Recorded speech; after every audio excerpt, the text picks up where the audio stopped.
In this monster Indian street food marathon, we're seeing it all. From north to south, we just love the food. from east to west, It's the taste awesome. from Delhi to Kerala and everything in between.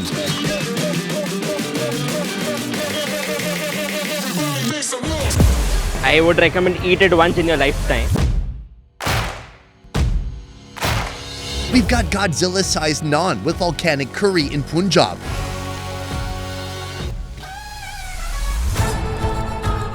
There's the forbidden meats of Goa.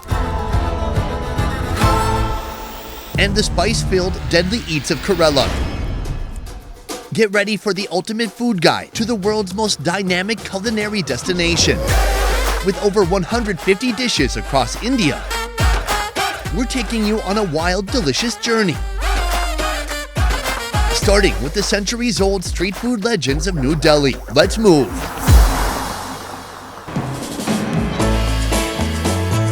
The dish you are about to see will sweep you off your feet. We're starting in a humble street-side kitchen that's been mastering flavors in Delhi for over 75 years. These third-generation proprietors are the guardians of one of South Asia's most remarkable traditional foods, taking the lead as our delectable headliner, goat feet.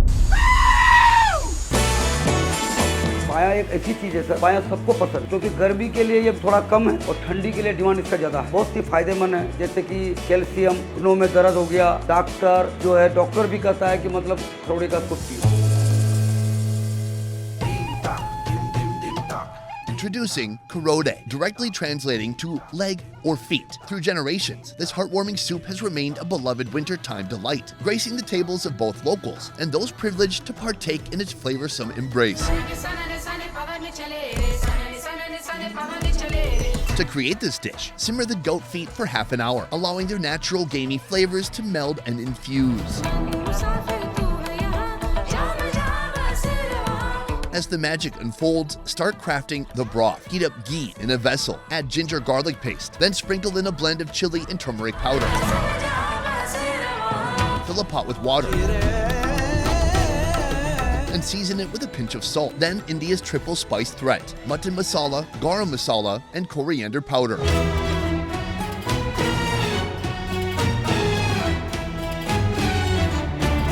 After the goat feet had finished boiling, carefully transfer them to a pressure cooker and introduce our heartwarming masala broth. Allow this mixture to simmer until the feet achieve a delightful tenderness.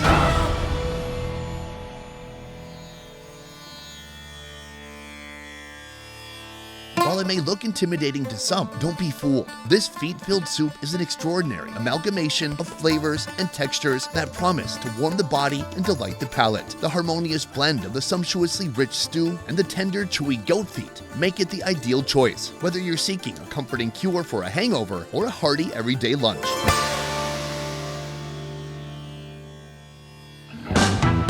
Butter, carbs, cheeses, and a treasure trove of spices make Indian food utterly irresistible. Yet our next destination in Delhi catapults culinary obsession to unparalleled heights. Enter a foamy egg dish bearing the intriguing name of opium, a testament to its addictive qualities.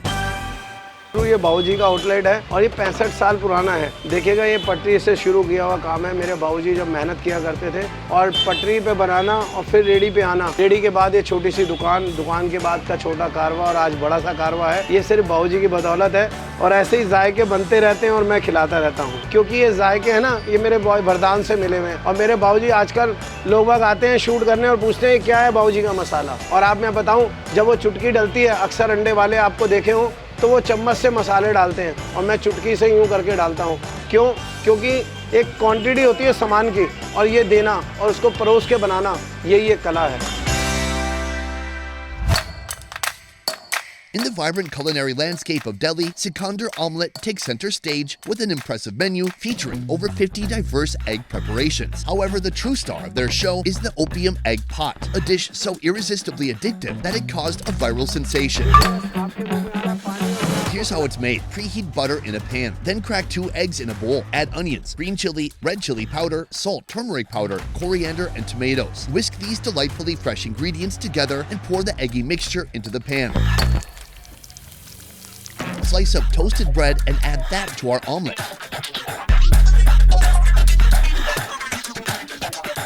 Top it with grated boiled eggs, fresh coriander, succulent tomatoes, and a proprietary masala crafted from an exquisite blend of 17 diverse spices. Drizzle on some mayonnaise and flip the omelet in half. Then add 2 cheese slices and place everything in a clay pot. Now, the celebrity ingredient we've been dying to meet, that addictive foam. Butter, grated eggs, coriander, tomatoes, salt, red chili, a secret 17-spice masala, and Chinese masala all get whipped up vigorously until the foam is formed. Pour it over our pot and finish with even more boiled eggs, coriander, mayonnaise, and red chili flakes.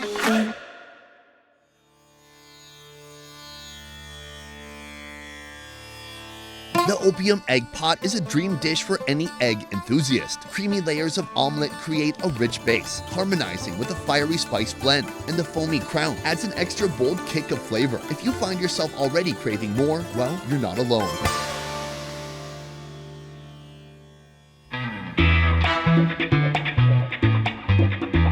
Our next dish reminds us of a time when our hunter-gatherer ancestors savored substantial meat parts for survival. Step into a deli restaurant that boldly serves colossal mutton legs. ये mutton roast माशाल्लाह जो लोग खाने वाले हैं ना mutton को roast में ये रोस्ट होता है सीखता है बड़ा अच्छा लगता है और डाइजेस्ट होने में भी बहुत शानदार चीज़ है और ज़्यादातर अरबियन कल्चर है ये गल्फ में बहुत कंट्री में बहुत चलता है ये हमने इसको भी यहाँ पर भी प्रिपेयर करा तो लोगों ने यहाँ पर भी हमें इसका बहुत अच्छा रिव्यू मिल रहा है हमें हमारे बड़े भाई के दिमाग में आया था ये माशाल्लाह उन्होंने ही माशाल्लाह इसको उनके ही फोकस सारा उनका ही रहता है और वो माशाल्लाह कंट्रियों में घूमते रहते हैं वहाँ से उठा के चीज़ें लाते हैं। Meet Mutton Run, a 16th century culinary legend from the Mughlai era, featuring a majestic whole roasted leg of lamb. To craft this extraordinary dish, begin with curd, enhancing it with a robust blend of turmeric, fenugreek seeds, garam masala, corn flour, red chili powder, salt, and yellow chili powder. When the seasonings have melded into a symphony of taste, introduce our flavor-packed marinade to the boiled mutton leg, ensuring that every nook and cranny is generously coated in this delicious concoction. Time to grill. Give our meat 20 minutes to reach peak grilling perfection.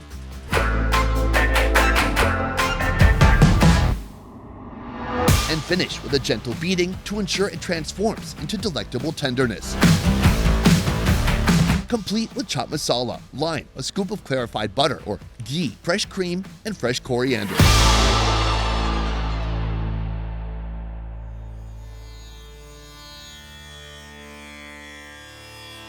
Confronting this colossal mutton leg will awaken your most primal instincts. The moment you sink your teeth into this fall-off-the-bone meat enveloped in a luscious, creamy sauce, you're sure to experience a true culinary bliss.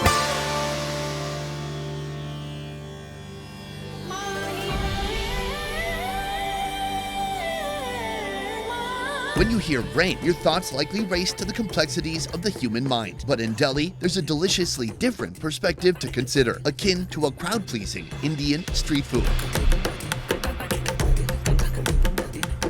Welcome to the intriguing world of magaz, a dish that's not only a culinary delight, but it's also believed to boost memory. Ignite the tawa to set our culinary escapade in motion. Cascade a vessel with a generous drizzle of oil. With a touch of artistry, lay the goat brain onto a canvas, intermingling it with vibrant red onion slices. Then let this flavorful fusion hit the heat for a magical 3 minutes.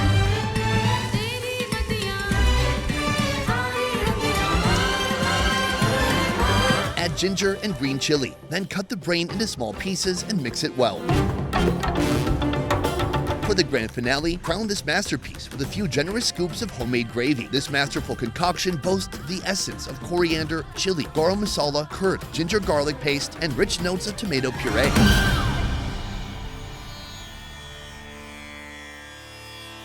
The texture is a grand symphony of opulence, fusing crumbly and creamy elements, similar to the embrace of freshly warmed cottage cheese. And as you take your first bite, the flavors of exotic spices slice through the richness of the brain, crafting a permanent imprint on your palate.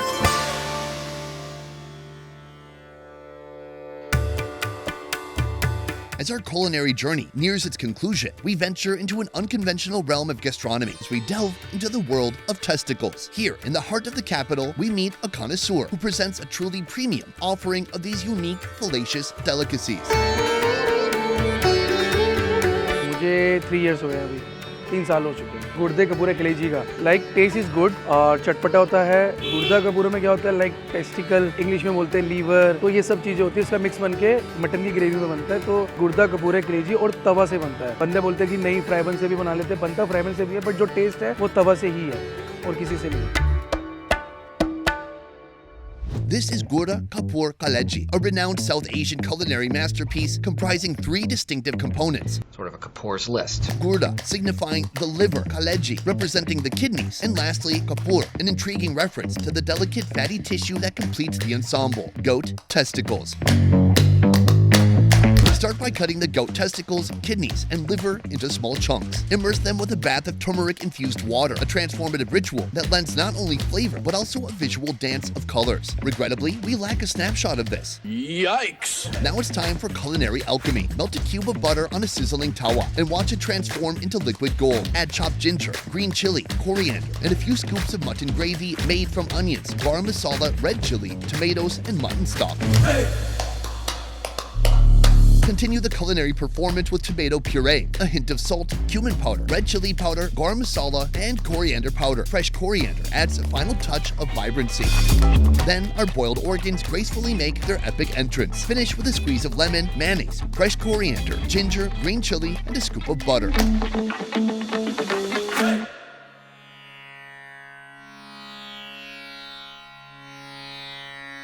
A fearless fusion of goat testicles, liver, and kidney redefines the very essence of indulgence. With luxuriously rich and daring flavors, every bite echoes the secrets of centuries past. A tribute to South Asia's culinary heritage, this dish isn't just a meal, it's a sonnet composed in the language of umami.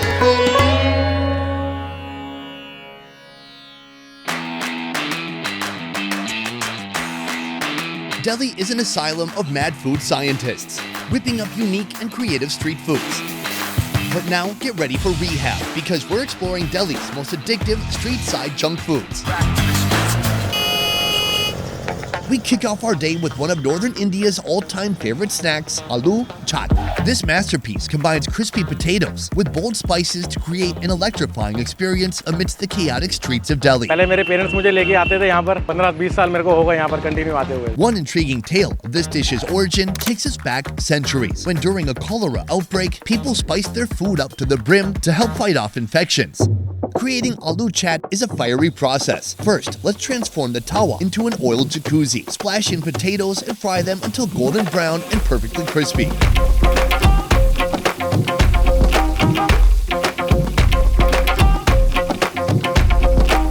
Now, here comes the spices. Add chaat masala, a red chili powder mixture, salt, a generous dose of chutney, and lots of lemon juice for a delightfully tangy note. Now, simply mix well and serve.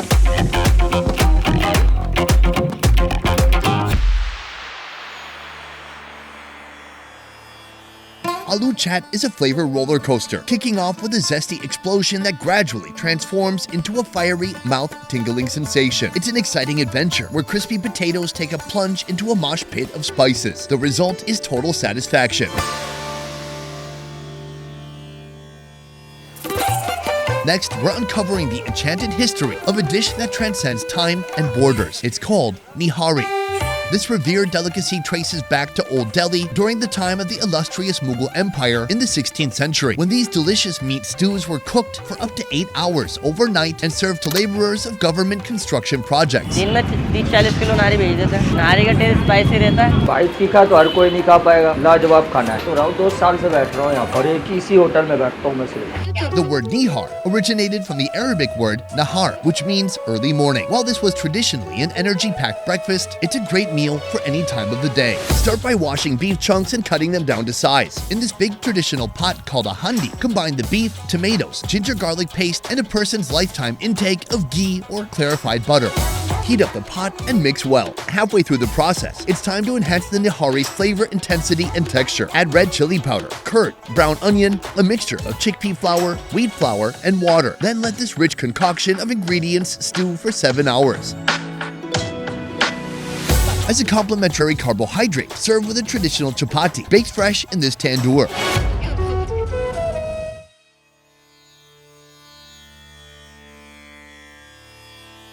Beef nihari is a butter-filled delight, slow-cooked in ghee and infused with fiery spices. It tantalizes your palate with the richness of tender beef. This is a journey of flavors that sets your senses ablaze. If you're an alcohol drinking professional like myself, this next place is for you, because our next dish strikes the perfect balance between indulgence and healthiness. This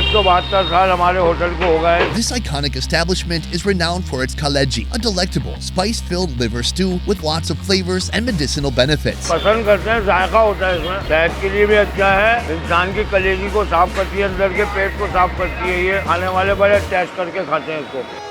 The origin of this dish traces back to Punjab in the 16th century. The word kaleji translates to liver, and nowadays, throughout India, it's prepared in all kinds of ways. Here's how this place creates their timeless version. In a vessel, mix up mutton liver, chili powder, and turmeric powder. Then layer in sliced onions, coriander, salt, water, and tanks of cholesterol juice, my favorite kind of juice. Now, give the flavors about 20 minutes to mingle.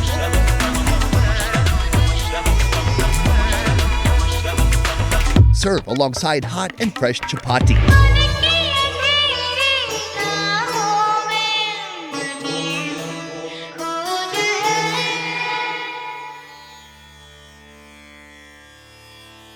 Kaleji is a spicy revelation. Sauté generously in oil, it delivers a savory dish with a slightly gamey taste, reminiscent of venison. Here, we have a culinary gem that showcases the boldness of Indian cuisine.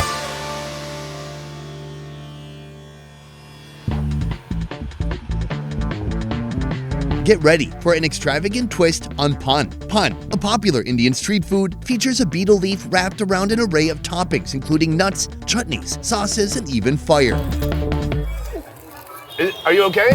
However, this particular place goes a step further with their signature creation, the Gold Ferrero Rocher pan, offering an indulgent twist on the traditional treat. It's a sweet overload that can catch your taste buds off guard. So I said, okay, let me make a very special pan, and as family business, we have been using 24-karat gold. It is good for your heart and it makes your brain sharper. To create this incredibly sweet treat, start by assembling the base ingredients, which include a betel leaf, slaked lime or calcium hydroxide, katechu, khushbu masala powder, and silver for the outer coating. Here come the heavy flavors from 9 varieties of chutney: lychee, pineapple, sandalwood, ratrani, saffron, strawberry, rose, candied fruits, and vetiver. Now it's time for the Big Daddy Ferrero Rocher, crushed and placed atop the other ingredients like a king. Sprinkle on roasted fennel seeds, date powder, coconut powder, gulkand, silver cardamom, and disco fennel seeds. But hold on to your taste buds. The fun and chaos don't stop there.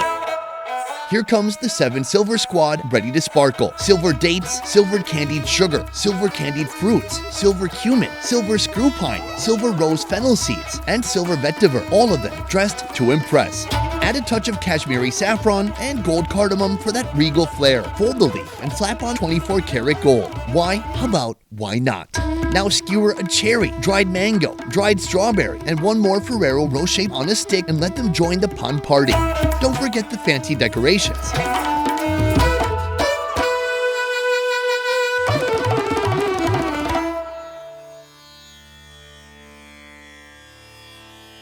The Gold Ferrero Rocher pan is the guilty pleasure you've been secretly yearning for. With every bite, it unleashes a whirlwind of dangerously sweet and perfectly harmonious flavors. It's like a flavor roller coaster with chutneys, chocolate, cardamom, saffron, and infused notes that'll make your head spin with delight. At our epic final stop, we're getting a taste of India's take on hash browns. ये काम तो हमारे daddy ने start किया था सन 1980 में. These golden pucks of flavor are violently double fried, then soaked in a combination of chutneys so stimulating, all it takes is one bite for you to be hooked for life. टिक्की छोले ही चलती है, इसलिए हमने यहाँ पे टिक्की छोले ही start किया. This dish was created after a Portuguese trader brought potatoes to India during the 17th century and used it to nurse an Indian emperor back to health. Since then, it's climbed to the top of all chaat rankings. The recipe begins with tiki, made from potato and corn flour, deep fried in scorching oil. Here, they have a unique way of deep frying that makes American fried food look healthy.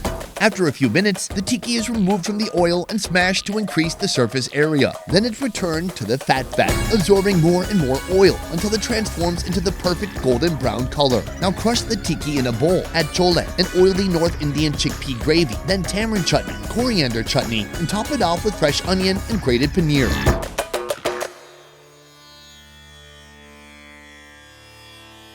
Aloo Tiki Chaat invites you to a delightful sensory adventure where the crispy tiki meets the velvety chole in a perfect union of spiciness, sweetness, and tanginess. It's a delectable dance of textures and flavors that capture the essence of Delhi's culinary spirit. Junk food in Delhi is tempting and it's reasonably priced. But next, we're going to discover Delhi street food that brings affordability to a whole new level. I'm talking mega cheap. You ever wonder how far $5 could take you in this big city? Well, now I'm attempting to get through an entire day of eating here in Delhi with only $5 in my pocket. So what is the most commonly eaten protein in India? No, it's not pork, it's not even chicken, and it's definitely not beef. The right answer is something you would probably never guess: soybeans. In the heart of New Delhi, there's a restaurant serving up delectable vegetarian dishes around the clock. Get set for one of Delhi's most popular breakfast items made from plant-based proteins. Unlike LA's Beyond Meat, this won't break the bank. In fact, it's under $2. ये 2019 में खुला हुआ था। सोया चाप जो है, जो हमारा हाफ में 4 पीस होते हैं, उसके कट करते हैं तब रोल बनाते हैं। इसको सिंगल रोल होता है, अगर कहते हैं तो काट देते हैं, 2 पीस हो जाता है। टेस्ट एक क्रीमी और नॉन स्पाइसी में है। The Malai chop roll is a culinary marvel hailing from North India. At its core is a protein-rich product called chop, a type of mock meat made from soybeans, malai, a local wheat flour, and water. To make a Malai chop roll, start with the star of the dish. Place the chop into a pool of sizzling oil until it's golden brown. Then remove it from the pan. Season it with salt, fenugreek powder, cumin, kitchen king spice, MSG, chicken masala, coriander powder, and a ginger garlic paste. Then ignite the sizzle with a drizzle of hot oil and give it a whirl.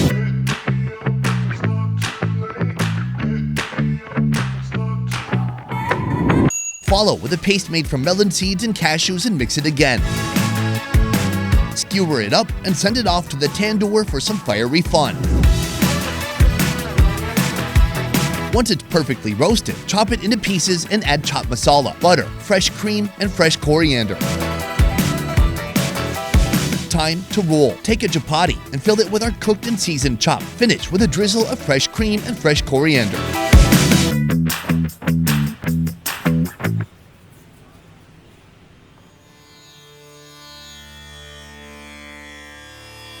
This dish will inspire the question, is it actually meat? Because of its delectable chewy texture and its complex rich flavors. It combines a tantalizing blend of spices with creamy and smoky notes that will keep you coming back for more.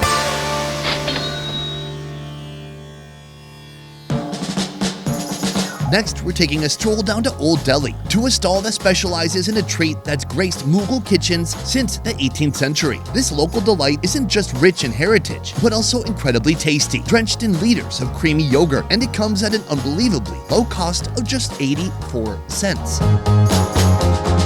ये sir ये हमारी 3rd generation है। हमारे पहले बाबा, फिर पापा, फिर हम आ गए। दही बल्ला, कांजी बड़ा, पापड़ी चाट, कलमी बड़ा। पहले हमारे बाबा बेचते थे, वो पहले 20 पैसे पत्ता बेचते थे पहले यहाँ पर। ये बल्ला होता है हमारा, ये उड़द की दाल का होता है, खुद ही जमाते हैं, खुद ही अपना क्रीमी दही होता है, फुल क्रीम। ऑल दिल्ली में जाएंगे यही आइटम आपको बहुत ज़्यादा महंगी, मगर एक क्वालिटी नहीं मिलेगी आपको।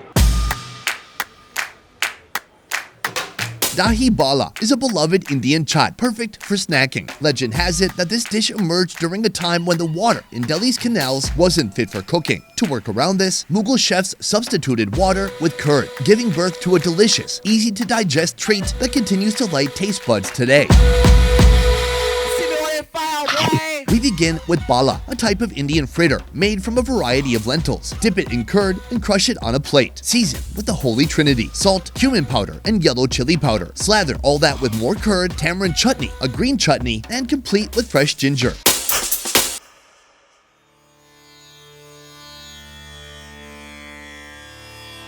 soft bala immersed in a creamy yogurt. Tangy tamarind and an assortment of spices offers a delicious contrast in textures. It has a perfect balance of softness and crunchiness, with a hint of spice from the fresh ginger at the end. If you've got $1 to spare, this next food spot is where you'll want to invest it. Welcome to one of Delhi's most treasured street side stalls, where you'll encounter India's daring take on chili con carne. Get ready for a flavor-packed stew that's been slow cooked for hours and hours. ये मैंने सन 2001 में शुरू किया था। उससे पहले मैं job करता था, तो मुझे 300 रुपये महीना मिला करता था। तो घर में थोड़ी परेशानी वगैरह थी, भाई बहन सब थे, मम्मी की डेथ हो गई थी मेरी। तो मेरे मौसा जी हैं, उन्होंने सलाह दी कि बेटा तू ये काम कर। तो घर के पास ही हमें ये जगह मिल गई थी। उस टाइम पे यहाँ कुछ भी नहीं था, सारा खाली था। तो 2001 में जब हम 3 रुपये प्लेट कड़ी चावल बेचते थे, 5 रुपये प्लेट राजमा चावल, उस टाइम से आज तक प्रभु की कृपा से यही है। 50 रुपये प्लेट है, लेकिन हमें पड़ता आता है तो जरूरत क्या पब्लिक को लूटने की। Meet Rajma Chawal, a popular vegetarian stew that was created after red kidney beans were brought to India from Mexico by European sailors some 163 years ago. Start with kidney beans that have been soaked overnight and then boiled in a pressure cooker for 2 hours. Then, the homemade stew. The recipe for this stew is treasured more than national secrets. So it would be a scandal if someone spilled the beans. The kidney beans, that is. Our stew is cooked for 5 hours before the beans are added.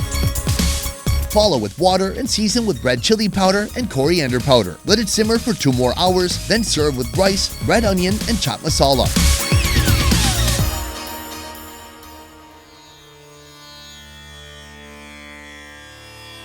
The hearty kidney beans, tender rice, and crispy onions come together to form a satisfying dish reminiscent of chili con carne, but without the carne. Its well-balanced and rich spices make you forget the absence of meat, establishing it as an enjoyable vegetarian alternative. If you want to eat cheap in India, chaats are surely the way to go. These dishes are not only affordable, but bursting with flavor. A tsunami of flavor. Typically featuring potatoes, spices, and chutneys. However, our next stop adds a playful but daring twist by incorporating fruits, nuts, and so much more. 40 साल हो गए मुझे बैठे हुए। पहले पिताजी बैठते थे, उसके बाद में मैंने बैठा चालू करा। सब पता लग जाता है, सेवा के लिए बैठे हैं। कचौड़ी में हमारी में इसमें चने होते हैं, आलू होता है, टमाटर, धनिया, नींबू वगैरह सब कुछ डलता है छोलों के साथ। 200 प्लेट बस। ये 50 रुपये प्राइस रहता है। This is Kachori Chaat, a unique creation, crafted and exclusively available at this Delhi food stall. To elevate the traditional chaat experience, they've incorporated fruits, nuts, and chickpeas, resulting in a culinary masterpiece, or a disastrous experiment gone wrong. Start with a base of tamarind chutney. Throw in some slices of banana, fresh grapes, melon seeds, paneer, cashews, and let them mingle. In a mixing bowl, we make the heart of this dish, a combination of chickpeas, salt, black salt, and cumin powder, joined by potatoes, tomatoes, coriander, and green chutney for that perfect blend of flavors. Take the kachori and mix it with our chickpea mixture. Finish it with the green chutney and our tamarind chutney blend.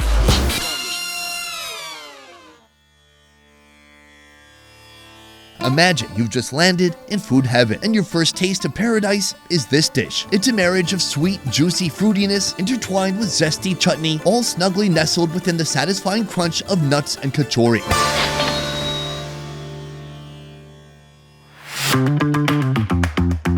As we wrap up our $5 challenge, we have a heavyweight contender ready for you. Crafted by Afghan refugees, right in the heart of Delhi. Brace yourself for the most unique burger dish you've ever laid eyes on. Meet the Afghani burger, also affectionately known as the Kabuli burger. However, this isn't your typical burger, at least not by standards set in the USA.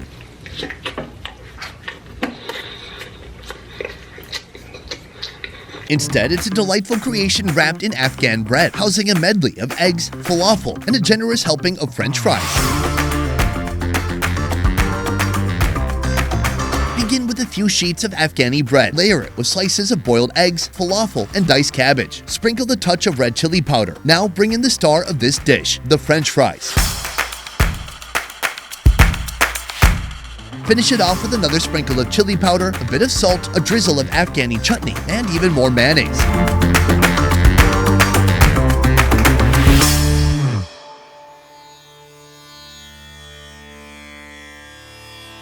What's not to love about this crowd favorite? Savor the mouth-watering taste of soft Afghani bread, crispy falafel, and tender boiled egg, all balanced by the comforting crunch of fries. A blend of salty, spicy, and tangy flavors come together, creating a savory experience that's both satisfying and delightful.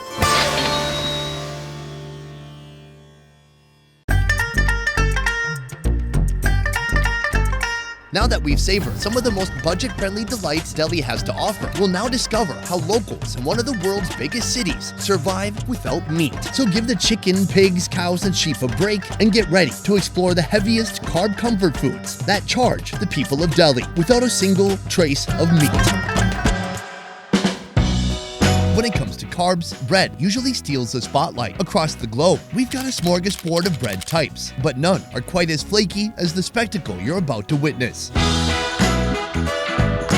इसको हमने यहाँ पे तो round about 10 साल 11 साल हो गए। इसी पॉइंट के ऊपर जो रेडी होती है कार्ड जिसको हम कहते हैं, हमारे इस इलाके में पूरे में कोई नान नहीं बेचता था, तो हमने फिर नान शुरू किया। फिर हमने पहले स्टार्ट किया आलू पनीर से, गोभी से, उसको बहुत लाइक किया लोगों ने। फिर हमने मिक्स नान बनाया, फिर मशरूम का नान बनाया, ऐसे हम बढ़ते चले गए आगे।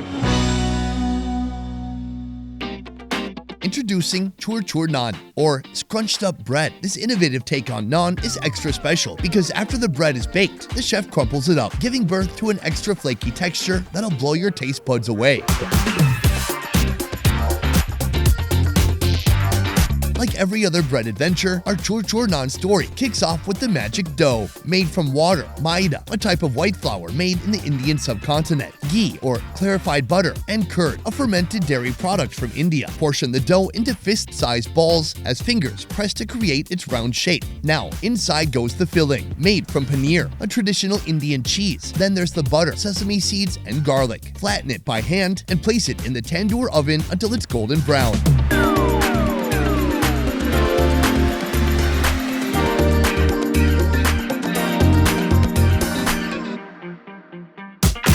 Take it out and smear it with a gigantic brick of butter, leaving it glistening like a bikini model on a hot summer day or like Dwayne "The Rock" Johnson's forehead. Time to smash.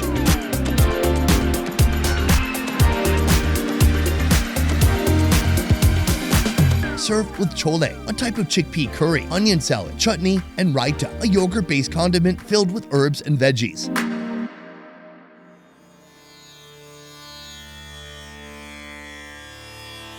You've got the flaky, crispy, and golden brown exterior and the pillowy, melt-in-your-mouth flavors inside. This dish is a play of textures. With every bite, experience a satisfying crunch, followed by comforting tenderness from the fillings intertwined with hearty chickpea curry. Carbs have had a bad reputation lately. Every internet guru says it's all empty calories. Really? But not all carbs are cut from the same cloth. Dough. Get ready for a contradiction to the typical carb dilemma, courtesy of this small Delhi-based food stall. And soon, you may even witness healthy carbs. आप मैदा खा रहे हैं, एक तो ये healthy चीज़ है आप खा रहे हैं और टेस्ट तो अमेजिंग है, इतने सारे फ्लेवर्स भाई साहब ने रखे हुए हैं, फिर भी खाते हैं। मैदा खाने से तो मुझे लगता है ये बेटर है। जैसे हम बच्चों को भी मना करते हैं, आई थिंक वो जो रेगुलर पिज्ज़ाज आते हैं वो हमारे we consider it a junk, but I don't think this is junk, this is healthy. Carbs भी कुछ अमाउंट में तो they are required for the body, so I think it's a good choice.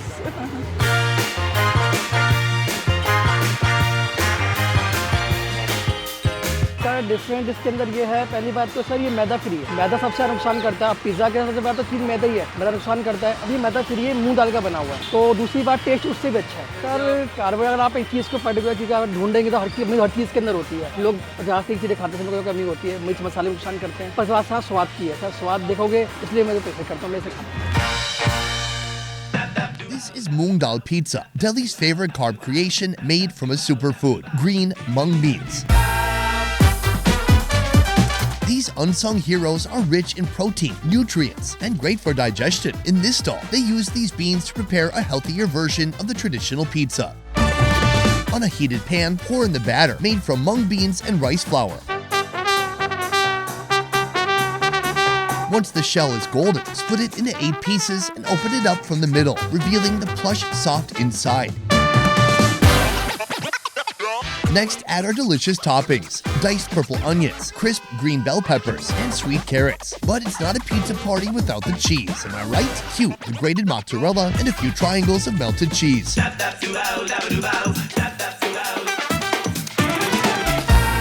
Fold the pizza back together and watch the cheeses mingle and melt inside. Add an unforgiving drink of butter on top and give it a flip. Gift it a few more slices of melted cheese, followed by this veggie mixture. Cover the pan with another pan, creating an Indian oven. Once everything is melted, it's time to enjoy.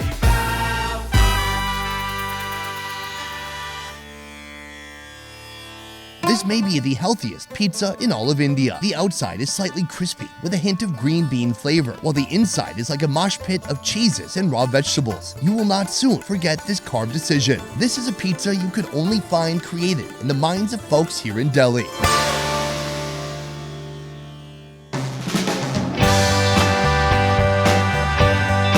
Fritters are among the most loved street foods around the world, with each culture adding their own unique twist. Usually they're simple, bite-sized treats made from a batter with veggies or meats and deep-fried to perfection. Right now, we're venturing to a mom-and-pop restaurant in Delhi that takes fritters to a whole new size. I'm talking 10 times bigger than any fritter you've ever seen before. एक बार half fry होता है वे एक बार उसको full करते fry, बाकी उसमें paneer piece नहीं लेकर जाए, उसको एक बार फिर से 3 बार फ्राई करते हैं। ऑयल फ्री होता है, ऑयल नहीं होता है अंदर बिल्कुल। वो क्रिस्पी होता है, उसके साथ सब्जी देते हैं, आलू छोले दोनों देते हैं, काट देते हैं साथ में उसके, और कचालू का अचार होता है साथ में। Meet paneer pakoda. Now, pakoda is not just any word. Its roots go way back, with mentions dating as far back as 1025 before Christ. It's not just a dish. It's a crispy, golden nugget of history.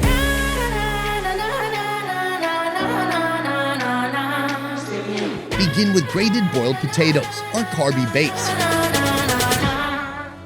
Season with garam masala, turmeric powder, salt, coriander powder, and red chili powder. Toss in a splash of hing water, also known as stinking gum or the devil's dung. This funky liquid, extracted from the roots of ferula plants, is like a secret weapon in Indian kitchens, boosting flavors and preventing digestive hiccups.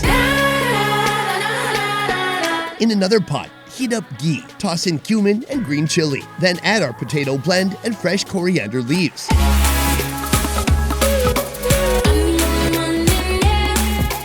Now take a slice of bread and generously fill it with our yummy mixture. Between 2 pieces of toast goes a big chunk of paneer. Press it together to keep all the goodness inside. Then dip it in a batter made from gram flour, turmeric powder, red chili, and salt. Triple fry this creation in hot oil for that maximum crunch factor. Then serve with potato curry and pickles.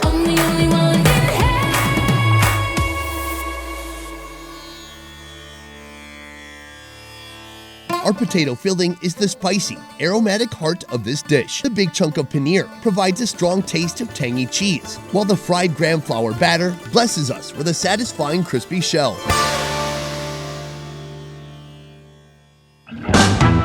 Hot dogs are usually synonymous with meaty delights, but almost 40% of India's entire population follows a vegetarian diet. Faced with this challenge, this man ingeniously crafted a veggie version of this popular street food using hearty potatoes. Buckle up for our next adventure at an incredibly innovative food stall that's flipping the script on hot dogs. मेरे को हो गए काफ़ी time हो गया, in dog के लिए तो है ही मशहूर ये, और जो एक बार यहाँ पे पाव भाजी खा लेगा दोबारा वो और कहीं नहीं जाएगा। इनका स्वाद जो है डिफरेंट है, किसी कोई बना ही नहीं पाया आज तक कोई टेस्ट। कईयों ने ट्राई किया इनका कॉपी करने की, पर आज तक सब फेल हो गए। Begin by frying up onions with butter on a hot tawa. Crush some paneer on top, then add red chili powder and salt. Mix well before adding our hot dog filling, a blend of potatoes, tomato puree, ginger, garlic paste, and pav bhaji masala.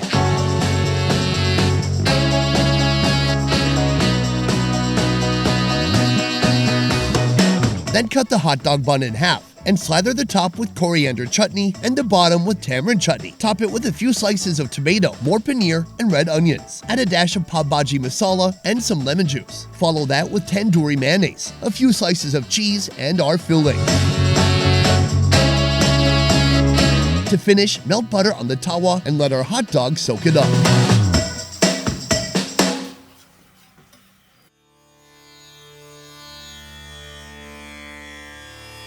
The outer bun gets a gentle toasting and a buttery soak. Inside, you're in for a real treat. A hearty, spiced potato filling, generously coated with a medley of sauces, creating a mind-blowing harmony of tangy and sweet flavors.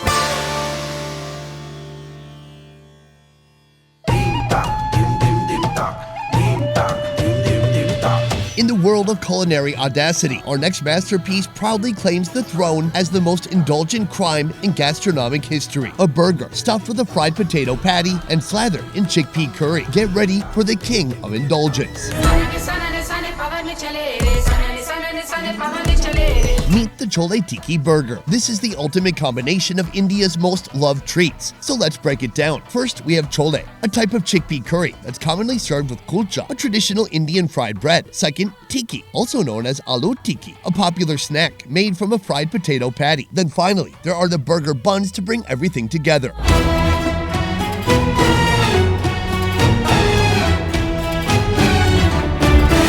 Start by mashing a few potato balls and frying them up. Then we fry up the burger buns. Split the bun in half and place the potato patty inside, along with slices of red onions and tomatoes. Now cut it into a dozen pieces and put it on a plate. Slather everything with a few scoops of chole curry. Finish with coriander chutney, tamarind chutney, and sliced red onion.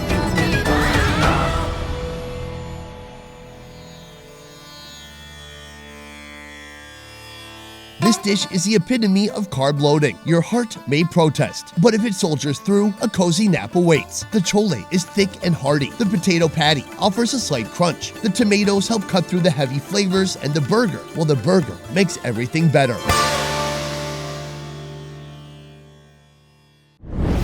Today we'll attempt to survive 1 week in Punjab, tackling the city's most bizarre, most iconic, most belly-busting dishes. This is your ultimate Punjab food guide, where we uncover the region's scream-worthy dishes alongside legendary daytime and nighttime street foods of Northwest India. So grab your blankies, because we're kicking things off with the most spine-chilling food tour you've ever seen. I'm telling you, some of this food is scary. Starting with a dish piled high with goat feet. This is hands down one of the boniest stews you'll find in the entire Indian subcontinent. Made from dozens of goat feet stewed for hours. This dish is packed with collagen, creating a superfood that locals swear by for keeping them looking young. If you've ever wanted to chew on a foot while sipping on the fountain of youth, well, this is your chance. In India, paya is made mostly from mutton. In Islamic countries, they sometimes make it from beef. Mutton paya is disappearing not only in Amritsar, but all over India. Very few restaurants serve this now. The main reason is that the preparation requires too much work. Start by transferring a mountain of boiled mutton feet into a pressure cooker filled with water. Season generously with salt, turmeric powder, ginger, red onions, and green chilies. Seal it up and let the pressure cooker transform this nightmare fuel into the most delicious soup ever. While that's cooking away, prepare the curry. Add ghee or clarified butter into a large pot. As soon as it melts, add ginger garlic paste and some green paste. Next, toss in cloves, bay leaves, star anise, cinnamon sticks, nutmeg, cardamom, turmeric powder, and salt. Mix it all up and let the spices infuse the ghee. Then add a bit of chili powder, more turmeric powder, and a generous portion of broth from our boiling trotters. Speaking of which, the trotters should be ready by now. Pour the stew into a pan, add a few trotters, and bring it all to a boil. Finally, serve this hearty concoction with a sprinkle of fresh coriander on top.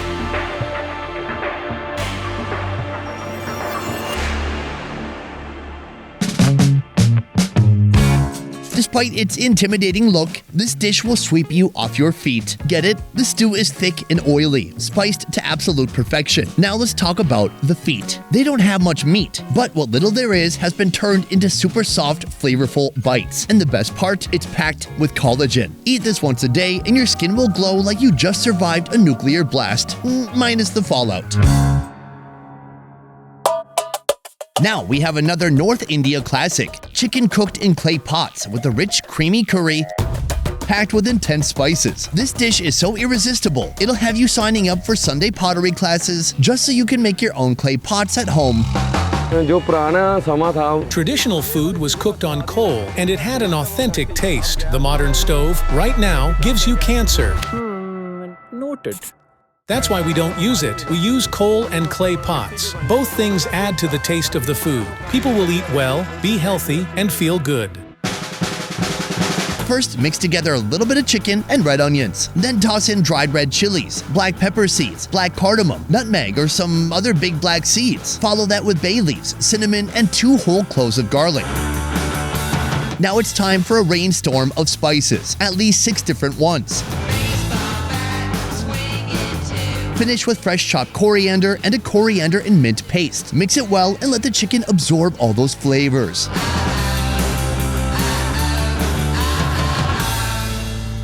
Next, add liquid to the clay pots, followed by more fresh chopped coriander, dried red chilies, and a whole clove of garlic. Add our marinated chicken until the clay pot is full to the brim.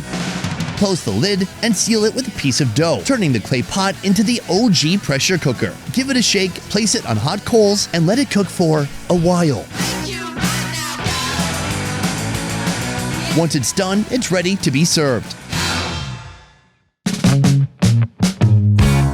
Inside the clay pot, you'll discover a creamy, rich chicken curry. The chicken is tender and juicy, while the curry manages to be both creamy and light, creating a perfect balance of indulgence and freshness. Each bite is a harmonious blend of succulent meat and delicately spiced curry. Our third extreme dish traces its origins from the Mughal kitchens to the streets of Punjab. This is pota kaleji, a delectable curry featuring succulent chicken gizzards and livers, slow cooked in a pressure cooker to achieve maximum flavor. We started making pota kaleji in the last 3 or 4 years. My father used to make this pota kaleji at home, and it tasted really great, so we thought of adding it to our menu. We are selling 22 to 33 pounds of pota kaleji daily. First, cut the gizzards into manageable pieces and do the same with the livers. Give everything a good wash and get them clean. Season with just a bit of salt and turmeric powder. Mix it up well, then move the gizzards to the pressure cooker and let them soften up. Once the gizzards are tender, add the livers, seal it up again, and let everything cook until it's perfectly soft. Meanwhile, let's prepare the stew. Add oil to a wok and saute some diced red onions. Then add ginger garlic paste, diced tomatoes, and more oil. Sprinkle it with red chili powder and add a splash of water. Next, add turmeric powder and garam masala, followed by a dollop of butter and fresh coriander. Finish with long strips of julienne fresh ginger and diced green chilies. Once the organs have softened, transfer them from a pressure cooker to the wok and let them absorb all those delicious creamy flavors. Afterward, move everything into a huge tawa and let it cook even more. Serve with fresh herbs and julienne ginger strips. Pota kaleji. It's the perfect introduction of South Asian extreme eats. Think of it as the gateway dish that says welcome to the wild side. The pressure cooker and strongly spiced curry work their magic, transforming those gamey offcuts into delicious soft bites that you cannot stop eating. Before our big finale, we've got the perfect appetizer, an unusual mini bird that is the ultimate finger food for any big event. No, it's not a baby chicken, it's a quail. Think of it as the fun-sized version of poultry. This preparation is inspired by tandoori chicken, so get ready for a bite that's small in size but big on flavor. Basically ज़्यादा सर्दी में पसंद करते लोग. People prefer eating this in winter. The quails are a little expensive, but they warm the body a lot. We source them from a village in Punjab. We don't sell the farm-fed quails here because their quality is not good. We serve customers the healthiest options. Our quail quality is different. Start by giving those tiny quails a luxurious massage with homemade masalas, making sure every inch of their little bodies is infused with delicious spices. Next, skewer them up one by one on iron rods. No escaping for these guys. Once you have 2 rods full of what looks like an Angry Birds convention, it's time for the roasting. Carefully place them in the tandoor oven and let them cook to perfection, rotating to get an even bake on all sides. When they're golden brown and ready to strut their stuff, serve them up with a side of onion salad and coriander chutney. After some quality time in the tandoor, the quails come out with a perfect golden brown coating, and the meat will just fall apart between your fingers. The coriander chutney and onion salad play the perfect sidekicks, balancing the whole thing out. For our final extreme meal, get ready for the Hyderabad delicacy that's beloved across the Indian subcontinent, from Bangladesh to Nepal, India, and Pakistan. It's a goat's brain served with gravy. Oh, you heard that right. Brain food taken to a whole new level. First, pour a generous amount of ghee onto the tawa. Follow it with diced chilies, julienne fresh ginger, and diced red onions. I got the rock star barking, everybody wants. While that's sautéing, place a few brains on the edges of the tawa. I don't even notice all these plastic dishes. As soon as the ghee is infused with the aromatics, start scooping in the brains. I'm a boss, boss, boss. Baby, I'm a boss. Using a spatula, slowly mash up the brains into smaller chunks.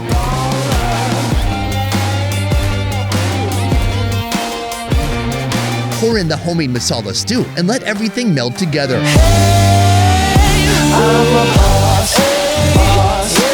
Finish it off with a sprinkle of various seasonings. And top it with fresh coriander. Just like that, our brains are ready to serve.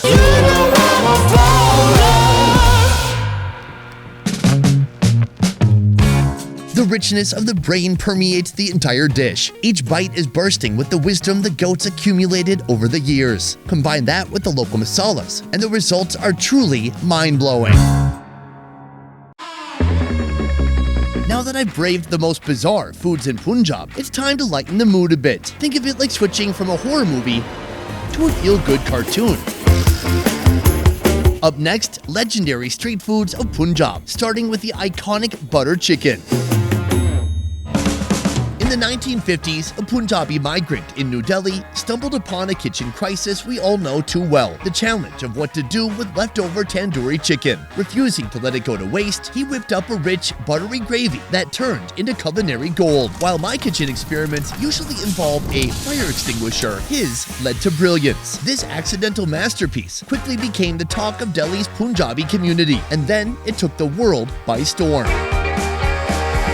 Our butter chicken has the right recipe and right way to make it, and we are making it with all the important ingredients which should be in there. That is making the best quality out of it. Butter chicken is an emotion, it's not a dish. It is a common thing for every Punjabi people. Like Punjabi people have that emotion that yeah, they want to eat butter chicken. Start by heating up some butter in a pan and sautéing minced garlic, but just enough to keep a small vampire at bay. Then add a tablespoon of red chili powder, pre-made butter chicken marinade, a sprinkle of garam masala, salt, cayenne pepper, and dried coriander leaves. Just like that, your butter chicken gravy is ready to roll. Next, toss in your chicken pieces, marinated overnight in a secret masala that Interpol has been trying to get their hands on for decades. Stir until the chicken soaks up all that buttery goodness. Then drizzle with yogurt, more dried coriander leaves, and a splash of Rogan oil. Finally, transfer it to a bowl and top with another pat of butter, yogurt, fresh coriander leaves, and a bit more Rogan oil. If your chicken isn't practically swimming in butter, you're definitely doing it wrong. Butter chicken flaunts tender, marinated meat lounging in a vat of velvety, mildly spiced sauce. Its sweet, buttery flavor and addictive spices has seduced taste buds globally. But, fair warning, indulging in this dish may lead to random, urgent cravings and a newfound appreciation for monthly cholesterol checks.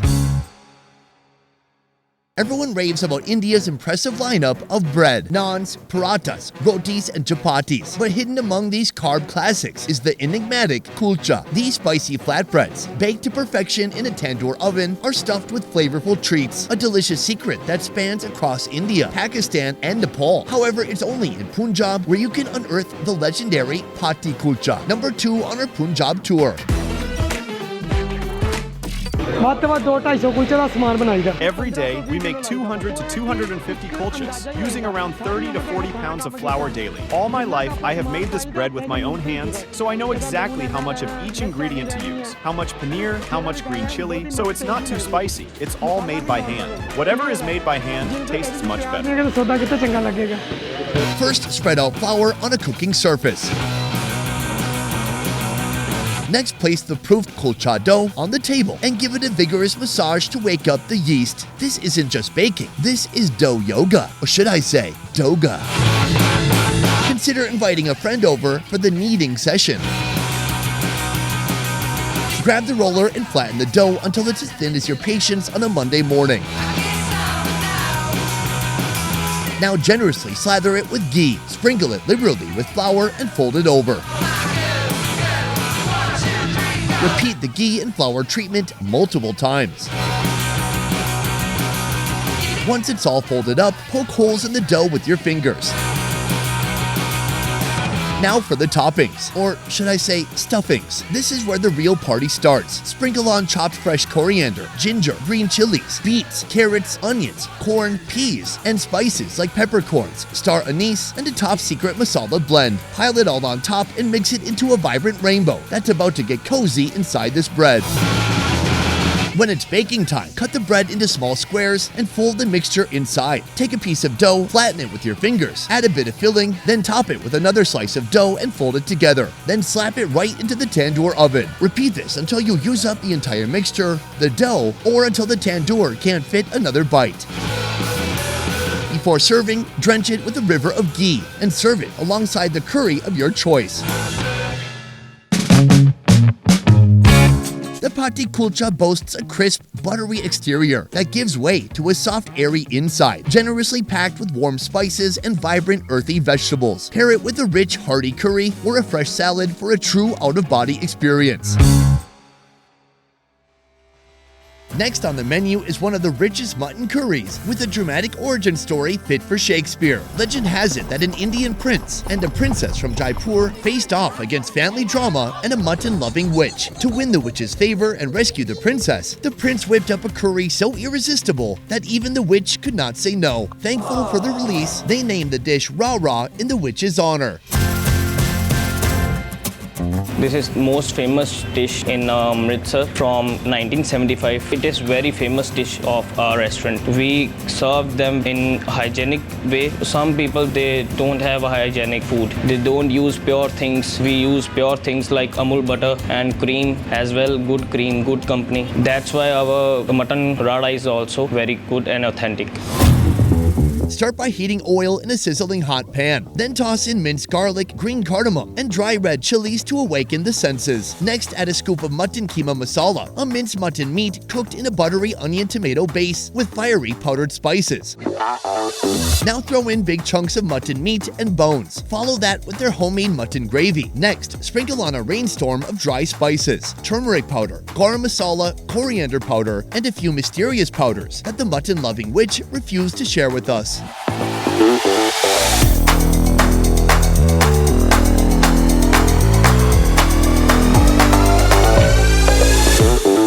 Finally, serve it up in a bowl and freshen it up with some cream, a sprinkle of coriander leaves, and a dash of fresh ginger.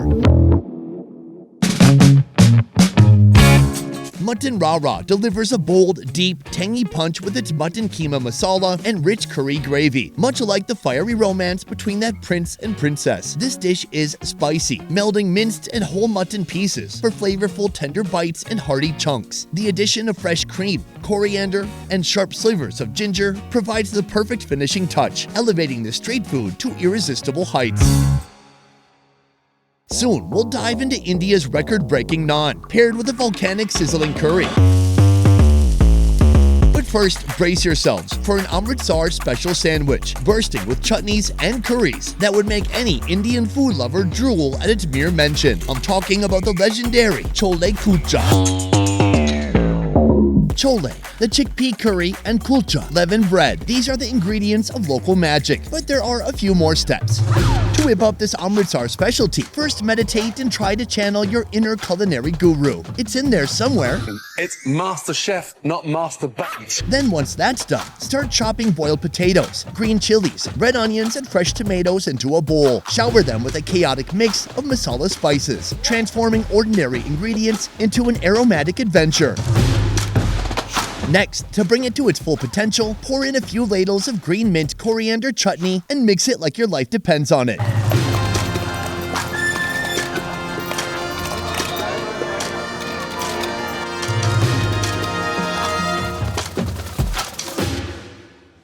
Now, onto the kulcha. Toast them on the tawa with a bit of butter until crispy on the outside. Slice them open and fill them with a perfectly spiced chickpea curry, followed by a mix of vegetables and chutney. Top it off with chopped red onions, a drizzle of tamarind chutney, and serve. Chole kulcha is like that awkward first kiss when you were 17. This dish is sloppy, chaotic, but truly unforgettable. The soft, warm bread stuffed with rich chickpea curry will have you drooling before you even bite into it. But once you do, that chutney and vegetable smacks you right into the next dimension. For our grand finale, brace yourself for India's record-breaking naan. At this iconic 70-year-old restaurant, they serve up this monstrous delight alongside scrumptious curry in a sizzling hot clay pot. We serve large naan because it caters perfectly to big groups, such as when 2 to 3 families come together. Instead of making 15 small naans, they can order just 4 big naans, each satisfying about 4 people. This option is both convenient and affordable for them. Start with a massive ball of naan dough. Press and fold it to amp up its flakiness. Sprinkle on fresh chopped coriander, minced garlic, and a secret naan masala.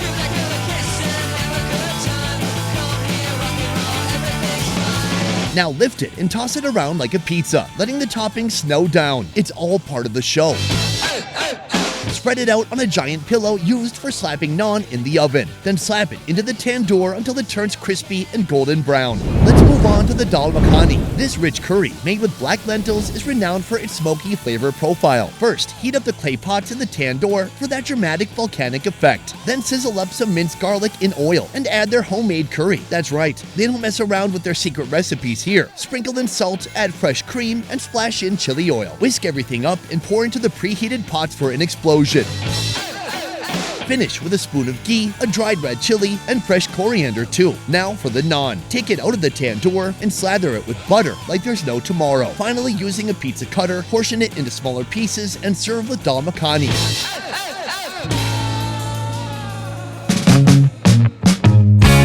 Despite its massive proportions, the world's largest naan emerges from the fiery depths of the tandoor, perfectly baked, crispy, and golden, layered with coriander, garlic, and a blend of warm, earthy spices. This naan is a culinary titan that pairs flawlessly with the smoky, creamy, and just a hint of dicey dal makhani, proving that size really does matter when it comes to satisfying cravings. We've indulged in the best street foods Punjab has to offer in the daytime. But as the sun sets, our epic night food tour begins, starting with the world-famous Keema Naan. Our first late-night delight is a delicious fusion of 2 Punjab favorites. Naan, a soft flatbread that's the heart and soul of every Indian takeout menu. And keema, seasoned minced meat that's bursting with flavor. It's a blend of Mughlai sophistication and traditional Indian flavors, with a hint of Central Asian and Persian influence. Start by filling a giant wok with a huge mountain of diced red onions, enough to make you cry your own tears of joy. Then add in your choice of minced meat and mix. Next, toss in some ginger garlic paste and keep that stirring spoon busy. Then it's time for our top secret masala blend, guarded tighter than the recipe for Coca-Cola. While we can spill the beans on a few key spices like salt, turmeric powder, cumin powder, and garam masala, the rest is a mystery, known only to our Keema Naan whisperer.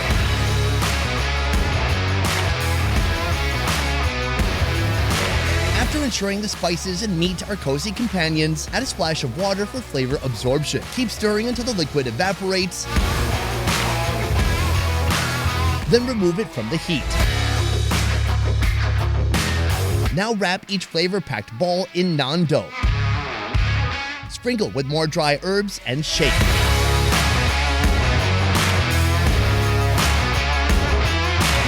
Finally, pop them into the tandoor oven until golden brown and serve them up with the curry of your choice.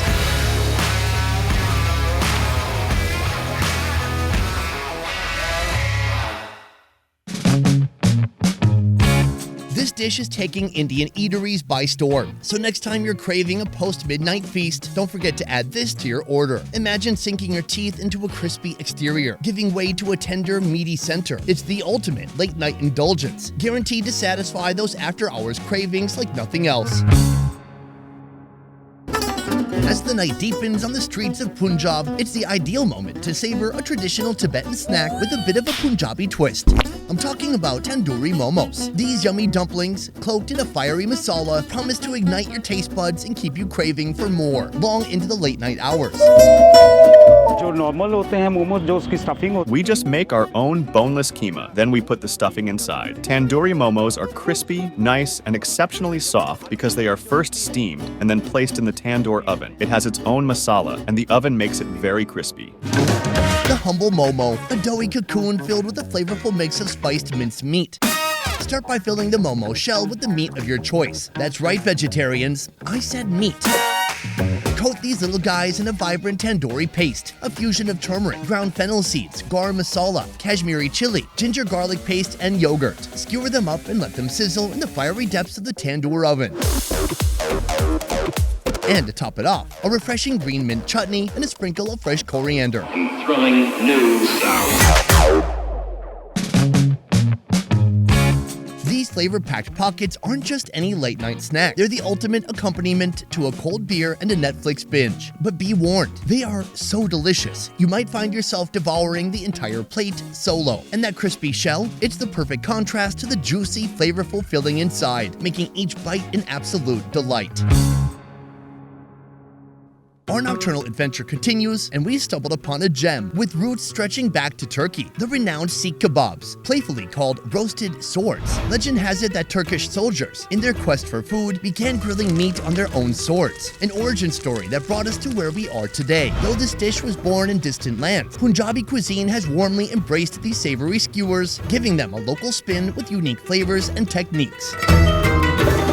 We prepare it from the scratch. We use raw Thai boneless chicken. It's not like the others how they use like frozen chicken sausages to make the Sikh kebab. Since we make it from the scratch, it's totally dependent on the customer how they want it. So we customize through the customer.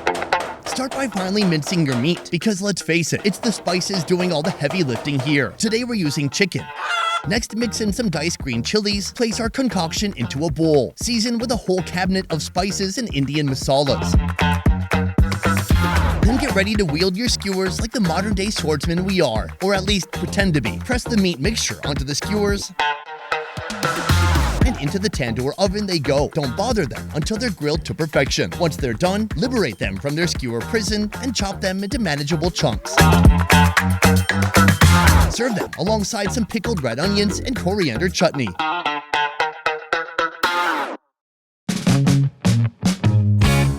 Ah, the Sikh kebab, a nomad of the culinary world, traversing continents to find its home in Punjab, where locals gave it its own spicy spin with the local seasoning blend. It's a testament to the region's knack for culinary fusion, combining flavors from across Asia and the Middle East into a single delicious bite. This grilled meat is so juicy, so succulent, it could actually bring you to tears. Sorry, no, I'm not crying. It must be those dang onions again. For our fourth round of late night feasting, we're diving into the timeless flavors of tandoori chicken. This dish boasts a rich history that stretches back over 5,000 years, originating in the ancient Indus Valley civilization. From royal banquets in the Mughal era to today's bustling street corners, it's a staple that stood the test of time, tempting taste buds across generations. Begin by breaking down your chickens into manageable portions. Then give them a generous coating of our in-house masala blend, a concoction of green chilies, garlic, fiery red chili powder, and a mix of aromatic spices. Skewer them up on iron rods, each piece carrying the promise of mouth-watering perfection. Then toss them into the blazing tandoor oven to work their magic. As they sizzle and sear, lavish them with a drizzle of clarified ghee, ensuring their skins look like they could do a cameo on Baywatch. Once they've cooked to succulent perfection, slice them into bite-sized pieces and dust them with a final flourish of garam masala.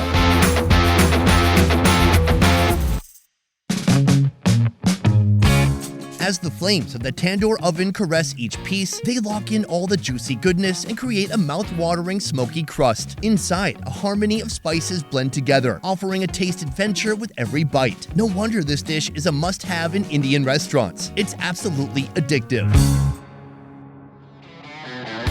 For our grand finale, we present the ultimate Indian twist on wraps, a beloved street food sensation in Punjab, tender soya chop. Bathed in a rich, creamy marinade, then grilled to absolute perfection. And the best part, it's all snugly wrapped in a soft, freshly baked rumali roti. Start by dropping a whole plate of chopped slices. These soy-based delights are one of the most common protein sources in India, kind of like impossible meats, but actually tasty and super affordable. Give them a good roll in a homemade malai marinade before skewering them up for a fiery grill session over hot coals.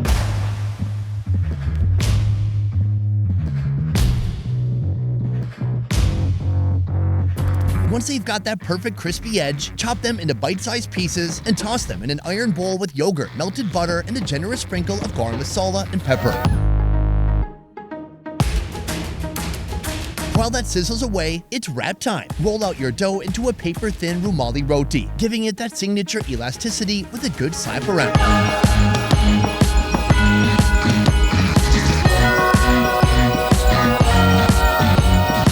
After a quick bake on the ulta tawa, slather it with melted butter, a sprinkle of garam masala, and a layer of those mouth-watering chops. Top it off with some sliced red onions, a dollop of green coriander chutney, more butter, because why not? And a final sprinkle of garam masala before rolling it up and serving.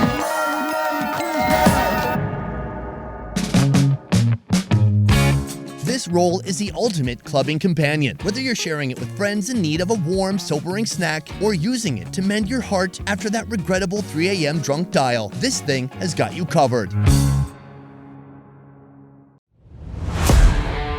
In this Best Ever Food India series, we're going deep into street food in the city of Chennai, the state capital of Tamil Nadu. This is a place that over 6 million people call home. Now, this place doesn't just have a lot of people, it's also a food heaven for hungry bellies. With its countless restaurants, cafes, and roadside stands, Chennai is a culinary playground, serving up authentic Tamil food that's renowned for its diverse range. From vegetarian and non-vegetarian delights to seafood and rice-based dishes. With a history deeply entwined with trade partners like the Portuguese, English, and French, Chennai's cuisine is a vibrant blend of tradition and innovation.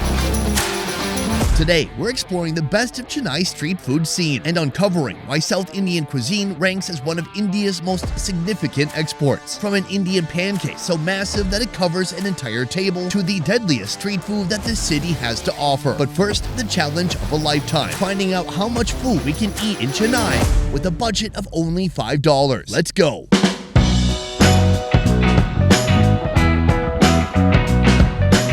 Begin our journey with Chennai's favorite cheap breakfast dish, a 50-cent pancake, so revered that it's reserved solely for Sundays, available between the early hours of 6 a.m. and 10 a.m. 30 வருஷமா நாங்க அட்லாப்ப கடை போடுறோம். அது போட்டு நாங்க ஜீவிக்கிறோம். ஆனா 50 ரூபாய் கொடுத்தா தான் கொடுப்போம். அட்லாப்பா அதிகமா நாங்க விற்க மாட்டோம். 30 வருஷமா எங்களுக்கு பழக்கம் அது அட்லாப்பம். அது விற்று தான் நாங்க ஜீவிக்கிறோம். வேற வழி இல்லை எங்களுக்கு. 50 ரூபாய்க்கு விற்றா தான் வாங்குறாங்கன்றாங்க. அதிகமா விற்றா யாரும் வாங்க மாட்டேன்றாங்க. 50 ரூபா தான் கேட்குறாங்க எல்லாம். அதிகமாக மேலே விற்றா வான்னு போயிடுறாங்க. ஒரு 500 ரூபாய்க்கு கிடைக்கும். ஒரு 1000 ரூபாய் செலவாங்கனாக்கா ஒரு 500 ரூபாய்க்கு கிடைக்கும். அது வச்சு அரிசி பருப்பு எல்லாம் வாங்கிச்சு ஒரு சாப்பிட்டு இருக்கணும். Meet at Lampam, a renowned pancake originating from Chennai's Kasi Medu neighborhood. This 20-year-old delicacy is skillfully prepared using a technique exclusive to this dish. Start by adding oil to a heated pan. Once hot, pour in batter made from rice flour, egg, coconut flour, semolina, turmeric, and sugar. Next, crack an egg into a bowl and give it a good whisk. Drizzle the beaten egg over the pancake and sprinkle on some coconut, cashews, and raisins. Afterward, cover the vessel with another pot, creating a makeshift oven. Let it cook for 5 to 10 minutes, then serve and enjoy. The texture of the atlampam is a bit like a deep dish pizza, crispy on the outside and soft on the inside. The flavors are mild and slightly sweet, with hints of egg and coconut that add a unique touch.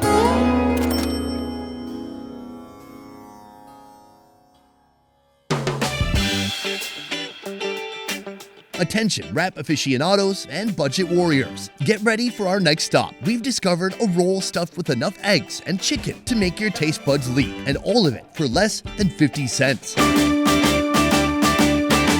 Role का दुकान अभी 5 साल हुआ। Chicken roll का price एक role 40 rupees है। एक दिन का 300 पीस का ऊपर जा रहा है। इधर अच्छा पूरा लोग मिलना वो खाना, इसीलिए हम ऐसा डाल रहे हैं। इसमें फायदा है ना हमको, नहीं इसमें फायदा है, पूरा लोग भी मिलना, फकीर लोग भी मिलना खाना, इसीलिए मैं ऐसा दे रहा हूँ।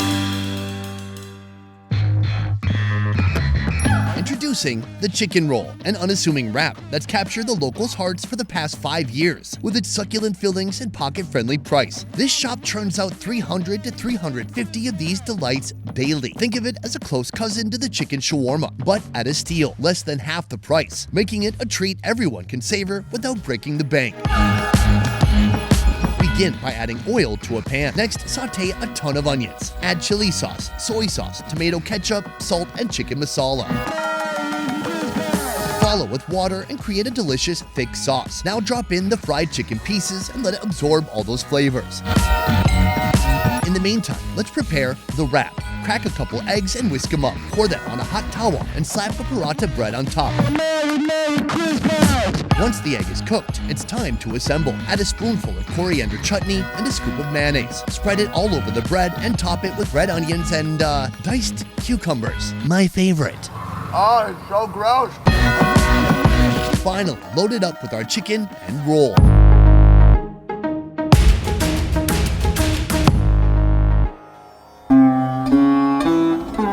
Forget about Chipotle because this wrap will blow you away without blowing a hole through your wallet. Imagine a chicken filling bursting with tangy and spicy flavors, all snugly wrapped in a warm, eggy paratha blanket. Now that is hard to beat.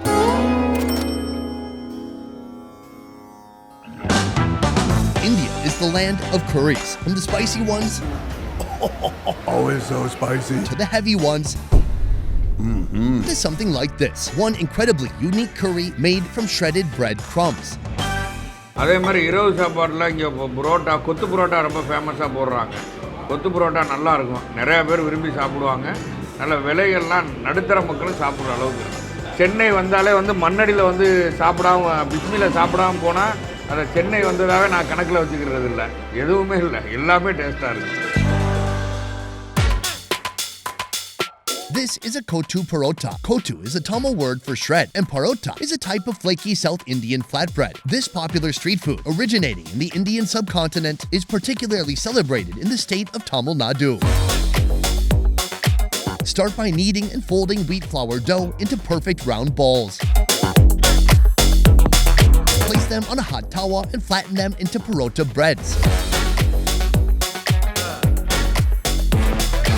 After achieving that perfect crispiness, the parotas undergo the smashing process, giving rise to their signature irresistible flakiness. Now, the gravy. Start by sautéing a medley of onions, tomatoes, green chilies, and curry leaves, all on a hot tawa. Crack in a few eggs, then layer in the shredded parota bread, followed by a flavorful mutton gravy, a concoction crafted from a blend of masala, onions, tomatoes, tender mutton, ginger garlic paste, salt, turmeric, and garam masala. Enhance it further with a touch of tomato puree. Let everything mingle together and serve with the whole parota bread.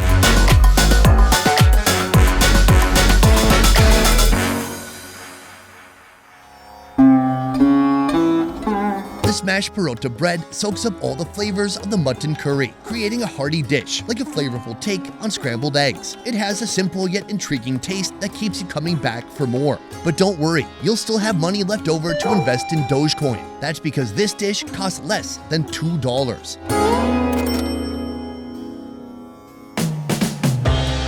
Coming up, another dish under $2. A dish so spicy, they named it after gunpowder. Prepare for savory rice cakes, seasoned with magic dust that will set your tongue on fire. It burns.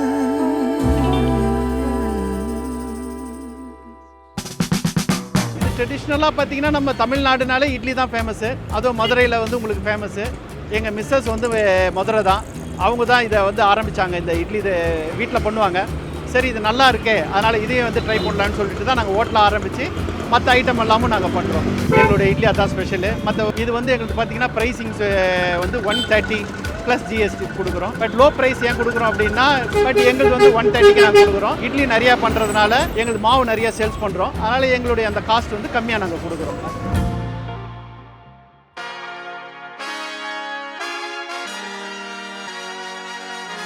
Say hello to ghee podi idli, a unique dish made from bite-sized rice lentil pancakes infused with a flaming hot gunpowder spice.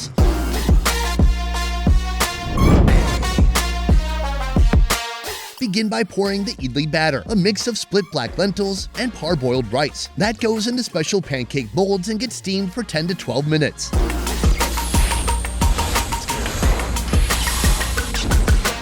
While the idlis are steaming, heat ghee in a pan and add cumin, chana dal or split chickpea lentils, curry leaves, and red onions. Roast until the curry leaves turn crispy. Then add our idli mini pancakes.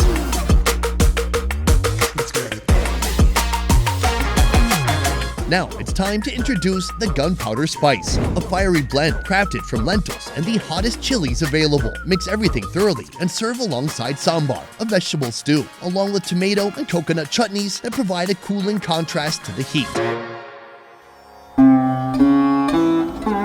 Each bite feels like a spicy cannonball exploding in your mouth. But don't worry, the softness of those lentil rice cakes cushion the blow with its fluffy texture and a hint of sweetness. It's a playful and addictive dance between the fiery spice and comforting softness.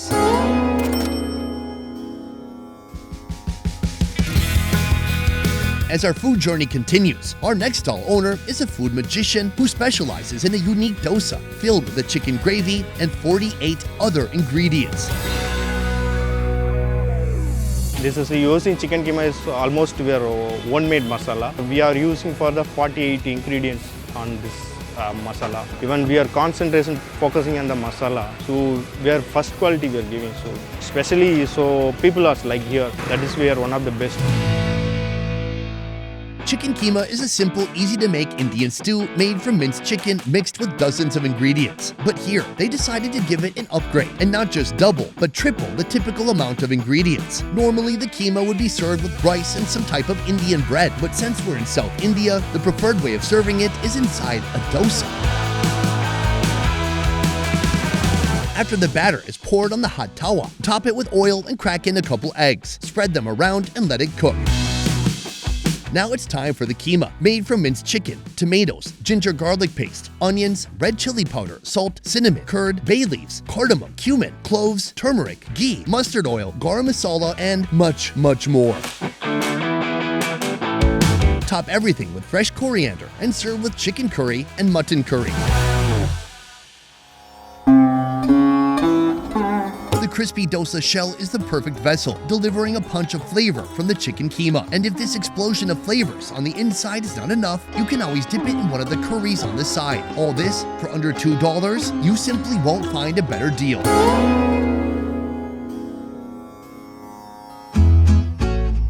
After a day of culinary adventuring, our budget didn't just stretch, it did a full-on marathon. Yes, we may have exceeded our self-imposed financial limitations, but limitations are meant to be broken. But you know what's not broken? Classic Chennai street food dishes. Coming up, you'll learn why South Indian food absolutely destroys food in the north. Get ready and pack your appetite. Things are about to get delicious.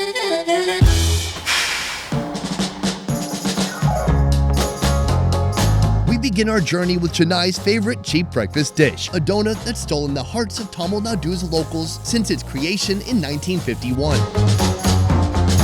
Medu vada வந்து எங்களுடைய ஹோட்டலில் நல்ல moving ஆகிற மெதுவடை அப்படின்னு சொல்லிட்டு நம்ம எதுக்காக சொல்கிறோம்னா மேலே மொறுமொறுப்பாகவும் உள்ள சாஃப்டாகவும் இருக்கும். இதில் ஹெல்த்தி ஃபுட் அப்படின்னு எடுத்திங்கன்னா ப்ரோட்டீன். நாங்கள் நார்மலாக மெதுவடைக்கு வந்து சாம்பார் சட்னி, அதாவது தேங்காய் சட்னி, கார சட்னி, சாம்பார் இப்படி வச்சு 3 வகையாக டோனட் வந்து மைதாவில் செய்வாங்க. இந்த சவுத் இந்தியன் டோனட் வந்து கோல்தால் அதாவது உளுந்தில் செய்கிறாங்க.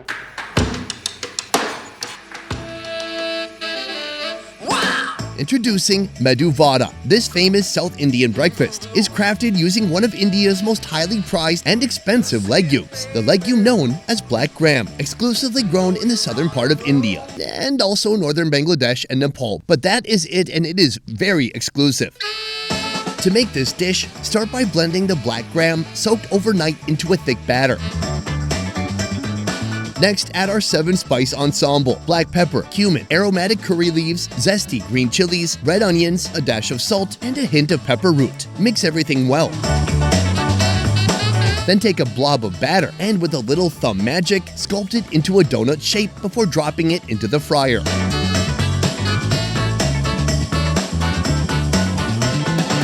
This trick ensures our donuts cook up evenly, giving you that perfect crunch from the outside to the inside.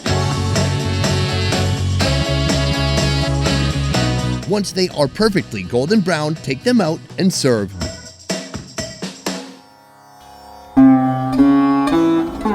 Unlike its sugary cousin, this savory donut brings all the heat. It's a flavor journey, a pilgrimage of pleasure, where legumes and spices collide into a spicy tango, unleashing a pepper and curry explosion. And in the texture department, it's a tag team effort, a crispy coat embracing a fluffy cloud-like center. Fun fact, Medu means soft, while vada is a type of Indian savory fritter.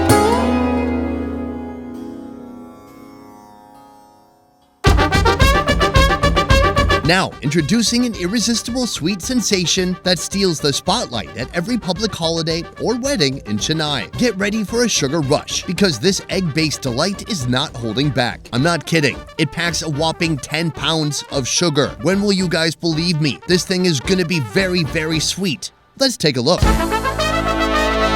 Actually मुट्ठे मिठाई बोलते हैं कि मुट्ठा means आके तमिल में egg बोलते हैं and मिठाई बोलने का मतलब कि उर्दू में जो बोलते हैं मिठाई, सो मुट्ठे मिठाई एक स्वीट बोलते हैं इसे कॉमनली. वो टेस्ट बहुत अच्छा लगा मुझे. बाद में खाने में मुझे दिल में लगा कि यही बिजनेस क्यों करूं. बाद में ये कॉन्सेप्ट उठा के मैं बिजनेस चालू किया. उसका नाम जो है Salim sweets. Behold the Matta Mithai. This recipe emerged just over 6 decades ago, casting a spell on the taste buds of Tamil Nadu ever since. Now it's the star dessert at almost every local event. First things first, crack a couple dozen eggs into a bowl. Yes, I said dozen. Many dozens.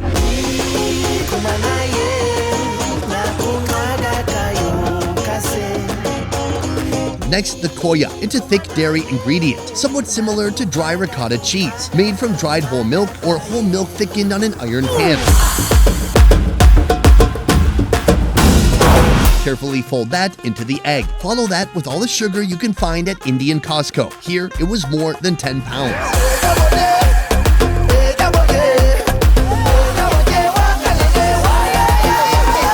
While folding, add the magical ingredient. No, not more sugar, I'm talking about ghee, also known as clarified butter.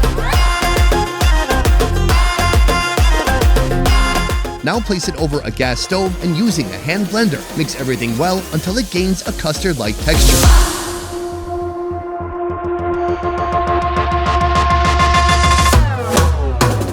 For the final step, glaze up a tray with a bit of ghee and pour in our eggy mixture. Bake everything for 6 hours and serve.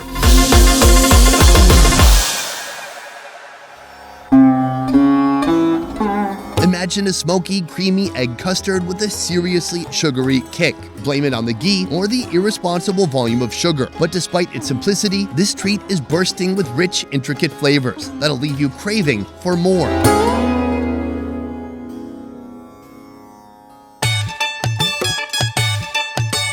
Chennai, a massive coastal hotspot in India. It boasts a cuisine that's heavily influenced by its oceanic surroundings. Seafood reigns supreme here, served up in countless delicious ways. But the seafood that's topping the charts? The legendary fish fry. Seriously, it's everywhere.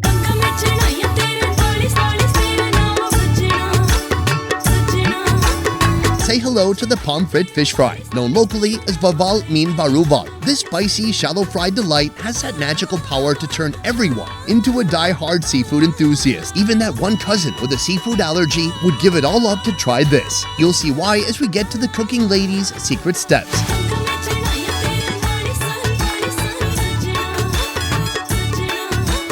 First, she carefully washes the pomfret fish, then scores its entire body using the traditional boti knife. Next up, the spice game begins. She adds salt, turmeric powder, red chili powder, and fenugreek powder. You probably thought she was done. Well, you thought wrong. After a few splashes of water, she adds a blend of ginger, turmeric, and fish masala. Mix it up for those flavors to mingle and work their magic. Finally, it's frying time. 15 to 20 minutes till it's crispy to the bone.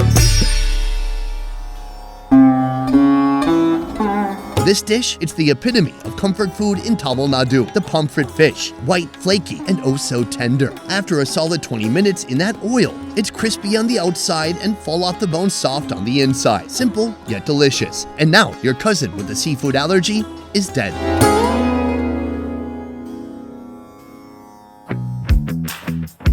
Get ready to dive into the ultimate dosa experience. We're talking a dosa stuffed to the brim with juicy mutton curry, an egg surprise, and all of it topped with even more spiced drenched mutton. This, my friends, could very well be the heavyweight champion of meaty dosas.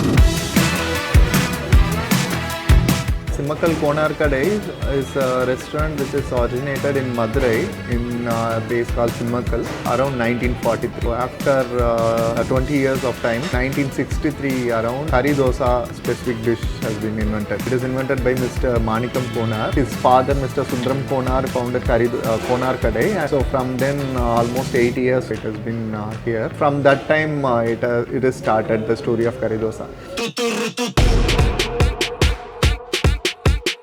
Let's dive into Chennai's culinary wonders, dosas and curries. But why settle for one or the other when there's a dish that masters both? Meet the mutton curry dosa, one of the city's most magical food creations. Step 1. Spread that dosa batter on the hot tawa. Step 2. Top it with a dose of rich mutton brain gravy. Step 3. Crack an egg right on top and mix it all together to create a fatal 15-car pileup of flavor in your mouth.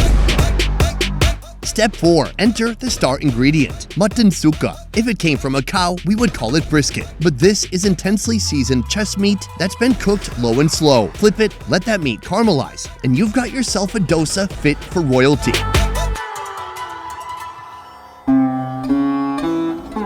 This dish is experienced in layers. First, a crispy, nearly violently seasoned mutton meat kicking off the flavor parade, followed by a creamy curry mixed with egg at the heart of it all. And to seal the deal, the final layer, a warm, slightly crispy dosa batter that ties everything together.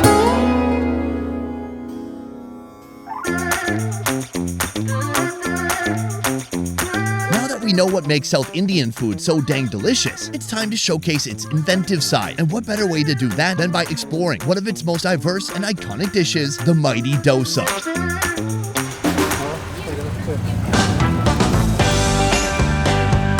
Dosas. They're not your typical French crepe. These bad boys are the rock stars of South Indian cuisine. Crispy pancakes made from fermented rice and lentil batter.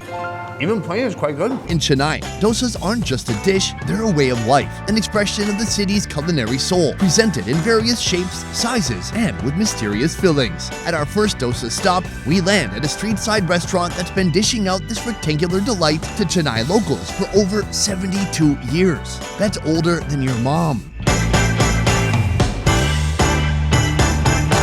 The only thing is, these dosas are filled with raw eggs. தாத்தாவால் 1952 1952 நம்ம கடை ஆரம்பத்திலே வந்து எங்கள் தாத்தா இருக்கும்போது இட்லி தோசை வடை தான் start பண்ணார். அப்புறம் எங்கள் அப்பா பட்டு நான்வெஜ் ஆகினாரு. எங்கள் கடை ஆரம்பத்தில் இட்லி தோசை வடை இதுக்கு ஃபேமஸ். பிரான் ஆப்பாயில் தோசை நான் லாஸ்ட் ஒரு 5 years ஆயிடுச்சு. அது என் பையன் சொல்லி ஆரம்பிச்சு சார், அவருடைய ஐடியா தான் அது. ஏன்னா தானாக வந்தது தான் ஐடியா, யார் சொல்லியும் கேட்கல. சின்ன பசங்க நிறைய பேர் விரும்பி சாப்பிட்றாங்க, பெரியவங்களும் வந்தாலும் பெரியவங்களும் விரும்பி சாப்பிட்றாங்க. டேஸ்ட் நல்லா sir. ஆப்பாயில்னா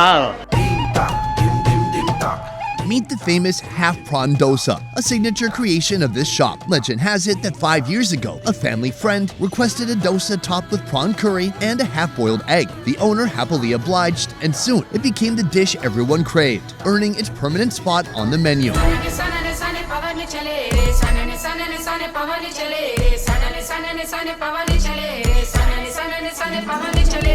To prepare this unique dish, spread black gram dosa batter on a hot tawa.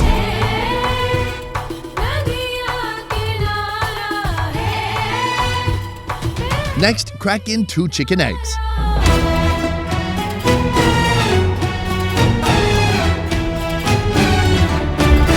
Then it's time for the curry, prepared with fresh prawns, curry leaves, black pepper, tomatoes, Kashmiri chili, turmeric, coriander powder, and a dozen other spices. Spread it along all 4 sides of the dosa and fold it inwards. This is called Indian origami. Serve with chicken gravy, mutton gravy, and prawn gravy for extra flavor. If you like your eggs on the rare side, then the crisp outer layer is the perfect match for the gooey half-cooked eggs and the flavorful prawn curry on the inside. It's a seafood fiesta, snuggled within a crunchy trench coat of flavor.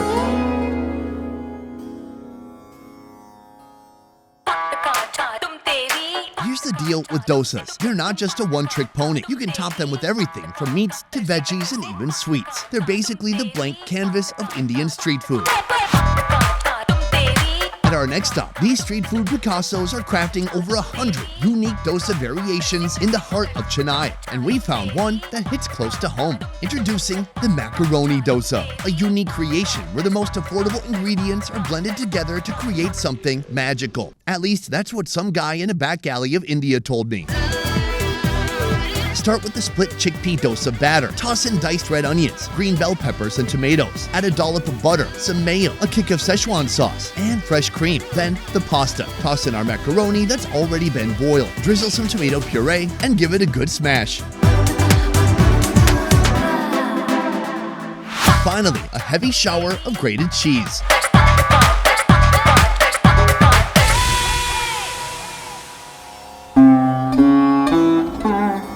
Expecting a typical macaroni and cheese, well, you won't find that here. This isn't a pasta dish.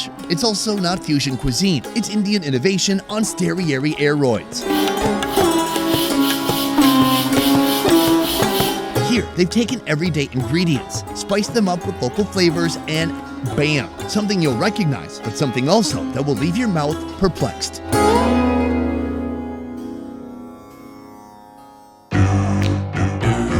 Some people believe that a local priest accidentally invented the dosa when attempting to bypass religious restrictions and drink alcohol. We've all been there, especially when liquor stores are closed on a Sunday. He fermented rice, but when it didn't work as intended, he poured the mixture into a pan and accidentally created the dosa as we know it today. Therefore, the word dosa actually comes from the Kannada word dosha, meaning vice or sin. Coming up, we have one of the most sinful dosas ever made, topped with forbidden beef bone marrow. bone marrow. It's the fatty tissue inside your bones. It's responsible for creating billions of blood cells every day. It creates red blood cells that carry oxygen so you can breathe, and white blood cells that help you fight infections. Thanks, bone marrow. But if you put down the science book and pick up a cookbook, you'll find the bone marrow is also freaking delicious. Oh my God, that's good. This is a nalil dosa. It's the only dosa in Chennai that uses beef, a controversial ingredient. Look, here's a comment from one of our viewers saying that we should never show beef on the channel again. People get really upset about it. Perhaps because the consumption of beef is illegal in many states in India. Start by spreading out the black gram batter on a hot tawa. Now here comes the star of the show, the slow-cooked, melt-in-your-mouth beef bone marrow. Tap and scrape every last bit of flavor out. Top it with an egg and give it a nice hearty spread. Next, a sprinkle of their secret homemade spice blend and a touch of fresh coriander for that extra zing. Fold it up and get ready to savor this delight. Served with a delicious stewed beef.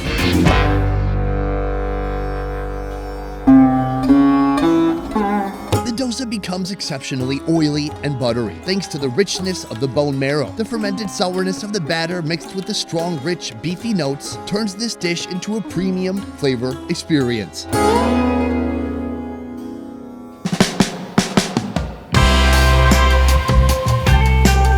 Soon, we'll try the biggest dosa you'll find in Chennai. But before that, let's explore a one-of-a-kind creation resembling a spider's web. Its ingenious presentation caused a culinary frenzy, swiftly going viral online and across the city.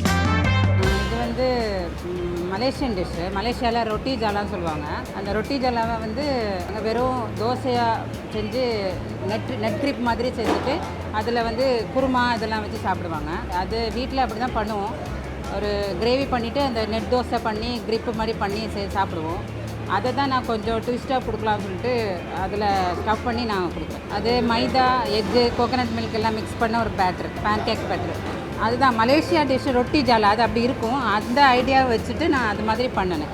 அதே சின்னதாக role பண்ணி கொடுப்பாங்க மலேசியாவில். அதை நம்ம இப்படி பண்ணால் நல்லாயிருக்கும், ஒரு பீஸா ரேஞ்சுக்கு கொடுக்கலாம் அப்படின்ட்டு யோசிச்சு தான் இது என்னோடய ஸ்டஃபிங் வந்து என்னோடய சிக்னேச்சர் டிஷ். இது பாப்புலராகி ஒரு 1.5 வருஷம் ஆச்சு.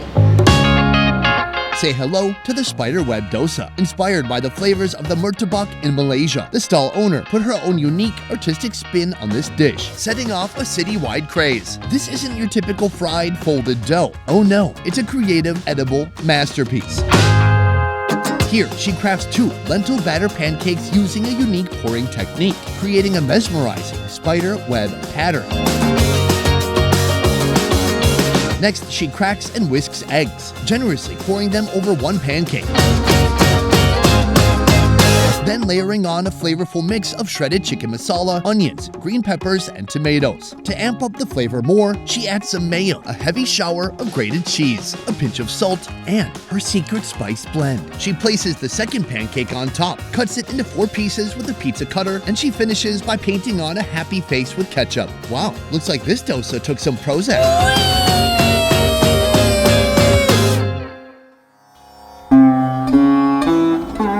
The dosa's crispiness adds an incredible crunch, perfectly pairing with the flavorful shredded chicken, sauces, and seasonings inside. It's a truly satisfying bite that explains why this dish has taken the internet by storm.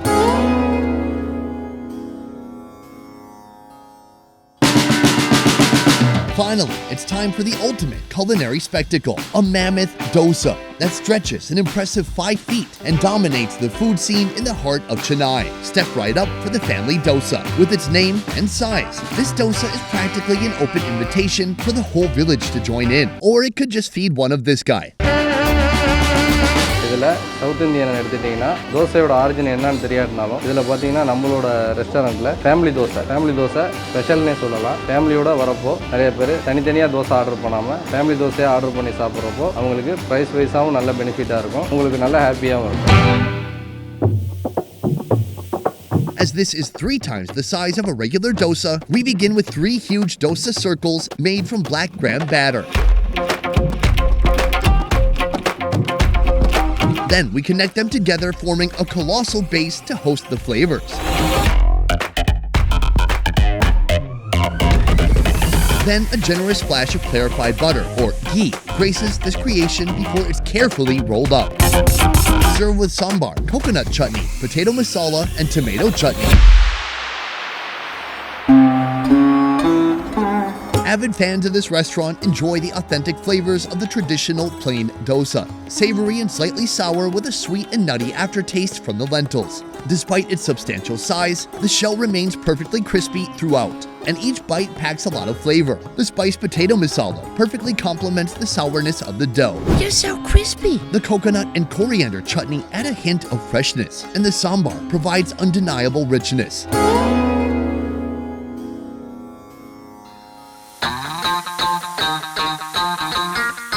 So those are some of Chennai's most inventive dosas. They're delicious, but they're not daring. If you're looking for a little danger to go with your dining, then you need to experience the 5 most deadly street foods of Chennai. Our journey begins at a stall in the heart of Chennai, serving up a local fiery noodle favorite. This stall's signature sauce is no joke. It's the Chuck Norris of condiments, ready to roundhouse kick your face with flavor.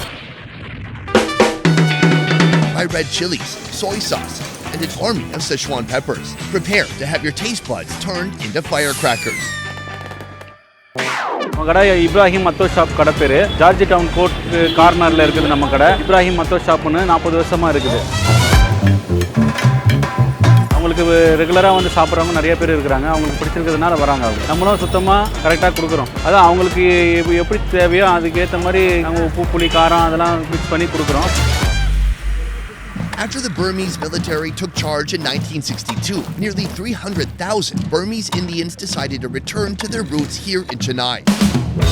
And boy, when they came, they brought back more than just memories. Among their gifts to the city was atto, a dish that screams fusion in every colorful strand. This dish is an adaptation of a popular Burmese noodle salad, featuring a mix of shredded veggies, vibrant orange noodles, and a plethora of Indian spices, all amped up with Szechuan sauce. Start by placing a glorious mountain of shredded cabbage on the tawa. Sprinkle in some salt, red chili powder, and garam masala. Top it with sliced red onions and mix. Crack in around 10 to 15 chicken eggs. Then introduce those bright Burmese orange noodles. Scoop in a generous amount of Szechuan sauce and chopped fresh coriander. Then add the ghee and mix it well. Top with fresh coriander and a slice of fresh lime. Despite the salad's prominence in this dish, what you get is an explosion of flavors. Those crunchy noodles get cozy with the zesty shredded cabbage, while mingling with a bold mix of spices. The Szechuan sauce is, however, the real game changer. Its spicy kick creates a tantalizingly addictive taste that'll keep you reaching for more.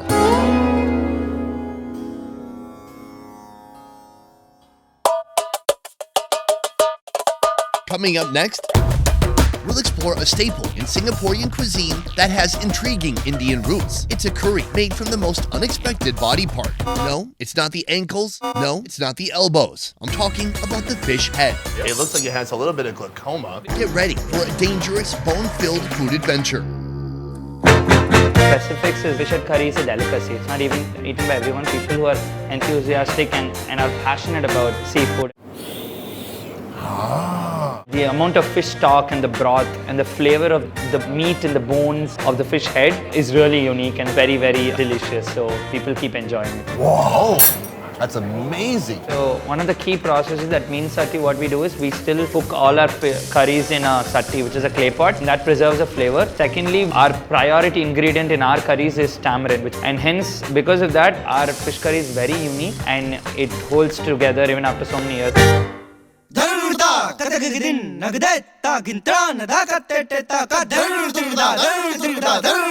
Curry, a megastar in South Indian cuisine, has earned its frequent flyer miles, jet-setting across the globe, from Japan's tonkatsu curry to the spicy Jamaican curry goat, and let's not forget the culinary legend that is Singaporean fish head curry. This mouth-watering delight wasn't just born anywhere. It was the brainchild of an Indian chef back in the 1940s. Here in Chennai, it's a beautiful mix of Chinese influence with a massive fish head and vibrant spices from India.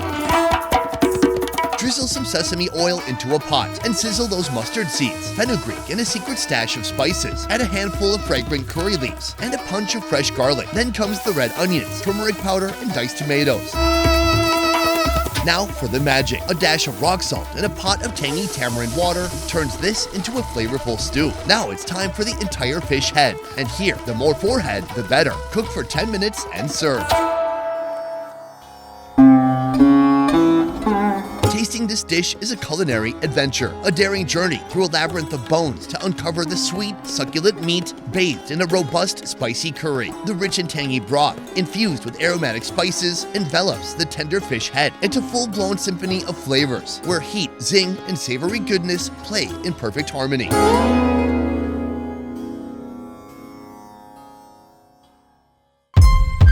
Coming up next is a Chennai specialty that'll set your taste buds ablaze.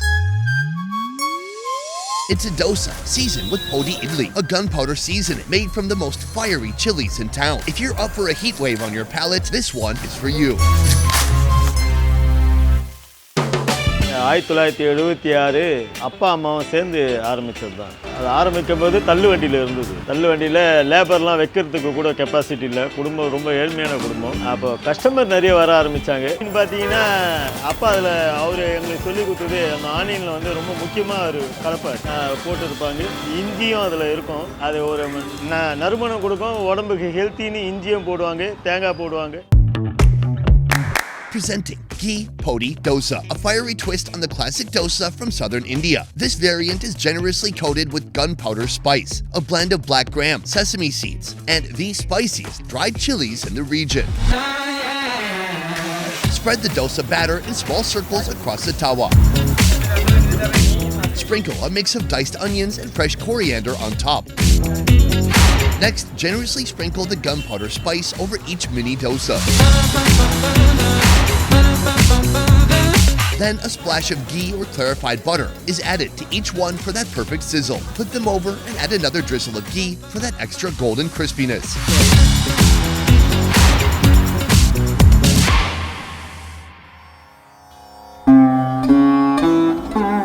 Judge a book by its cover, especially when it comes to this dosa. As safe as it may seem, one bite will unleash a fury of India's most fiery chilies, a hydrogen bomb for your palate. The crunchiness of the outer layer balances everything together and provides much needed, satisfying, delicious relief.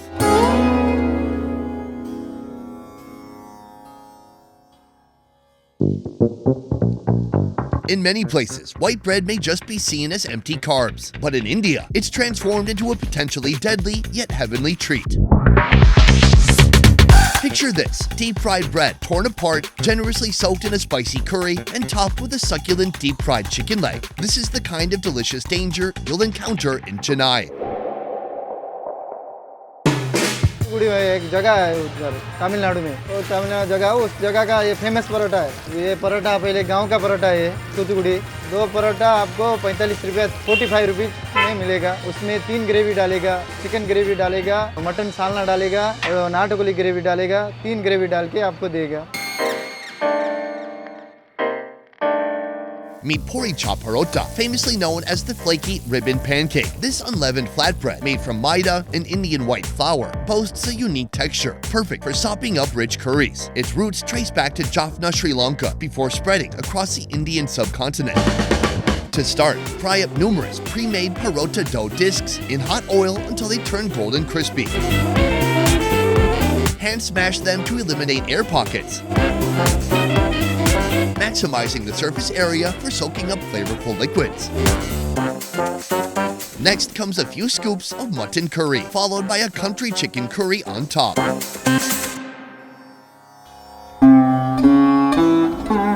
The texture is a combination of flaky edges combined with a soft and moist center that soaks up the medley of flavors. The chicken is tender, yet juicy and seasoned straight to the bone. It will teleport you to a different dimension.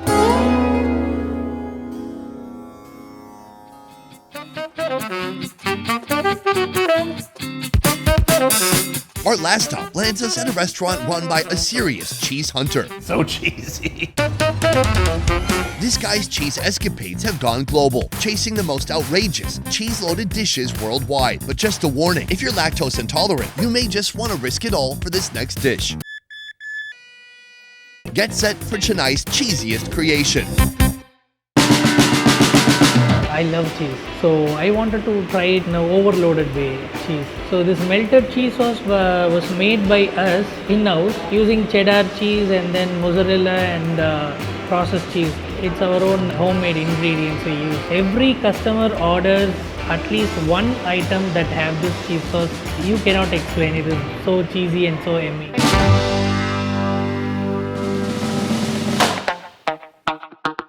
Get ready to meet the cheese band stacked burger. This masterpiece was dreamt up by the owner, who was on a mission to find the cheesiest burger in the world. But nothing he found quite hit the mark, so he took matters into his own hands.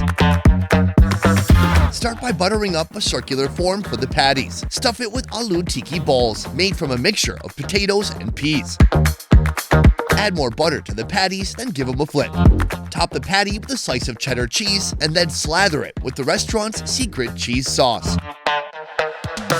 Now the build. Top the burger bun with caramelized onions, followed by our 2 potato patties. Squeeze another layer of mayo over the patties, and close the burger with the top patty. Serve with fries on the side and a final glaze of secret cheese sauce.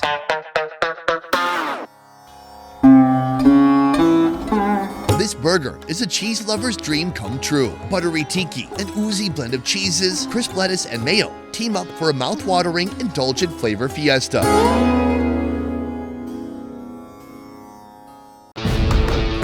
In this video, we're attempting to survive 1 week on street food. We've come to one of India's most diverse coastal states, referred to locally as God's own country.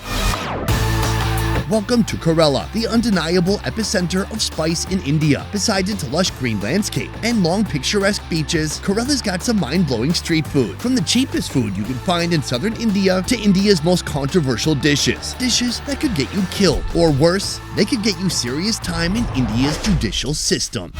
This is Survival of the Tastiest in Kerala, and we're kicking things off with a dive through the expansive backwaters of this state, uncovering seafood delights you've never seen before.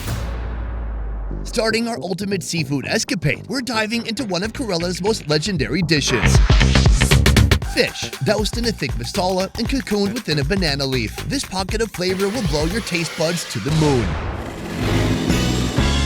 Restaurant अभी 5 साल हो गया, तो जो daily मिलता है वो हमारा स्पेशल है। कैरीमीन है, आवोली है, सी फूड है, और बैक वाटर फिश भी है, सी वाटर फिश भी है। मोस्टली यूज करता है कैरीमीन, पेल spot. Introducing the Meen Palichattu. The word meen means fish, and palichattu means baked in a banana leaf. This dish features the pearl spot fish, a celebrity that earned the prestigious title of state fish in 2010. To make this dish, start by carefully descaling the fish and scoring it on both sides, exposing the firm meat that will soon marry some heavenly masala. Next, drop a few spoons of coconut oil into the pan, followed by fenugreek seeds, mustard seeds, fresh ginger, garlic, red onions, and curry leaves. Now slick the pan with a bit more coconut oil and brace for a spice tornado. Red chili powder, garam masala, turmeric, coriander, fennel, black pepper, and a sprinkle of diced tomatoes. Stir it like it owes you money, and toss in a dash of tamarind water for that tangy zing. Add the fish and bury it under all the spices. Then add coconut milk and cook for 10 to 12 minutes to remove the liquid. Get that banana leaf all dolled up, coat it with the thick, almost chunky gravy, and wrap the fish up like a burrito. Let it do a little spa day in the water-filled pan, steaming it for an extra 10 minutes before serving.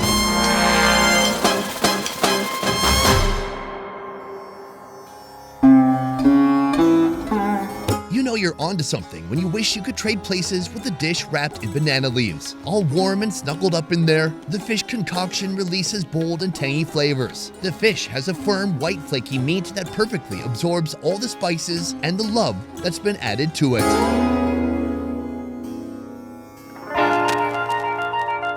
What food saddles the line between an oddity and a delicacy? Nope, it's not a giant worm or an extremely smelly durian. Smells like fruit. We're talking about a fish's egg sac. Get ready for one of the most alien-looking seafood dishes you'll find in Kerala.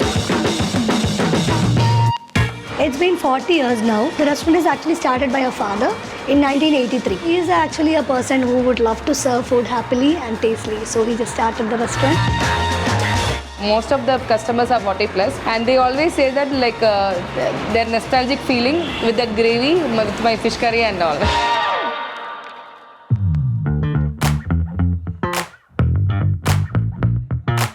Say hello to Gaboli fry, a beloved local treat made from the humble egg sac of the gray mullet fish, and an ingredient affectionately termed Indian caviar. While it won't make your bank account cry like the fancy black sturgeon or beluga caviar, it still has its own charm. This delicacy has caused quite a stir, especially on India's east coast, sending the fish's price soaring. Brace yourselves. This dish could set you back a jaw-dropping $6. Come on, woo! Start by cutting the egg sac into 7 or 8 slices. In a bowl, crack an egg but ditch the yolk. Mix the egg whites with red chili powder, black pepper, salt, turmeric powder, ginger garlic paste, coconut oil, and a bunch of curry leaves. Then coat the fish eggs into the mix, making sure all sides are covered. Now it's frying time. Drop the eggs into a pan and add a sprinkle of fresh curry leaves. Give it a flip and add green chili slices. Once they're golden brown, serve it with onions and tomato slices. Crispy batter on the outside, followed by an explosion of the smooth fish eggs in your mouth hole. The yummy taste of hundreds of little fish lives melting away on your tongue is an experience you won't soon forget. It's a caviar and curry duo, all at a very affordable price.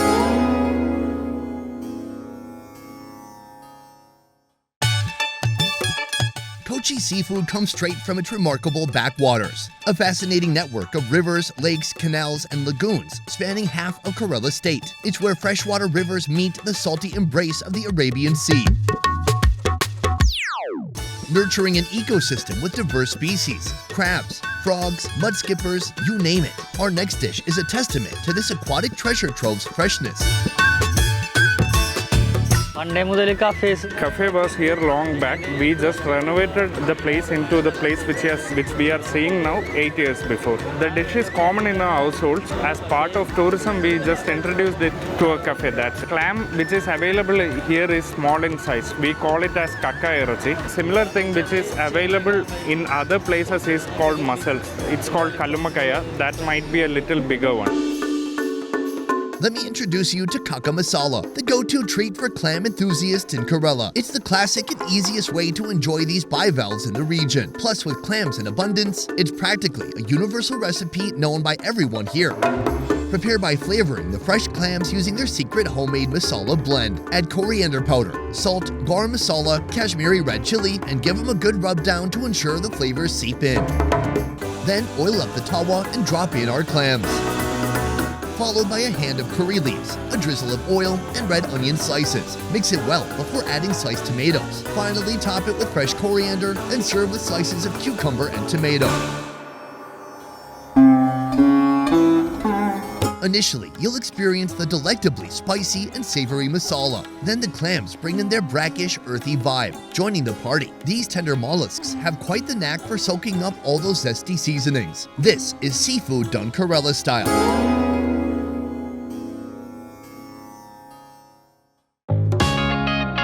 If you're still with us, and honestly I don't understand why you wouldn't be, then you're in for a real treat. Brace yourselves for a pickle revolution. Koreans have kimchi, Germans have sauerkraut, and the rest of the world, I guess, dill pickles maybe? But did you know you can also pickle fish? Well, get ready to explore this unique and iconic curiosity straight from the heart of the sea. Normally, നാരങ്ങ മാങ്ങ മീൻ ചെമ്മീൻ അങ്ങനെ veg non veg ആയിട്ട് around 30 items ചെയ്യാറുണ്ട്. ചൂരയാണത്. ചൂരയല്ല കേര എന്ന് പറയും, tuna. ഏറ്റവും best എന്ന് പറയുന്നത് റൈസ് തന്നെയാണ്. Meet Neen Achar, the OG fish pickle straight out of Kerala. Legend has it Indians have been pickling since roughly 2030 BC. That means they were probably swapping pickle recipes with dinosaurs. Yeah. Enter Nanman Nadan Pickles, where the owner turned this age-old tradition into a full-on pickle empire, offering more varieties of pickled fish than you have fingers and toes. That is, unless you grew up near Fukushima. What now? Oh, right, 30. They have 30 different types. First, grab those tuna cubes and give them a spice shower in chili, turmeric, and salt. Now let's get the pan sizzling. Take a plunge into sesame oil with our fish. Then it's all about the 18 flavor crew. Fenugreek, check. Mustard seeds, check. Oh, I guess it's just those two things. Roast them up, then transfer a few spoonfuls to the other oiled pan for that flavor kick. Follow that up with garlic, and I'm talking about an ungodly amount of garlic, like a large bowl of garlic. It's so much garlic, it's considered a hate crime against vampires. Add ginger paste, green chili, and let it cook for 7 to 9 minutes. In the meantime, take the rest of the roasted fenugreek seeds and grind it into a powder. Now add the red chili powder followed by the ground fenugreek powder and vinegar. Now add a few spoons of white pepper and our fried fish. Finally, let everything simmer for 20 to 25 minutes and serve. The masala is like a spicy, tangy tango on your tongue, crispy outside and a bit chewy on the inside. This dish is a roller coaster with one loose wheel for your taste buds, leaving them in a deliciously puzzled daze.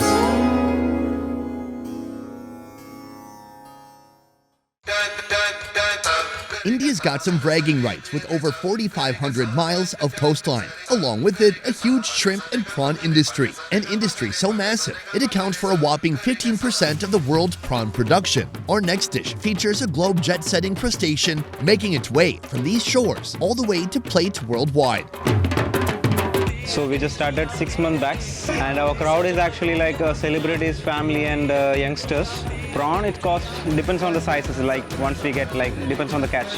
We have an authenticity. We are doing in a special way where nowhere you can get in Cochin or maybe in Kerala. Step into Cafe Utopia, the freshest haunt in town. It started just 6 months ago, and it's already cemented its place in the local scene. Their claim to fame? The garlic butter prawns that bring Mediterranean vibes right to your plate, all while celebrating the chef's childhood prawn tales from India. First things first, Prawn Prep 101, the cleaning drill. Bid farewell to the prawn's poop vein as we take these Indian-born beauties on a culinary world tour. Next, give them some Mediterranean love. A lemony bath with a splash of salt, pepper, and olive oil. While the prawns are marinating, it's time for the pasta. Glide the pan with olive oil, toss in garlic and chili flakes, then let the spaghetti crash the party. Salt things up, then let the pasta strut its stuff. Now it's time for the sauce. Start with butter, garlic, capers, cherry tomatoes, parsley, a squeeze of lemon juice, and it's good to go. Finally, it's the prawn's turn to hit the grill. A sizzle here, a flip there, as they get that perfect hue on the hot tawa. While that's happening, stir-fry some zucchini, bell peppers, broccoli, carrots, and cauliflower in butter. Plate everything and serve. This dish is a harmonious blend of Mediterranean ingredients and the heartfelt dedication of Indian chefs. If you want true fusion cuisine, I think we've found it.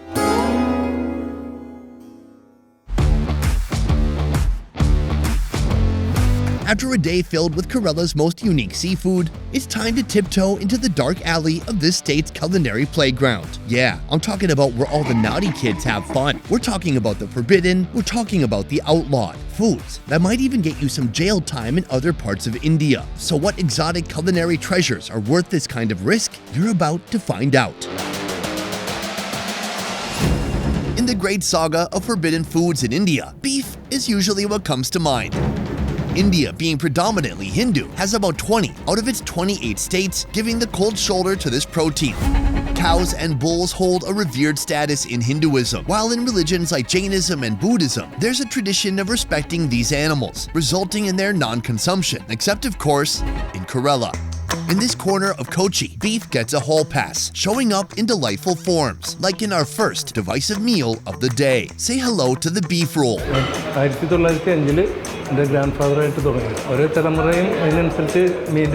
Born from Kerala's classic beef ulati artu curry that usually sides up with the paratha bread. But here in this 117-year-old kitchen, the owner thought, hey, what if we wrap the paratha around that curry? Then, boom, a brand new dish emerged, one that became viral and has been flying off the shelves for over the last 6 months. Guys, this here is the magic of rebranding. Start with maida, or white flour dough balls. Roll them out and execute a smart fold, the secret behind that incredible flakiness. After a 10-minute siesta, roll out the dough once more and throw it onto a piping hot flat top. Sprinkle a dash of ghee and flip. Once golden brown, stack the breads together and crush for even more flakiness. Now for the pièce de résistance, beef ulartiatu curry, made from beef cubes, tons of onions, coconut milk, and a secret spice blend. Marry the two entities in wrap-like fashion and serve.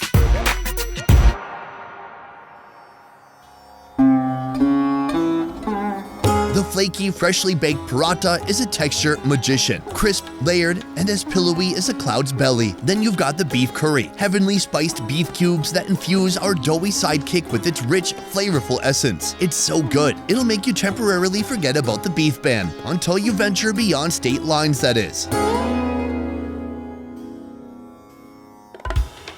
In the world of Indian slaughterhouses, tales of questionable hygiene and meat-borne hazards are like urban legends. Rabbits in particular took the brunt of it, landing themselves in a sticky mess back in 2014. India's Food Regulating Authority red-carded the slaughtering of rabbits, along with the likes of dogs, cats, and camels in Kerala. The rabbit ban was lifted a few years ago, but that doesn't mean that Thumper doesn't still get the side eye. So today, brace yourselves as we uncover one of the most controversial proteins in Kerala. Introducing Kerala's rabbit roast. Now, I've had my fair share of rabbit encounters in the Philippines. It looks almost like chicken breast. In Jamaica. It's famous meat now on the block, you know. Even in Vietnam. Wow, that's really good. I didn't think I'd like rabbit this much. Most of the time, I had a drink in hand, and at this Kochi restaurant, it's no different. Welcome to Natur Toddy Shop, where the drinks flow as freely as the stories from its 50-year-old walls. Rabbit roast or rabbit dishes is mostly available in toddy shops only in Kerala. That's why to taste the rabbit, people come to toddy shop. Begin by adding diced up rabbit meat into a pan. Add water and spice it up with turmeric powder, salt, red chili powder, minced garlic, and mustard oil. Let everything cook for 10 minutes before adding dried chili powder, more salt, ginger garlic paste, sautéed onions, black pepper, and coriander powder. Let it cook for another 20 minutes until the juices evaporate.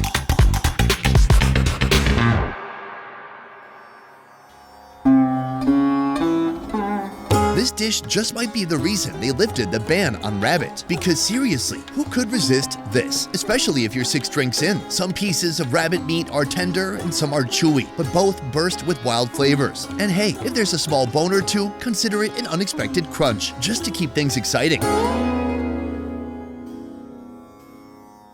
You've probably heard tales of people who wear masks to avoid inadvertently hurting microorganisms with their breath. These individuals follow Jainism, a religion that shuns all forms of violence. They won't touch meat, onions, garlic, or even root vegetables. According to them, plucking those hurts the plant. So, our next dish is a heavy stew that is their absolute sworn enemy. Sorry guys, meat buffalo stew. The stew is predominantly made by Syrian Christian families. This stew is only rolled out for the big guns. You know, like birthdays, weddings, or just the regular I need some joy in my life kind of days. Being a coastal state, seafood has its presence in the menu, but beef also has equal number of lovers, I must say, in the city. We see anywhere between 400 and 500 customers every day. We usually consume about 8 to 10 kilos of beef on a daily basis here. To make it, start by heating up a few spoons of coconut oil. Add whole black peppercorns, star anise, cinnamon sticks, cardamom, green chilies, fresh ginger slices, and curry leaves. Then, our first non-permissible Jain ingredient, red onions. But hold on, if you've already dipped your toes in Jainism, these next few ingredients are definitely a no-no. Add carrots, potatoes, and the infamous beef.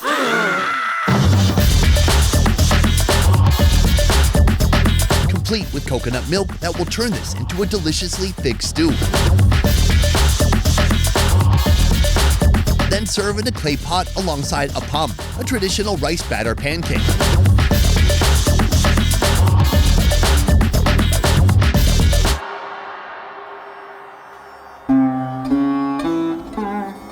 Stew brings together the creamy, strong flavors of coconut milk with the robustness of buffalo meat, creating a taste that's both comforting and bold. Toss in those root vegetables and it's a winter treat fit for a feast. It's the sort of stew that'll have you feeling pretty guilty for enjoying it way too much, especially if you're of the Jain persuasion. Let's talk about pork. It's a red flag for certain communities like Jewish, Muslim, and some Christian groups. But if you're a pork lover, this next dish will bring you to paradise. This is a full singer restaurant, the pork specialties. Because this is metropolitan city, there is no any other restaurant for pork. This spot serves up some of the most mouth-watering pork ribs you'll ever sink your teeth into in Kerala. Mostly Christian community is eating in pork. This pork-centric eatery has been sparking controversy within the local Islamic community for the past 3 years, while at the same time tantalizing the taste buds of everyone else. Their star dish, giant pork ribs that keep the meat eaters coming back for more. Every day around now going 50, 60 kilo. So many people interesting because they don't have option for preparing in-house this pork ribs. Step 1. Boil the ribs low and slow for 4 to 5 hours in turmeric-infused water. Step 2. The marinade. In a bowl, combine curd, olive oil, turmeric, onion powder, garlic powder, and sweet paprika powder. Step 3. Slather this goodness all over the boiled ribs. Step 4. Throw these saucy ribs on the grill for 15 to 20 minutes.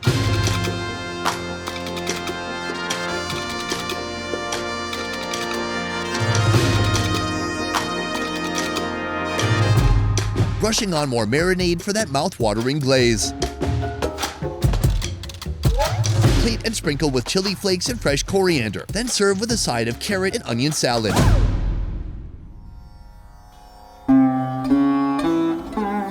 One bite of these ribs will make you forget about the hotbed of debate surrounding pork in Kerala, at least temporarily. The exterior glaze is so caramelized, it's like it's trying to sweet-talk your taste buds. And that meat, super tender. It practically falls off the bone, thanks to all that lovely fat, keeping it moist and happy. Oh, and the salad?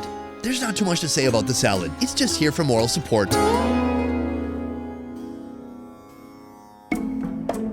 Rivers of clarified butter and seas of fried indulgences have caused quite a stir in Indian states like Punjab and Rajasthan, leading to a bold step, an unprecedented fast food ban to tackle the health crisis. These places must bid adieu to pizzas, burgers, and fizzy drinks in and around schools. While it might seem like a tragedy for my junk food-loving American soul, Kerala has come to the rescue. Welcome to the Grill Lab, the Zen master of fast food restaurants. And if you can't find your inner peace in this space, you might find it in their best-selling dish, the messy burger. It's the kind of messy that's a beautiful disaster waiting to be consumed. Kick things off by giving the burger bun a good buttery tan on the grill. While that's toasting away, introduce the star of the show, the patty. Here they use beef patties, a controversial protein in India, as we've discussed. Place a patty on the flat top and crack an egg beside it. Flip the beef, top it with pepper sauce and a slice of cheddar cheese. Spread spicy mayo on both buns and stack our beef patty. But wait, there's more. Introduce a chicken fillet, egg washed and flour coated into hot oil and fry until it's crispy golden. Place it on the burger and unleash a cascade of toppings, basically every sauce in your cabinet. Then another slice of cheddar, the egg, extra bolognese sauce, cheese sauce, and a sprinkle of crushed nacho chips. Plate and serve with fries on the side.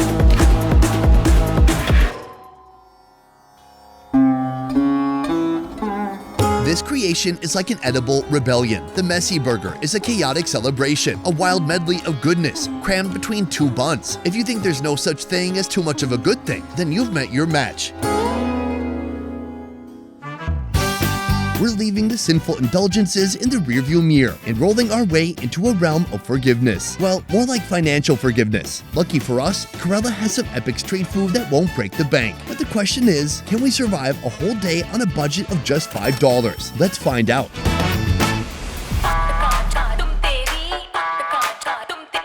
First, we're driving straight to a shawarma factory that's pumping out a jaw-dropping 2,000 to 3,000 pounds of meat daily. From here, we'll follow this meaty saga to a shop where they transform it into one of the most affordable shawarma sandwiches you'll find in all of India. वो हम लोग का specially बोलेगा तो हम लोग का Lebanese kitchen है, लेबनीज फ्लेवर लेबनीज किचन है हम लोग, इसलिए हम लोग का पूरा लेबनीज का है। तो बर्गर टेस्ट बोलेगा तो हम लोग का बन का टेस्ट मिलता है इसमें, टोटली हम लोग का चिकन का फ्लेवर मिलता है। तो इसका आइडिया में हम लोग वो बर्गर बन का टेस्ट है पूरा, हम लोग का चिकन बन पूरा स्पेशली वो अच्छा टेस्ट का सामान है, शेफ का रिकमेंडेड है। Realm of culinary wizardry, shawarma reigns supreme, a Middle Eastern marvel where sliced meat is stacked, rotated, and theatrically shaved off for your eating pleasure. But wait, this Karela restaurant reimagined shawarma and tucked it right between two burger buns, giving birth to a delightful, ingenious, and budget-friendly fusion. It all kicks off at the Shawarma Factory, where 200 to 250 pounds of chicken undergo a serious spa treatment, making sure each piece is cleaned and deboned. Then it's time for the vacuum machine. Wait, did I read that right? A vacuum machine? Apparently, this machine not only amps up the flavor, but it also does a speed run of the marination process, taking it from 24 hours all the way down to 20 minutes. Add the masala made using Indian spices. Then let the machine work its magic. The result is perfectly marinated chicken chunks ready for the spotlight. Now comes the fun part, stacking those Indian spice-infused flavor-packed beauties onto a giant rod. Each of these towers of taste weighs in at over 200 pounds. The meat is then grilled to crispy perfection at the restaurant, while they shave the meat layer by tantalizing layer. For the grand finale, take the burger bun, spread some mayo onto both sides. Top it with red onion slices or sliced chicken meat, a drizzle of mayo, jalapeno slices, and lettuce. Throw it in the panini toaster for a bit and then serve. Despite marinating for only 20 minutes, the chicken absorbs an explosive blend of Middle Eastern traditional and vibrant Indian spices. It's a cultural dance-off in your mouth, wrapped snugly in a warm, toasted burger bun. What's better, it'll only set you back a few dollars.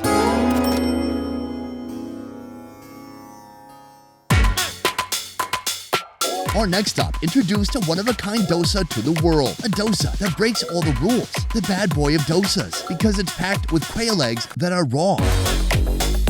This little bad boy quickly took the local scene by storm, turning this shop into a dosa juggernaut, slinging out over 1,000 of these mind-boggling creations every single day. Yeah, we started as a small food joint on MG Road. My father and his three brothers used to make everything from home, and we used to take it to roadside, and we used to prepare it there, and customer liked it. We have more than 175 varieties of dosha, starting from just basic dosha to many fusion varieties. Quail egg dosha is much more healthier than the other doshas. Up to 5 quail eggs are very healthier for people, and it is recommended to eat for less cholesterol. This isn't just your average dosa story. This is the epic saga of the egg dosa, born in 1980 at a tiny roadside stall. At this Karela restaurant, a new variation of egg dosa emerged, filled with a rainbow of vegetables and topped with 6 raw quail eggs. This creation put this shop on the map and turned it into a dosa empire with 3 branches across the city, serving each dish for under $3. To start, spread dosa batter on a hot griddle. Add diced onions, tomatoes, grated beetroot, carrot, and fresh coriander. Drizzle some oil for that extra moisture and mash it all together. Sprinkle in podi masala, garlic, and tomato chutneys and cashews. Then mash it all once more for good measure. Finally, crack in those 8 quail eggs. Or was it 6? I don't know. After 5, I lost count. After the eggs, it's time for a dash of black pepper, and the whole thing is served with sambar, tomato chutney, red chili, garlic chutney, and coconut chutney.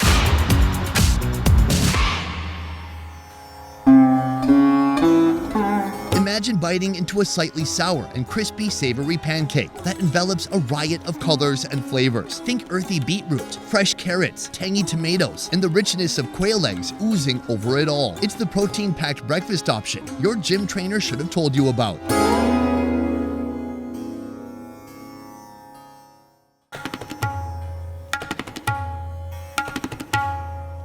Our next dish puts the McDonald's dollar menu to shame. A dynamic duo of Kerala's culinary wonders, putu and kadala curry. Picture fluffy steamed putu in a sweet union with the aromatic and flavorful kadala curry. And all of this for only 88 cents.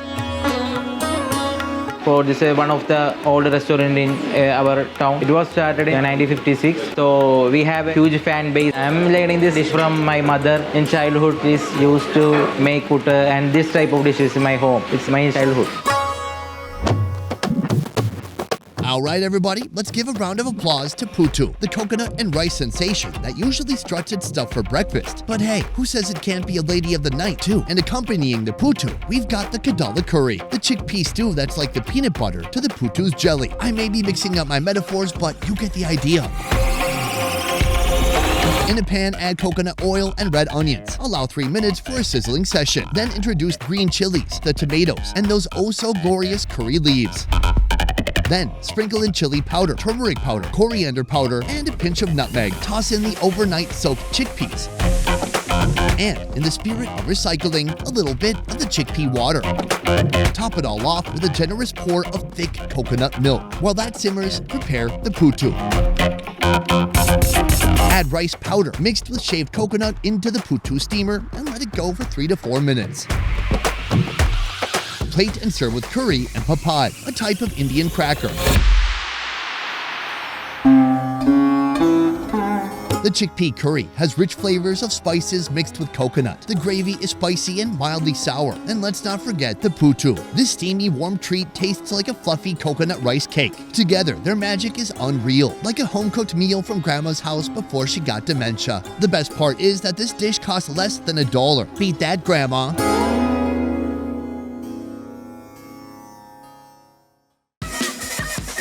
Our next stop in Kerala lands us at a dosa joint, where you're not just served an amazingly crispy dosa for a steal of $1.50, but you also get a spectacular dance show, courtesy of the chef himself. And trust me, the ladies at Spearmint Rhino got nothing on this guy. That's right, this culinary mastermind doubles as the actual entertainment and became an internet viral sensation because of it. Dosa maker dances here because of his enthusiasm. When more customers come here, he'll get thrilled. We sell around 750 to 800 dosas per day. Almost everyone comes here. Mostly families prefer our place. 13 years ago, this dosa haven began as a humble moving cart, but what catapulted them to stardom was their chef's fancy footwork. When a customer filmed his impromptu dance routine during a bustling shift, the video went viral, turning his business into a hotspot. Now there's a dedicated fan base, stronger than the Swifties, flocking in, not just for the dosas, of which they offer over 70 varieties by the way, but no, folks also come here to see those signature dance moves. One of their standouts, the Padayapa dosa.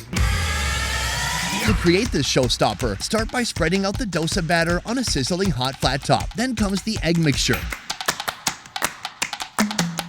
Fresh coriander, diced onions, zesty something else, chili chutneys, sauteed tomatoes, and a flavorful potato masala. Sprinkle some podi masala while grooving to the dosa dance. Add a slick of oil, fold it all together, and it's showtime. This dish is an absolute riot. Imagine the tangy kick of sour dosa, blending with the juiciness of tomatoes. And to top it off, those zesty chutneys. It's like someone put 2 M80s of flavor in your mouth and blew your face off. Trust me, it's a whirlwind of taste that's worth every penny.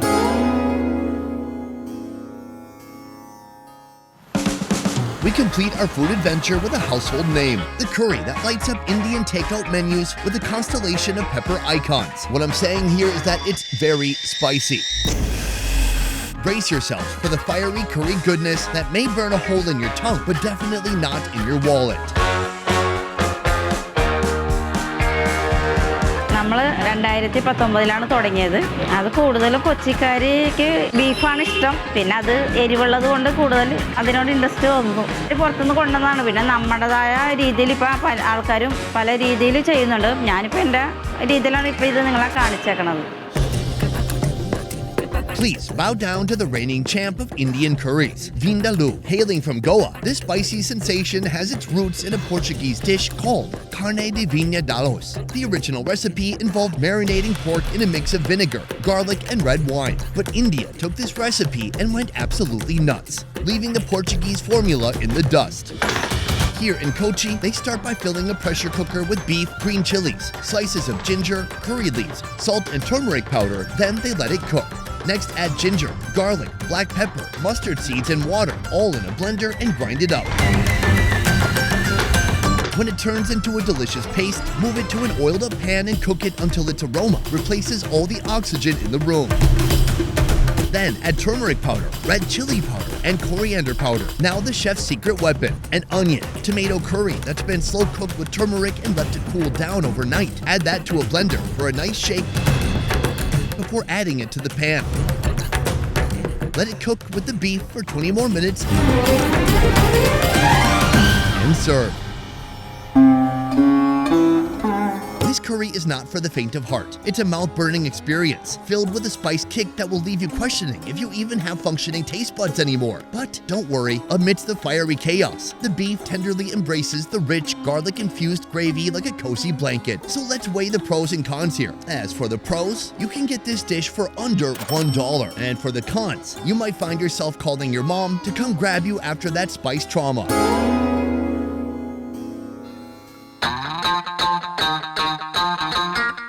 So after eating South India's most budget-friendly food, did we manage to stick to our budget of $5? Well, let's just say our budgets just laughed in our faces. But what better redemption arc than to dive headfirst into India's crown jewel, the mix of ingredients that put this entire nation on the map, or at least on every takeout menu. Get ready for the ultimate curry tour in Kerala as we take on 5 levels of curry.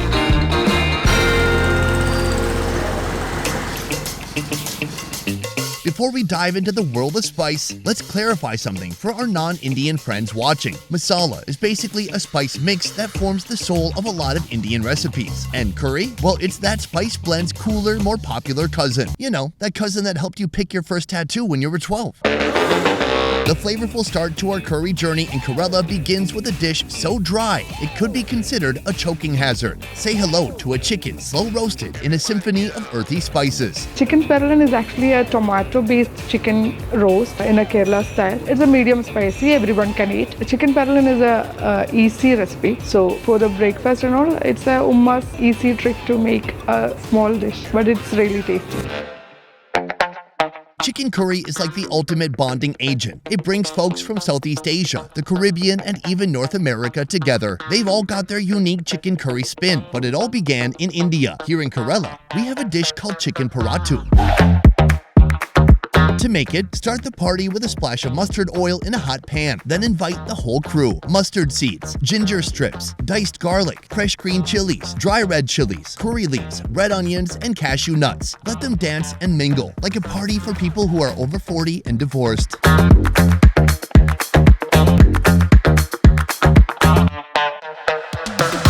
Next, sprinkle in salt, turmeric powder, red chili powder, coriander powder, fennel powder, and black pepper.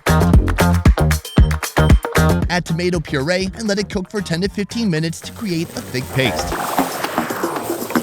Now give a warm welcome to the boiled chicken. Add a splash of water for that paste chicken connection and let it simmer until the gravy becomes dry. Top it off with more curry leaves and serve. Whether you are a rice enthusiast or more of a non-believer. Get it? A non-believer? Come on guys, there's a writer's strike. Chicken parattu is the perfect protein pairing for either one. The dry, golden exterior creates a satisfying, spicy shell that coats every nook and cranny of the chicken. When you bite through it, you're met with a burst of delicious, spicy flavors that will melt your heart and possibly your taste buds too.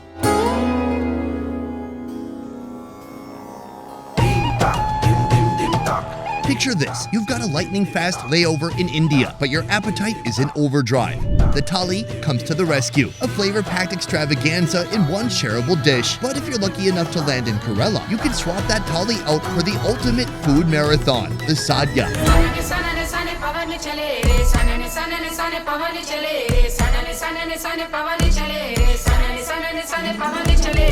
Get ready for a feast featuring not 5, not 10, but a whopping 30 to 60 delights. And yes, they are all vegetarian, but with so many options to choose from, surely we're gonna find something good. Sadhya is typically a vegetable feast. It includes around 25 to 30 varieties of vegetables. It includes some savory dishes, some pickles, and some parboiled rice, and some sweets also. This is the major ingredients of the Sadhya. And we have to serve it in a banana leaf. That's why we call it such as Sadhya.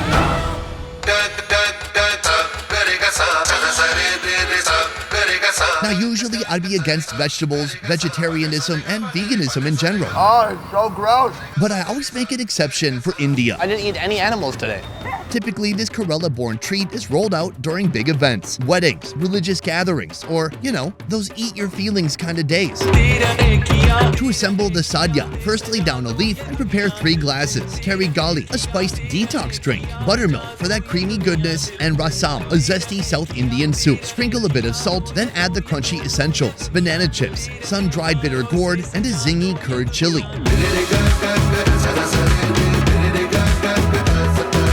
Now for the pickles: ginger jaggery, mango, lime, cucumber, beetroot, and 2 soups. Ola, a white gourd soup, and kalan, a mix of raw bananas and yam. Add a crispy papad and a ripe banana, lining up next to the crown jewel, rice topped with melted butter. Ah, see, it's not vegan after all. Just look at that delicious cow juice.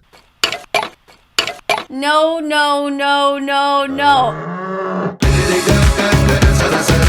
Now it's time to bring the heat. The veggie curry, kutu kari, takes center stage, followed by arisari, a coconut and pumpkin dish, tora, the coconut cabbage mix, and avial, the star combo of 13 veggies. Closing acts are lentil dishes, kati paripu and sambar, and finally mure kari, a blend of yogurt and cucumber. Sadhya is a dining experience where every bite is an orchestra of spices, from the spicy curries to the tangy pickles and chutneys and the creamy lentil curries, bringing in that smooth, rich harmony. It's meant to be shared, but if you find yourself dining solo, just pretend you're a royal king feasting in splendid solitude. That's what I do.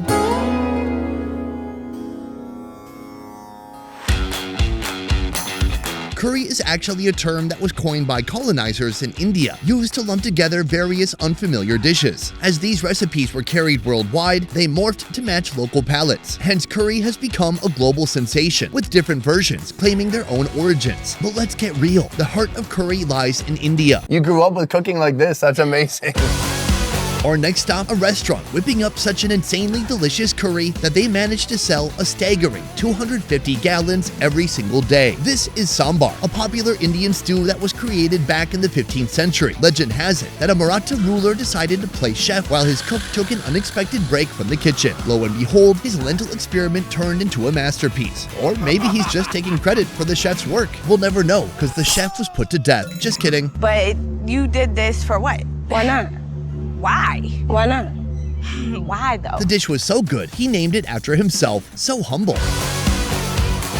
Fast forward to today, and this food spot, once a tiny stall in '98, now churns out a crazy 250 gallons of this legendary stew daily. They've turned a princely kitchen mishap into a thriving curry empire. So how do they do it? Start by washing a mix of vegetables that have been cut into pieces: okra, carrots, red onions, radish, tomatoes, potatoes, and bitter gourd. Strain and set aside. In a giant pan, fry mustard seeds, fenugreek seeds, red chilies, curry leaves, and add the vegetable mixture.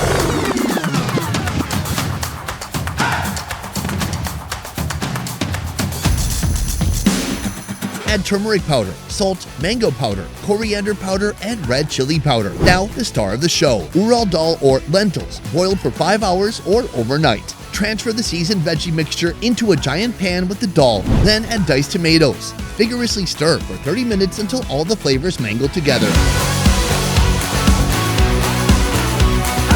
Finish with fresh coriander and serve.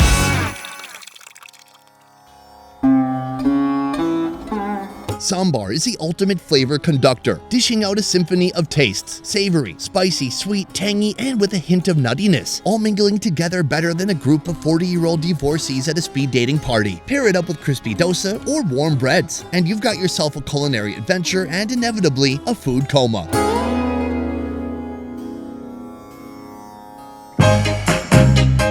Soon we will show you a curry that's almost 2,000 years old. But before that, brace yourself for a famous curry that uses Kerala's staple protein. Today we have used kingfish. As per taste, we can change the fish to pearl spot or whatever fish is available at this store. Meat mean moli. The story of this dish dates back to colonial times, when Portuguese sailors exploring Kerala encountered a fiery local dish that was far too spicy for their European palates. To cool things down, a local woman named Molly added coconut milk, taming the spice and delighting the sailors. Coconut milk will be much evident in the dish and it will be less spicy with tangy flavor of tomato. Impressed by her concoction, they named it after her, giving birth to the iconic fish delicacy. Our restaurant is one among the best seafood restaurants in Cochin. That's why people visit us. To make it, sauté fresh ginger, red onions, a handful of green chilies and curry leaves in a pot with coconut oil. Add turmeric, tomatoes, and thicken with that flavorful coconut milk and a dash of salt. Introduce a slice of kingfish to the pot and allow it to cook for 20 minutes. Serve on nature's plate, the banana leaf.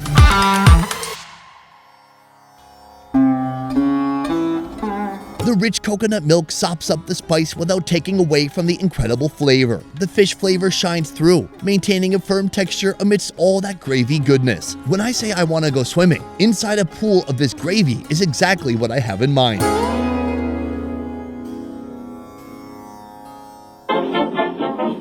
Did you know there's a 2,000-year-old curry from Kerala made by the Syrian Christian community? It's been around longer than my oldest pair of underwear, and I'm guessing it's way tastier too. As we wrap up our curry journey throughout Kochi, Kerala, let's explore the time-tested dish that's seasoned with a dash of history.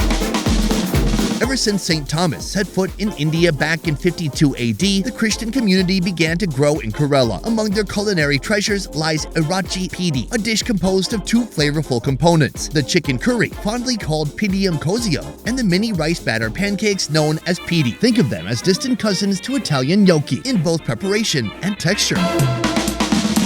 This dish I used to have when I was much younger with my father. There used to be a small restaurant in Kochi that used to serve it. After that, I have not had it in this gap because it's not a very common dish. It's a home dish that is very popular amongst the Syrian Christian population of Kottayam Pala district of Kerala. It's a traditionally, culturally significant dish that is made in these Christian households. So it consists of two parts. There is the pidi, which is rice dumplings in coconut milk, and there is kori curry. Typically, it's vartaricha kori curry. So these two are combined in quantity as preferred by whoever wants to eat. So if someone wants it more spicy, they take more curry. If someone wants it more creamy, they take more pidi. So it's a all in all one pot dish. To whip this up, start with the chicken curry. Pour in a ladle full of coconut oil in the pan and fry cumin seeds, diced onions, garlic, and ginger. Stir it all around until the aroma envelops the entire kitchen. Add turmeric powder, coriander powder, red chili powder, a few slices of tomato, pieces of raw chicken, and salt. Pour in water and cook for 5 to 7 minutes. Finish with coconut milk and let it simmer.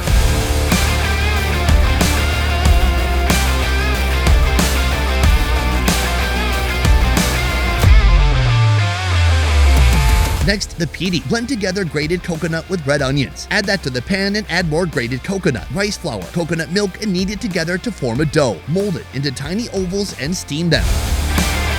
Finally, create a sauce by boiling coconut milk with water, salt, and fenugreek powder. Add our steamed pidi and cook for 10 minutes before serving with the curry.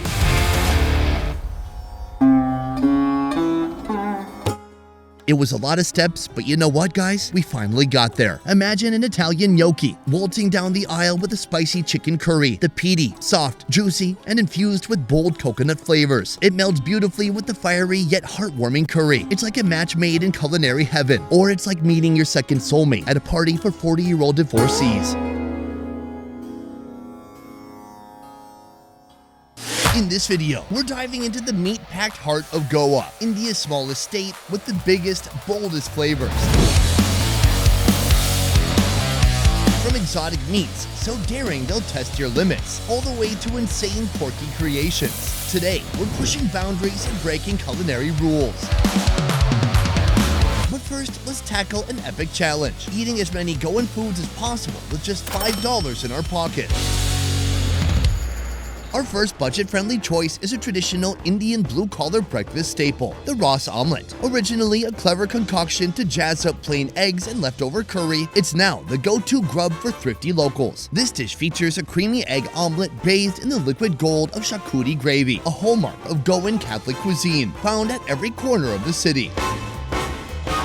With the late night snacks basically. So people started roast omelette in the evening in the Gada. You get this roast omelette till 2 o'clock. It is like a fast food. And it came into the market about 35 years. First up, let's conjure up the charcuterie gravy paste. In a pan, cue up the sunflower oil and coconut. Then add cinnamon, cardamom, cloves, star anise, and a smattering of poppy seeds, maize, and nutmeg.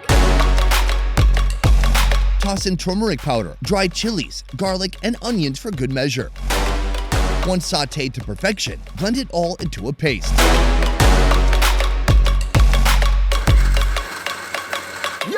Next, fire up the pan with a splash of sunflower oil and sauté diced red onions and green chilies. Then introduce our blended paste. Add a touch of water, letting it simmer until it's just right. Finish off the gravy with tender chicken chunks, boiled in turmeric water for that extra kick. Now for the star, our omelette. Crack open a few eggs into a cup, then toss in some chopped onions, chilies, salt, and coriander leaves, and give it all a good mix. Pour the egg mixture onto a greased tawa, seasoning with salt and chili powder, then give it a confident flip. Toast pav bread on the side with a bit of butter. Once the omelette is cooked, serve it with a charcuterie gravy on top. And garnish with chopped onions, coriander leaves, and a slice of lime. This egg treat is simply irresistible. The charcuterie gravy adds just the right kick to elevate this dish. Pair it with the buttery pav, and you've got yourself a budget breakfast that punches above its weight. And guess what? It's under $2. No need to break the bank, just break out your appetite and enjoy this bargain.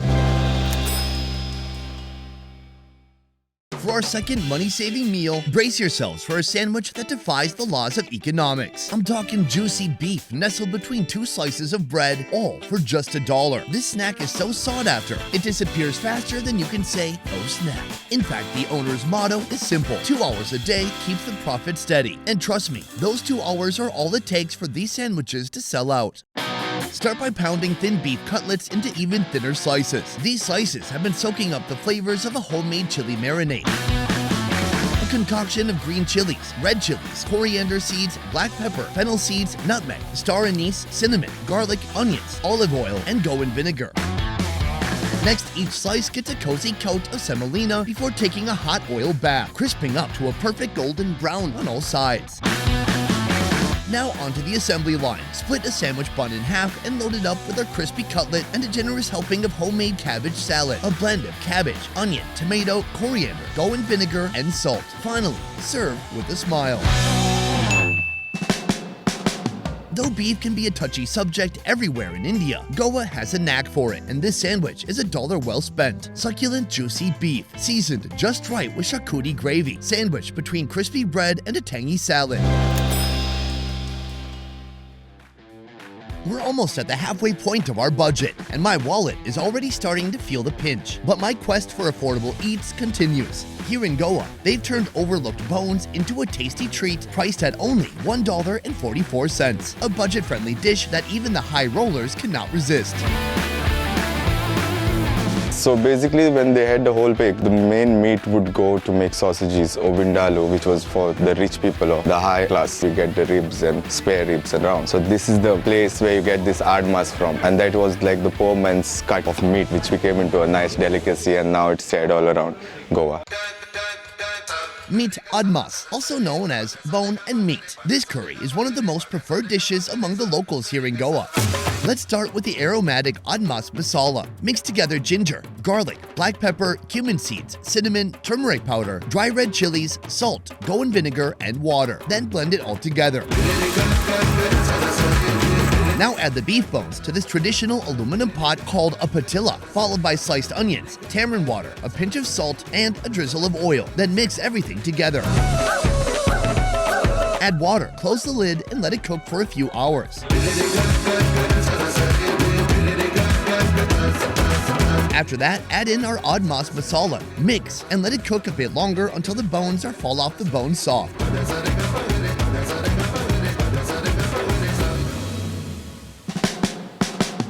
forget bland porky dishes. This one hits you with a sour punch of vinegar and tamarind, perfectly balanced by the rich, slow-cooked pork that practically falls off the bone. But don't be fooled by the tanginess. There's a sneaky hint of spice that creeps up for a pleasant warmth, and just a touch of sweetness to keep things harmonious.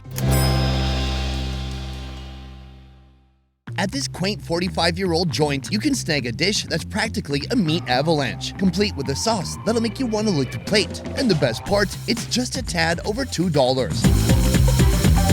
Pork chops we serve like plain also with just salad, or some customers they prefer with the sorpatel gravy on that and some salad and some in the bread. Start by tenderizing those pork steaks with a hammer, like you're auditioning for the role of Thor in the next Marvel movie. They've been marinating overnight in a top-secret sauce that even the recipe books don't know about. I'm talking classified information, folks. Next, coat those pork chops in breadcrumbs and continue that tenderizing massage. Heat up some palm oil in a pan and drop in the pork chops until they're a glorious golden brown from all angles.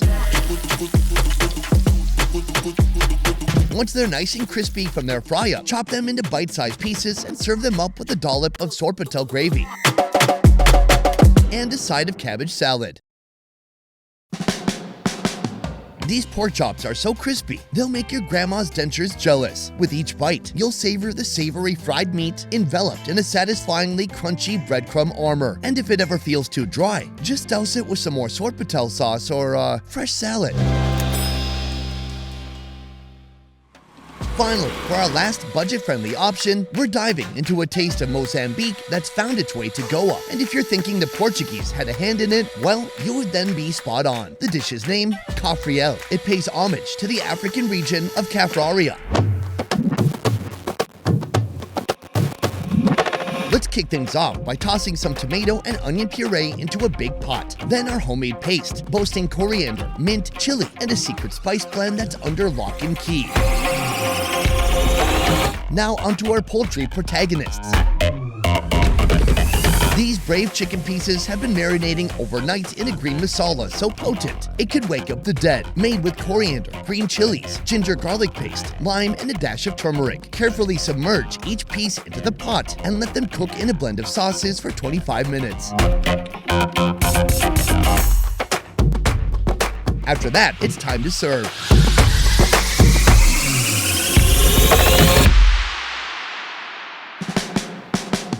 Chicken Cafriel. It's like a flavor fireworks display. Each bite ignites your taste buds with fiery spices. Then it soothes them with the coolness of coriander, all while leaving a tangy trail of vinegar behind. So after trying the 5 cheapest eats in Goa, did we manage to stick to our budget? Unfortunately, no, we failed hard. But when we fail, we don't stop. We double down and crank up the intensity. So now, buckle up for the 5 most extreme dishes of Goa. For over 4 centuries, Goa was under Portuguese rule, leaving a lasting legacy, especially in the kitchen. One standout example, lingua assado, or roasted tongue, a quintessential Goan dish with deep Portuguese roots.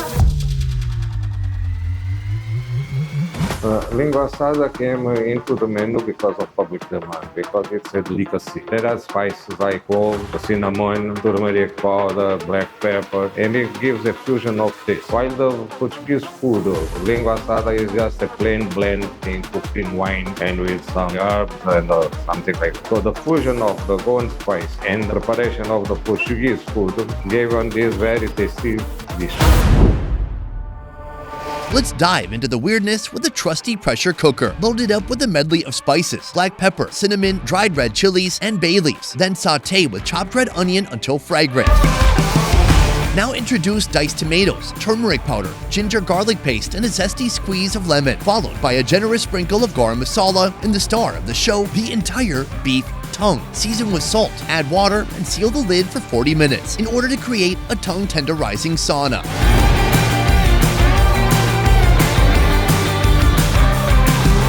Once tender, slice the tongue thinly and arrange it on a pan with crispy potato slices.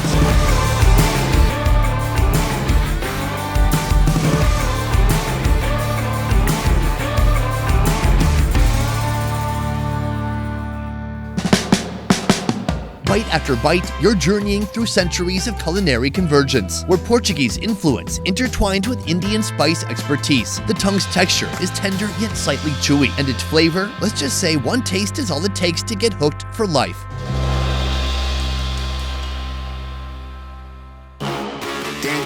Next up, Bizarro level number 2. We're exploring a rare gem of Goan cuisine, the stingray. These creepy sea creatures may be slick, but in the hands of Goan chefs, they're tamed and trained for your taste buds. Ambotik is basically, the name itself describes the dish. It's sour and spicy. We normally make it with shark because shark is available little more than stingray. I don't think there is any ban of it's forbidden to eat, but it's not like a staple. So only when it comes into the nets by mistake, then the fishermen bring it and sell it in the market. Introducing Stingray Ambo Teak, where Ambo brings the tang and Teak brings the spice, creating a flavor explosion that's pretty dang good. This seafood curry sauce reigns supreme in Goa, adapting to various sea proteins. But today, it's all about the stingray. Start by tossing dried Kashmiri chilies into the blender. Toss in some cloves, black pepper, garlic, some tangy kokum, a dash of cinnamon, and for that extra spicy kick, dried Guntur chilies. As a wise man once told me, if it doesn't burn, it doesn't taste good. Now let's sizzle things up in a pan with some olive oil and red onions. Once they're nice and fragrant, toss in those aromatic curry leaves and our mixed spice paste. Let it simmer and thicken.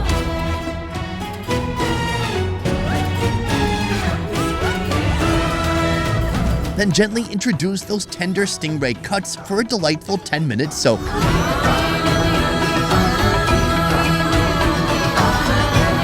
When they've soaked up all that flavor, it's time to serve up that stingray goodness. Prepare for a taste bud wake-up call with this delicious curry sauce. It's like a 1-2 punch of spice and tanginess. And let's talk about the stingray. This fish is so soft and flaky, it practically begs to be drenched in that flavorful masala.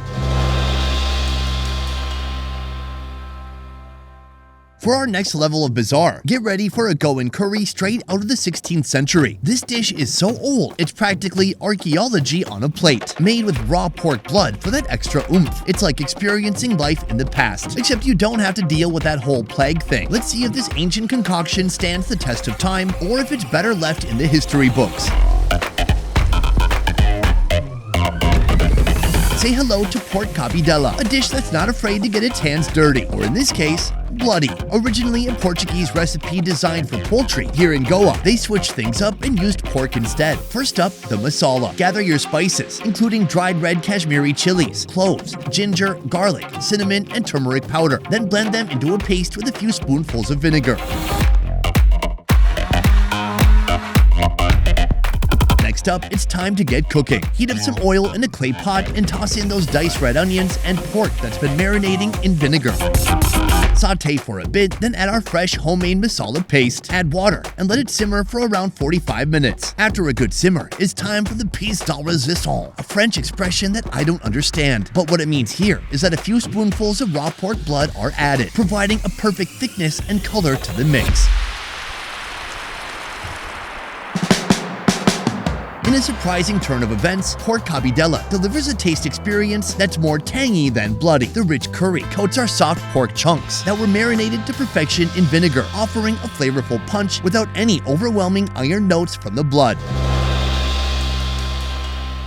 Soon, we'll see one of the most controversial proteins I have ever tried on this channel, an entire grilled baby shark. But first, let's have a look at our fourth bizarre contender, the rebellious oxtail. Beef is often off-limits in many Indian regions, but in the audacious kitchens of Goa, it takes center stage. The stage Portuguese influence has turned this forbidden tale into a local culinary delight. Introducing Giram Miram, where the bold flavors of cumin and pepper reign supreme. This versatile masala is a Goan staple, pairing perfectly with every protein imaginable. And yes, that goes for even the most controversial ones, like oxtail. Let's start with the masala. Blend together cumin, cloves, cinnamon, black pepper, turmeric, and dry red chili until you get a fine powder. Now, the marination. Mix chopped oxtail with salt, turmeric powder, our Giram Miram spice blend, and ginger garlic paste. Then let it marinate overnight. Yeah, sorry if you thought you were going to eat this soon. You're not. And it's the next day. Now let's get to cooking. Heat oil in a pot, saute chopped garlic and onions, then add our marinated oxtail chunks. Pour in a bit of water, cover the pot, and let it simmer on a low flame for about 3 hours. Serve it up with boiled potatoes, carrots, and green beans for the ultimate indulgence.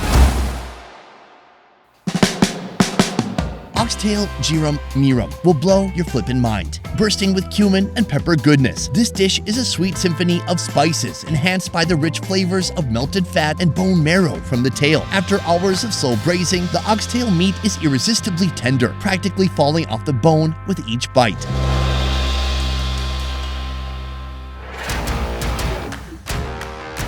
In our grand finale, get ready to tackle the most controversial protein on our menu, a whole roasted shark. Well, it might sound like something out of a maritime horror story. In this corner of India, it's just another day in the kitchen. So let's dive in and find out why. So shark has been on the Goan menu since time immemorial. So everyone and anyone in Goa eats shark. It's nothing to do with religion or communities or anything like that. So in any Goan market, if you go to see, you see shark. And in a way, I would say on a lighter note, we are helping to keep our seas safe because we eat all the small sharks instead of they becoming big and eating us. Give it up for shark peri peri, a Goan classic with influence all the way from South Africa, brought over to India by the Portuguese. To craft the perfect peri peri masala, combine the following ingredients: a stick of cinnamon, onions, cumin, black pepper, ginger, dried chili, clove, turmeric powder, garlic, cardamom seeds, and Goan vinegar. Then blend it all together in a yummy paste. Next, it's time to prep our shark. Remove the skin, fins, and head. Then slice the rest into inch-thick fillets. Season generously with salt and ginger garlic paste and marinate. Next, oil up the flat top and grill our seasoned shark fillets. Let them crispify on both sides. Then slather on that mouth-watering peri peri masala and let it work its magic. Once the meat's coated and cooked to perfection, it's time to dig in. The tender, flaky meat of the shark, grilled to mouth-watering perfection, is just the beginning. Infused with the fiery flavors of the peri peri marinade, this dish is a culinary journey that transports your taste buds from the shores of Goa all the way to the streets of South Africa. After diving into the wildest, most exotic proteins in Goa, I'm ready to try something a bit more normal. But in India, even that can be pretty daring. Next, get ready for 4 levels of pork, a controversial meat in many parts of this country. Pork. It's the protein powerhouse that fuels countless countries from Mexico to Hawaii. Yet for billions around the world, including Muslims, Buddhists, Jewish folks, and certain Christian denominations, swine is strictly off limits. In Goa, well, pork is fair game. Our journey begins with a local curry dish that's been quietly fading from Goan cuisine. Thankfully, at George Bar, this delicacy is preserved in its original form, unchanged for over 60 years. It's a taste of tradition, cooked today just as it was all those years ago. Torradin was introduced by the Portuguese people, and Goan later on improved masala and taste of the torradin, and most of the masala is specially done with the Goan toddy vinegar. Because of that, it gives the good flavor, and that's how it is very tasty and very famous. Meet pork torradina, or toasty pork. This ancient Goan gem, courtesy of the Portuguese, is prepared by grilling fatty pork pieces until they're crispy, succulent, and downright addictive. First, soak red chilies in vinegar overnight to dial down the heat and crank up the tang. The next day, toss them in a blender with salt, sugar, ginger paste, and garlic slices to get those flavors melding. Then add cumin seeds, black pepper, cloves, and cinnamon. The result is our torradina masala. Next, add oil to a pan. Then immerse the boiling pork belly chunks for 5 minutes until the edges gain a delicious crisp. Mix in our masala blend, add a bit of water, and cook it well. To finish, sprinkle in a magical mixture of chopped green chilies and coriander to further enhance the dish's flavor profile. This is the type of pork dish that you'll need a 12-step program just to get over. The taste of torradina is a delicious combination of sweet, savory, and spicy flavors. The standout taste, however, is the tangy kick from the Goan chili vinegar, which helps to cut through the pork's fattiness. Leveling up our pork game, we dive into the world of Indian pork sausage, the infamous Goan chorizo. This delicacy takes inspiration from Portugal's chorico sausage. But here there's a twist. In India's humid climate, traditional European sausage making was a no-go, so locals began preserving the meat with vinegar, giving birth to Goa's signature sausage flavor. Chorizo is from the Portuguese, which is continued by our Goans. Until now, it's very famous, not only in Goa, but all worldwide. So most sausages are going abroad, London, Portugal, England, and Mumbai also, a lot of people take it. Start by finely dicing the pork meat, aiming for that ideal 70% lean meat and 30% fat ratio. Season this blend with everything in your spice cabinet. Think turmeric powder, salt, Goan toddy vinegar, ginger garlic paste, and a secret red masala mix featuring Kashmiri chilies, cumin, cardamom, cloves, and bay leaves. Allow these agents of flavor to infiltrate the meat for a couple of hours, infusing it with depth and character. Now it's time for the stuffing. Using a stuffing pump, carefully fill the pork intestine casings, ensuring a snug fit. Once stuffed, divide the sausage into smaller lengths, tying them off with a knot at each end. Smoke them over an open fire for a day or two, letting them soak up all that rich, smoky goodness until they reach that perfect dark crimson hue. It's like a tanning bed for sausages. These can stay good for up to a year, and when it's time to feast, just toss those sizzling links into a hot pan and let the aroma of pure porky perfection fill the air.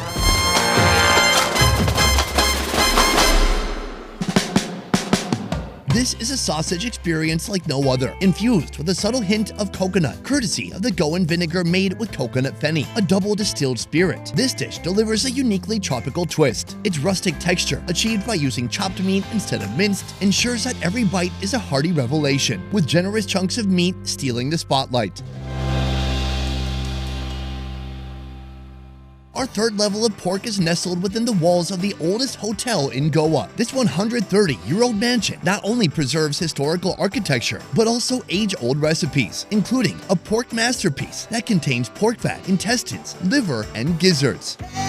Presenting Pork Sorpotel, a quintessential Indian pork curry that reigns supreme during the Christmas season in Goa, deeply rooted in the region's Portuguese colonial heritage. Sorpotel came in Goa from Portuguese time, when the Portuguese were ruled with our youngsters. So that time in Christian activities, especially for the wedding, the communion, the baptism, we had a big huge buffet of Christianity. In that every dish we have to get Sorpotel. Without this, the entire buffet is empty. People say like if there's no Sorpotel, it's not a Goan food. To kickstart this porky journey, we begin with the masala. Into the blender goes pepper, cumin, cloves, cardamom, garlic, dry red chilies, ginger, jaggery, and Goan vinegar, all whirling together into a spicy paste. Then chop up the pork fat, intestines, and other organs into small cubes. Heat up some oil in a pan and toss in our cubed organs, giving them a quick sauté before setting them aside.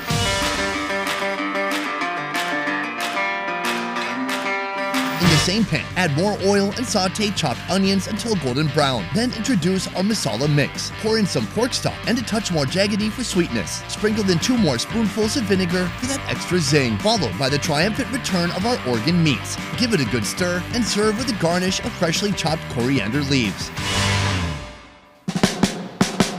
The flavors of this dish are as complex and rich as the history of Goa. It's a unique blend of familiar Indian spices with Portuguese tradition. Each organ contributes its own distinct flavor and texture, accentuated by the subtle tang of vinegar and mild spices. Our final level of pork is the most expensive pork dish we could find, a dish reserved only for the grandest celebrations like weddings, New Year's, or Christmas. Prepare for an entire piglet roasted whole. The suckling pig weighs around 5 kg and the stuffing and all that goes up to 7 kg. The stuffing is pork meat, then sausage, then dry fruits, raisins, then roasted cashew nuts, breadcrumb, and herbs like cilantro and all that. To start, we need to prep the stuffing. Heat up some olive oil in a massive copper pan and toss in chopped garlic and onions. Follow that with diced carrots, chopped pork belly, and a splash of red wine. Then add the star of the show, Nguyen chorizo sausage. Yep, the same flavorful stuff we enjoyed earlier. Now it's time to amp up the flavors even more. Add water, nuts, raisins, salt, white pepper, fresh cilantro, and cubes of herbaceous bread to soak up all those delicious juices. Mix it all together and check it out. Your piglet stuffing is good to go. Next, carefully stuff everything inside the stomach cavity of our piglet. Then seal it shut tight.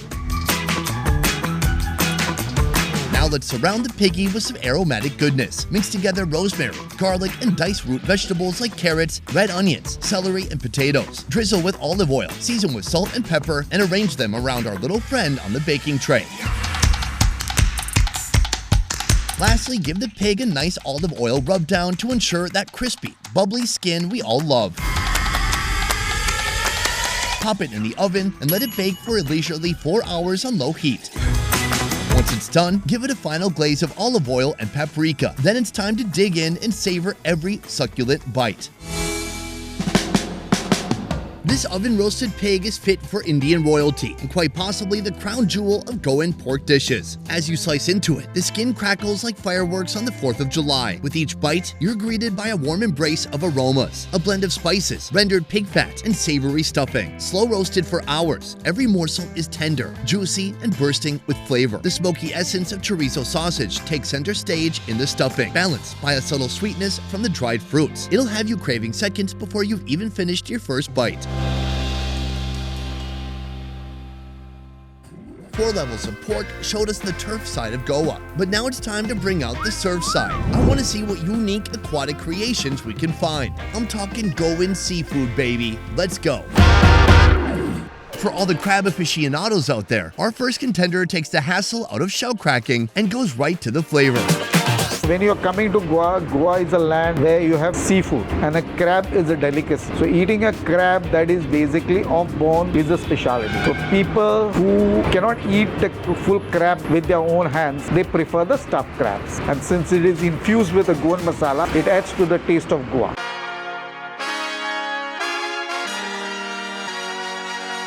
Here's the scoop on Goan stuffed crab. Start by heating up a pan and adding in a splash of oil. Then throw in some minced garlic and onions to kick things off with a sizzle.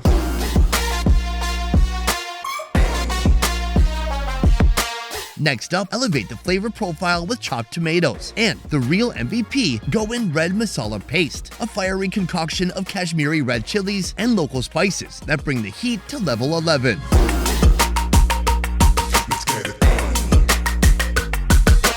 Now on to the main event, tender boiled crab meat. Add a dollop of tomato ketchup for that perfect tang and a pinch of salt to taste.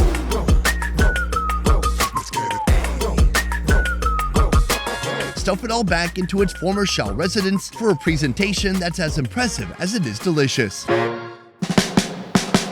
The crab meat is soft, juicy, and ready to rock your taste buds. It's like a beach day in your mouth, minus the sunburn and the seagulls stealing your sandwich. And then there's the masala mix, adding a hint of spice to distract you from your existential dread. It's the perfect match for our crustacean friend, taking it beyond a flavor town and all the way to a flavor metropolis. Time for seafood level 2, a coconut-based curry that's determined to drag the humble prawn out of its comfort zone and into uncharted culinary territory. This dish is infused with exotic local fruits like kokum and bilimbi, and I promise you, those are real fruits that exist, and they just might make you question everything you thought you knew about seafood. Prawns curry is one of it's a local staple diet. A Goan would every day want fish in his house. Okay, so it would be either fish curry or a prawns curry. And with the Goan cuisine, there's a lot of spices which are involved into it. There's a lot of coconut flavor which comes into it, and plus we use a lot of vinegar. And we use something called bimli, which gives a nice sort of sour taste, I would say. And it blends very well with the fish curry. And this is authentic homemade Goan cuisine. Say hello to Goan prawn curry. First up, the masala. Grab your blender and throw in some grated coconut, cloves, cumin, black peppercorn, garlic, coriander seeds, and let's not forget the star of the show, bilimbi fruit, a tangy citrus native to Goa that's probably wondering how it got roped into this mess. Add in some chopped onions, turmeric powder, dried chilies, and tamarind water, then blend it all until it's smooth. heat up some coconut oil in a pan and get those onions, chopped tomatoes, and sliced green chilies sizzling away. Then add our blended masala paste, a splash of water, and a pinch of salt to taste. Add coconut milk and dried kokum, a sour fruit similar to tamarind that's just happy to be included. It's certain to add a tangy kick to this dish, balancing out the spicy and savory flavors. While that's simmering away, clean and undress the prawns, then season with turmeric powder and lime. Once they're all dolled up, let them take a dip in our curry concoction. Sprinkle some fresh coriander leaves and chopped green chilies on top, then serve. Now, I don't want to oversell it, but this curry is basically the unofficial king of rice pairing in Goa. It's got all the makings of flavor royalty, tangy, sour, and spicy, with just a hint of coconut to keep things interesting. And let's talk about those prawns, shall we? They're like little balls of joy, bouncing around your mouth and giving your taste buds the time of their lives. It's the kind of pleasure that can only come from seafood that's been cooked to absolute perfection. Seafood Level 3 brings us to a food spot that serves the crispiest seafood in Goa. I'm talking about mussels rawa fry. Right now we're stepping into Crunch Central. So are you ready? Mussel shinanio is Goa's favorite. This mussel dish is cooked in every Catholic wedding. So what they do in the Catholic wedding is they have the shell, they have the mussels, sometimes they do rava, but mainly is the masala fry, the reshado masala. Just toss it and put over the shell. It's very simple, very basic, and it's very healthy as well. So let's break it down step by step. First, give those mussels a little TLC with some salt, just a dash and a gentle massage, enough to remind them that they're not alone in this cold, cruel world. Next comes the star of the show, reshado masala. This stuff is everywhere in Goan seafood, like that one friend who always manages to sneak into every group photo, even when you explicitly told them not to show up. Now onto the fun part. Coat the marinated mussels in semolina, the same stuff they make couscous out of. This is what's gonna give our mussels that irresistible crunch factor. Finally, drop the mussels on the hot tawa and pour in some oil to let it crispify on all sides before serving.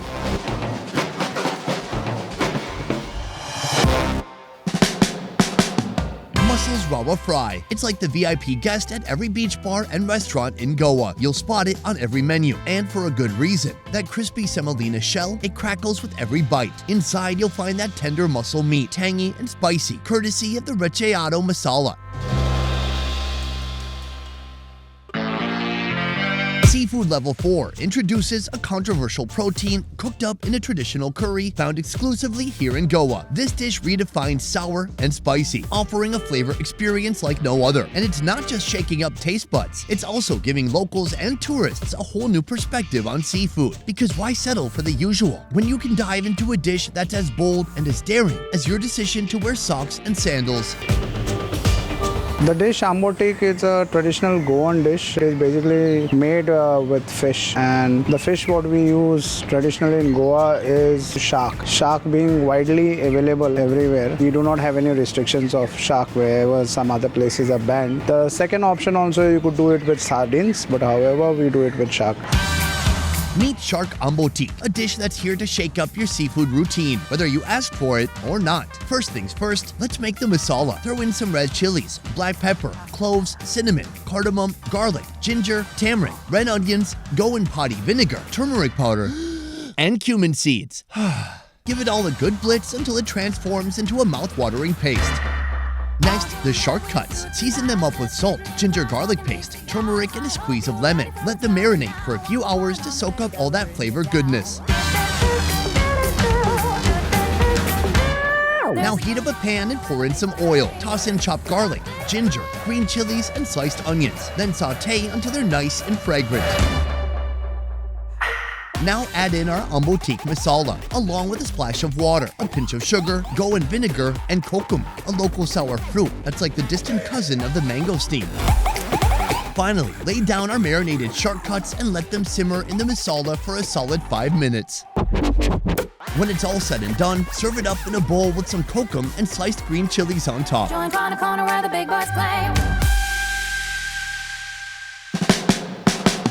This dish lives up to its name. The tang from the kokum and tamarind hits you first, followed by the spicy kick from the chilies and black pepper. It's like a flavor roller coaster, rushing through your mouth with every bite of the tender shark meat, which practically melts between your fingers. For our fifth and final level of seafood, we're pulling out all the stops. Here we have a whole snapper, stuffed with a flavor explosion of intense masala and grilled to absolute perfection.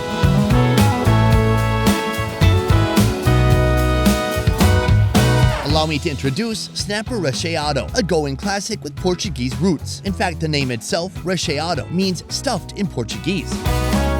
Rachado masala is Goan cultural recipe that is brought by the Portuguese people to Goa. Using snapper gives more richness to the dish you are preparing. Also, marinating it with the rechad gives a very distinct flavor, as rechad itself is high in heat, spices, sweet and tanginess. So it combines. Start by soaking loads of dry red chilies in vinegar overnight for that extra kick. Then we heat up a pan over high heat and add pepper, cinnamon, cumin, and cloves, letting them release their aromatic goodness before setting them aside. Next up, we saute garlic, ginger, black pepper, and red onions in the same pan until they're golden brown, adding them to our roasted spices. Now throw everything into the blender, then blend until smooth. After that, you've got yourself some recheado masala. Finally, prep your giant snapper by patting it dry with a paper towel to remove any excess moisture. Trim out the fins and the gills with scissors, because let's be honest, nobody likes a fish with excess baggage. Now stuff the masala inside the fish and rub it on the outside. After that, all that's left to do is to drop it on the grill.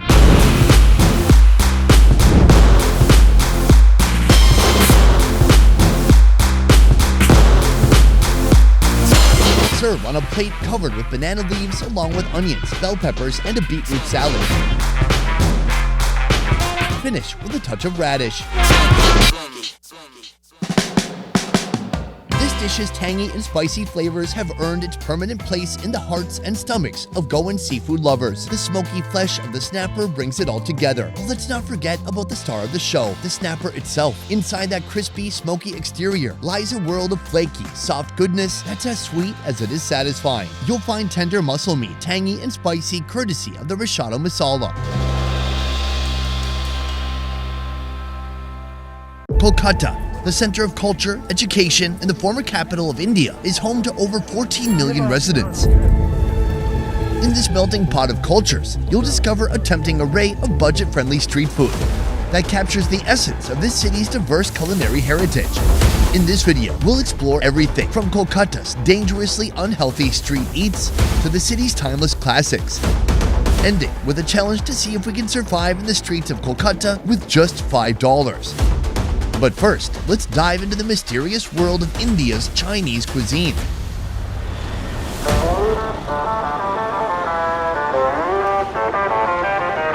In the intoxicating realm of Indo-Chinese cuisine, our initiation takes the form of chili chicken, a fusion dish seductively embraced by a rich, fiery sauce that entices the senses.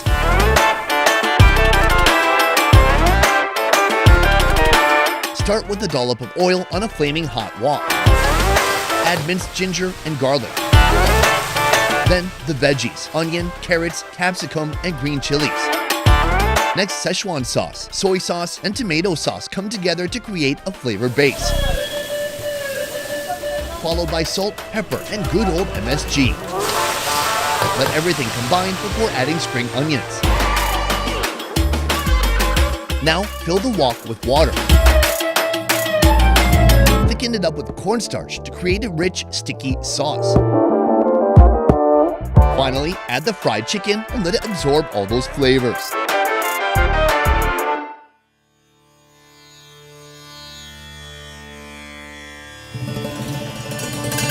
The chili chicken is sure to satisfy even the pickiest eater. The chicken is tender and juicy, and the sauce hits all the right notes with a perfect balance of sweet, sour, and spicy.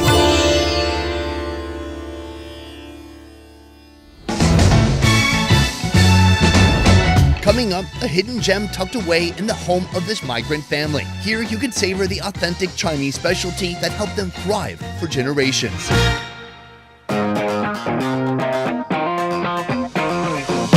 Indian में तो हर चीज में सब चीज डालेगा, टमाटर sauce, chilli sauce, सब चीज मिक्स करेगा. हम लोग मिक्स नहीं, सिंपल चाइनीज खाना प्योर ये वाला. मेरा हस्बैंड बाहर से सीखा है, फिर से हम भी सीखा. क्या करेगा, खाने के लिए कुछ न कुछ तो करना पड़ेगा. कम से कम 10-20 चिंतन से तो आ ही रहा है। यहाँ का टेस्ट पूरा डिफरेंट है। पूरा मोहल्ले में घूम लीजिए, पूरा अलग है इधर का टेस्ट। खाने के बाद ही पता चलेगा बहुत बढ़िया टेस्ट है, सिर्फ इधर ही आते हैं खाने। This unique breakfast specialty is exclusively found in Kolkata's Chinatown. The name Shingara originates from the Bengali word for samosa, which has a similar shape to the star of this dish, the wontons. When combined with chewy noodles, they create an epic breakfast bowl. Start with minced and seasoned pork wrapped in wonton wrappers. Blanch them in delicious bone broth, along with homemade hand-pulled noodles and mustard greens. After draining and removing them, season with MSG, black pepper, soy sauce, and pork fat oil. Mix everything to combine the seasonings and plate. Finish with boiled pork meat noodles, spring onions, and a bowl of broth on the side.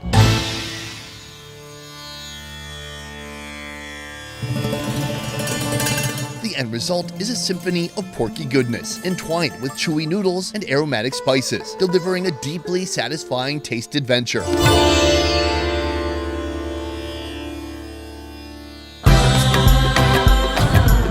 If you love dumplings, you're about to enter nirvana, because our next stop crafts flavor pockets filled with chicken and a blend of Chinese and Indian spices. Momos are dumplings originating from Tibet. They're popular across Nepal, Bhutan, India, and China.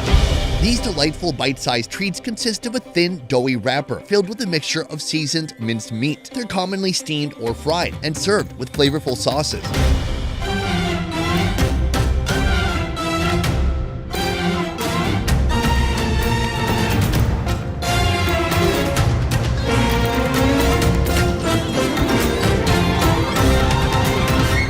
Here they make it with chicken, seasoned with red onions, salt, and a secret blend of spices. Top the mixture with fresh coriander, black pepper, MSG, and ginger. Combine everything together, then douse it with hot oil and mix once more.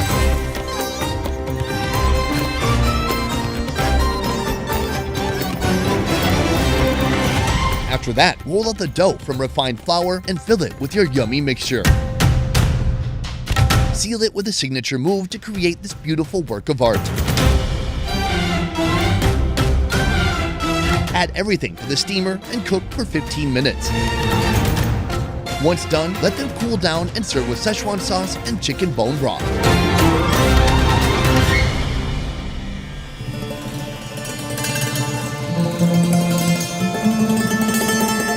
Savor the unique blend of Chinese and Indian spices, combining tender chicken with chewy wrappers, complemented by spicy Szechuan sauce.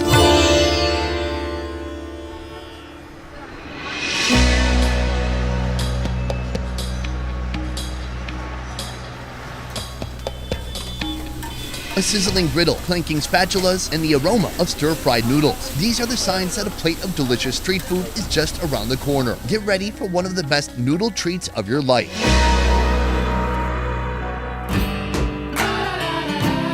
हर रोज यहाँ पे खाता हूँ, वो बहुत ही tasty है। बगल में जो मिलता है वहाँ से यहाँ का स्ट्रीट फूड बहुत ही अच्छा। कोलकाता का स्ट्रीट सस्ता में मिलता है, 20 रुपया 30 रुपया भी मिलता है प्लेट। हाफ प्लेट में मिलता है और फुल प्लेट मिलता है 50 रुपया 40 रुपया ऐसे मिलता है half plate.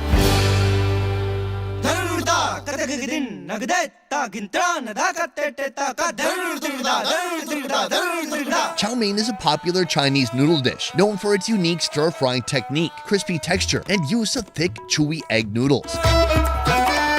Start by adding oil to a pan. Toss in a vegetable medley of cabbage, carrot, and beans, followed by onions and capsicum. Then introduce the egg noodles into the mix. Season with salt, black pepper, and soy sauce.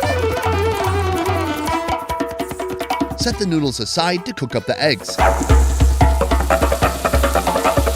Reintroduce the noodles, more soy sauce, and a handful of spring onions.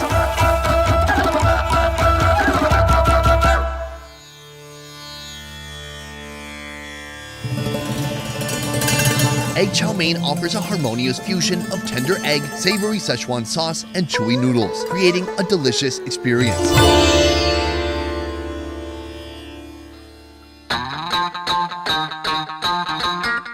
For our final dish, a simple street food that became a citywide sensation, starting with just one customer 12 years ago. Now, they're serving 2,000 people daily.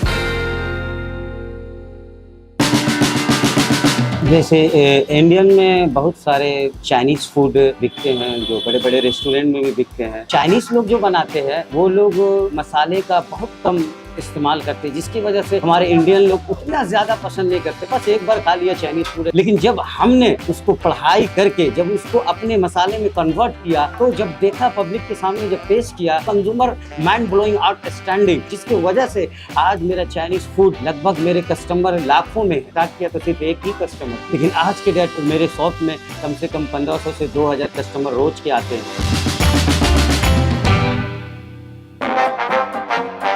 Chicken lollipops are a popular Indo-Chinese fried appetizer. Upon first glance, one might easily mistake these delectable treats for chicken drumsticks, but they are, in fact, prepared from chicken wings. Start by removing the wing tips, then push the remaining meat down to create a lollipop shape, ensuring they're easy to handle.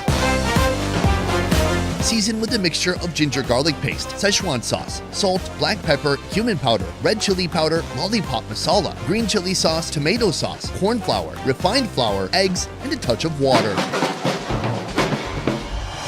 Thoroughly coat each lollipop in this flavorful mixture before submerging them one by one into hot oil for frying. Serve with a side of onion and capsicum salad, tomato ketchup, fresh coriander, and a drizzle of mayo.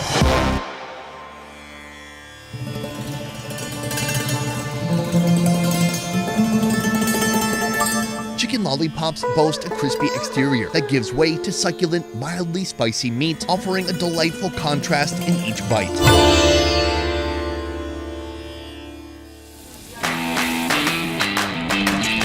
That was a lot of grease. But next, we'll explore Kolkata's heart-stopping junk foods, laden with sugar, spice, and everything oh so oily. Prepare for the unhealthiest dishes of Kolkata.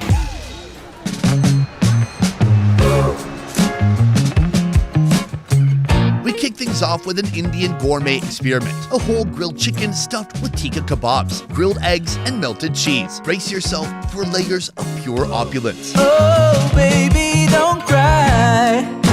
Actually, Afghani chicken you can have this at plenty of places, but ours is special because of the ingredients we use. Plus, we add mix of spices that makes the taste little different from any other places. And the whole concept, the feeling, the stuffing, that makes it a complete dish. Tandoori chicken everyone knows, Afghani chicken everyone knows, but the combined mix of the tandoor flavor of the tikka kebabs and the Afghani flavor with lot of cheese makes it a balanced dish in terms of flavor, in terms of taste, in terms of everything. We begin by scoring the entire chicken, ensuring for maximum flavor penetration. Then season it with salt and ginger garlic paste, followed by hung curd, a type of thick strained yogurt. Top that with a secret marinade made from cashew and melon seeds. Then finally, a few drops of fresh cream, a dairy product made from a mixture of heavy cream and buttermilk.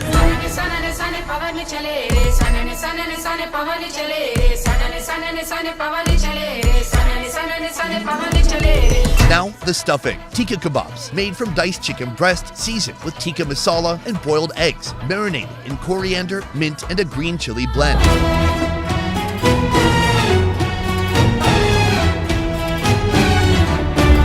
When the chicken is ready, coat it with even more fresh cream.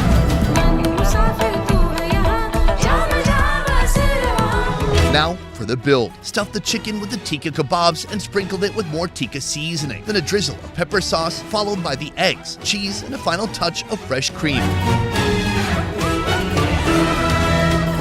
Wrap it up and grill until it all melts together. And if you have any doubts, just give it another round of torture.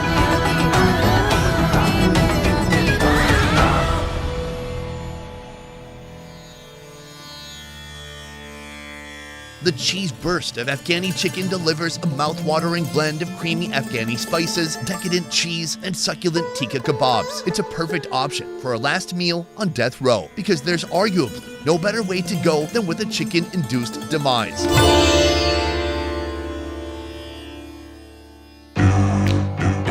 Imagine fried bread generously stuffed with sweet balls made of cheese. A creation so rich it might give your arteries a run for their money. मेरा दुकान 3 से 4 महीना open हुआ। पिस्ता है 50 ऐसा ही। तो हम लोग का जो सीक्रेट सॉस है उसका अंदर जो होता है रसगुल्ला का रोल टेस्ट इसे मीठा तो नहीं रहेगा, स्पाइसी रहेगा। ये तो यूनिक डिश है, वेस्ट बंगाल तो नहीं मिलता है किधर भी। ओपनिंग किया हम लोग का शहर, इधर लॉन्च किया, सब लोग आ रहा है, बहुत ही चैलेंज आया। Rasgulla are an Indian sweet delicacy made from soft, spongy cheese balls soaked in sugary syrup. Yes, this is typically eaten as a dessert, but here they've turned it into a most scrumptious filling. Start with the rasgulla. Add it to a heavenly creamy sauce made from milk, sugar, salt, and chili oil. While it heats up, prepare the bread. Roll out refined flour dough and throw it on a hot griddle to create a luscious paratha. Now for the plants, stir-fried capsicum and onions. Fill the bread with the veggies and top them with the rasgulla balls and creamy sauce. A final drizzle of mayo, some grated cheese, and chopped masala.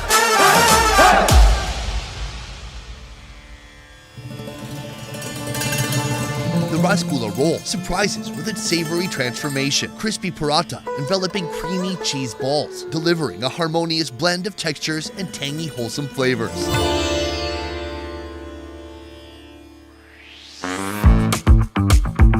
Next up, a sweet twist on an Indian classic street food that will leave your mouth bursting with the sweet flavors of rich ice cream and crispy Oreos.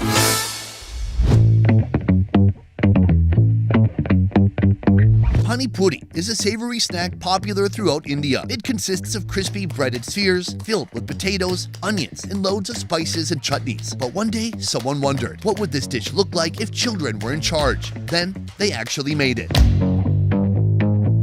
Start with finely chopped Oreos, which will serve as the main body of this dish. Then create a hole on the top of each ball that will serve as the door for all this goodness. The Oreo goes in first, followed by chocolate syrup, vanilla ice cream, and even more chocolate syrup on top. Complete with a shower of rainbow and chocolate chips.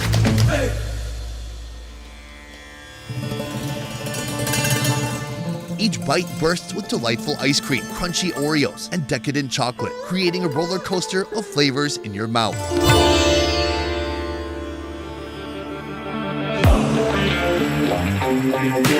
Before our next destination, ensure your pacemakers are working properly, because this spot infuses chicken with Red Bull, a daring culinary shock to the senses.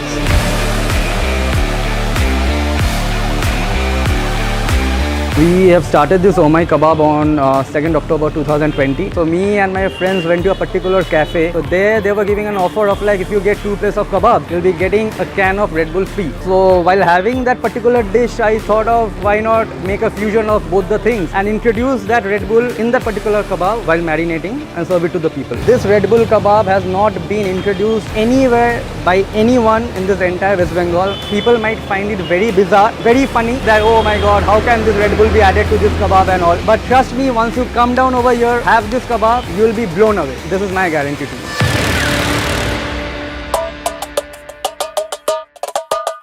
Start by chopping chicken breasts cut into bite-sized pieces. For the marinade, mix mustard oil to the curd. Add a paste made from coriander, green chilies, and red chili powder. Then add the spices: pepper, salt, garam masala, kitchen king spice, fenugreek seed powder, coriander powder, cumin, and chicken tandoori masala. Let everything mingle before adding the star of this dish, the Red Bull. Thoroughly coat the chicken before skewering it into kebabs and adding them to the grill. Once cooked, transfer it to a clay pot. Top with even more Red Bull and a homemade coriander curd sauce.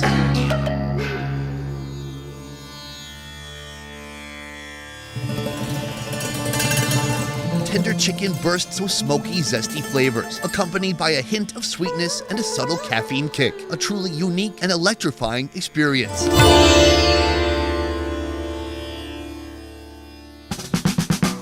Prepare for an extravagant fried fish creation, covered in record-breaking layers of batter that will give you an astronomical amount of crunch.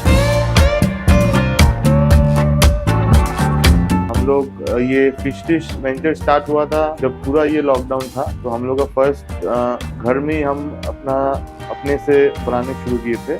Used to sell this product to the customer. The feedback was very good, so I kept this name as fish dish and we started the journey. हम लोग का ये कैलकाटा का सबसे largest बोल सकते हैं आप. नॉर्मल रेस्टोरेंट्स क्या करते हैं, फिश डायमंड फिश डाल के एग से रैप करके देते हैं. हम लोग उसको डायमंड फिश के साथ और एक तो एक्स्ट्रा बेडिंग करते हैं फिश का, तो हम लोग रूही फिश बोलते हैं उसको. उसका ऊपर फिश डायमंड फ्राई के ऊपर रूही फिश का बेडिंग करके then we wrap it in the egg and it's become a huge product. You can see when you have click the photos.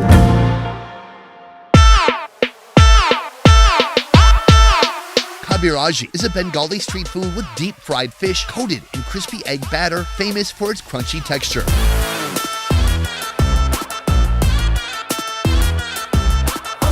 It starts with diamond fish fillets coated in coriander leaves, red chili powder, and a secret marinade made from coriander leaves, ginger garlic paste, and mustard oil. Coat everything and let the flavors penetrate the meat.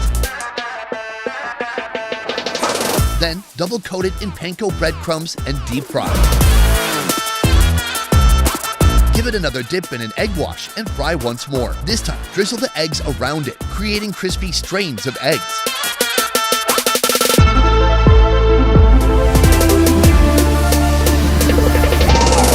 Top it with more chopped coriander and fried rohu fish. Finish by wrapping the egg strains around the fish, creating a deliciously crispy shell.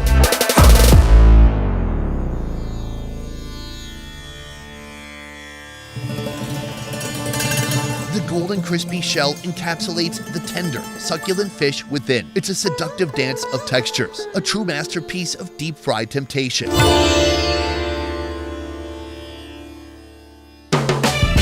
Kolkata can be a junk food paradise, with dishes that could send you to an early grave. But now, let's dive into 5 epic Kolkata street foods you must try before you actually kick the bucket.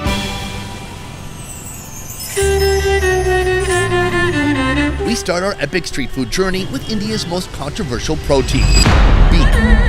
Prepare for the most succulent grilled meat banned in parts of this country. ये 25 years हो गए हम लोग. Famous है यहाँ पे Arafat का beef बोटी कबाब. बोटी वो दलमा का बनता है, पीसेस होता है, छोटा छोटा पीसेस कटता है वो बोटी कबाब. वो बीफ का ओरिजिनल बीफ का बनता है. ये बोटी कबाब बहुत सॉफ्ट होता है. अगर मैं 300 से 400 सीख per day.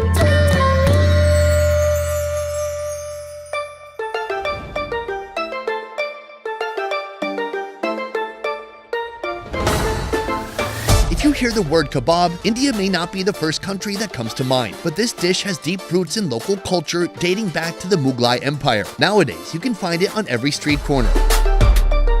However, only a few places dare to serve it with beef, as it's highly taboo in most of the country, but not in Kolkata.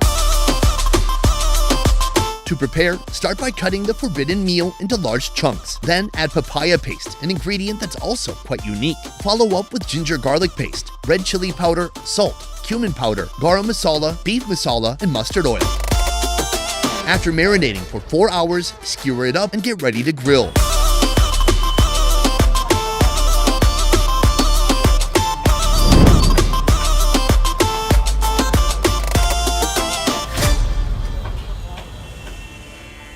The beef boti kebab offers a savory, smoky, and subtly spicy taste, with tender beef complemented by ginger, garlic, and a touch of fresh papaya. It is a testament to this city's diversity and acceptance of different cultural and religious backgrounds.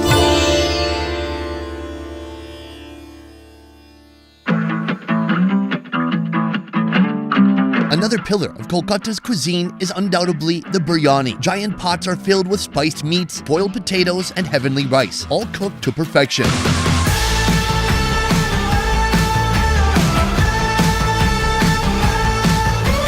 नहीं, मेरा बचपन से ही मतलब यही धंधा है. पहले दूसरा पास काम कर रहा था. काम करने के बाद मेरा बचपन से होता अपना दुकान हो, मेरा पास 2-4 आदमी काम करे. अब मेरा धंधा रोज का 500-600 आदमी को बिरयानी चलता है.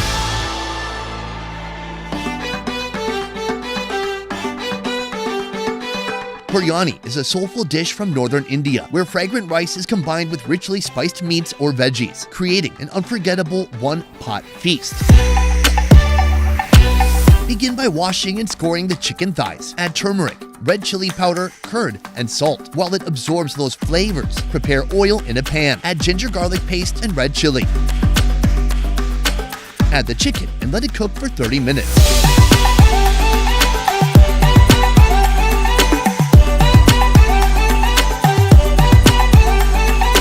Take the chicken out of the pan, remove the broth, and replace it with water. Season with whole spice, salt, and finally, the white rice. In the meantime, fill the giant cauldron with the chicken and mutton meat. Top that with boiled potatoes and our rice. A dash of saffron oil and milk helps the rice to absorb the meat flavors. Finally, layer the edges of the pot with a wet cloth to seal everything inside while it cooks.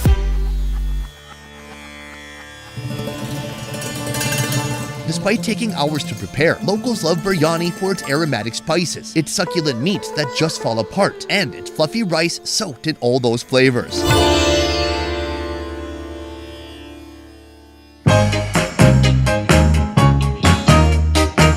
India is the world's largest consumer of legumes. Therefore, you cannot go through the staples of Kolkatan food without talking about the king of all lentil dishes, Tarka dal, locally known as dal tarka. Get ready for the best lentil dish you have ever tasted. Dal tarka is a flavorful Indian dish made with cooked lentils and aromatic spices like cumin, mustard seeds, and garlic. What makes the one in Kolkata special is the inclusion of eggs, giving it a more decadent, creamy flavor. Start with lentils boiled for hours. Add turmeric and nutmeg powder, then let the flavors mingle. Sauté onions, ginger, and green chilies. Next, crack open a few eggs and scramble. Add diced tomato, coriander powder, turmeric powder, and chili powder. Top it with the boiled lentils, then give it a good mix. Finish with a pinch of salt, coriander, and secret masala. Then serve with freshly baked roti bread.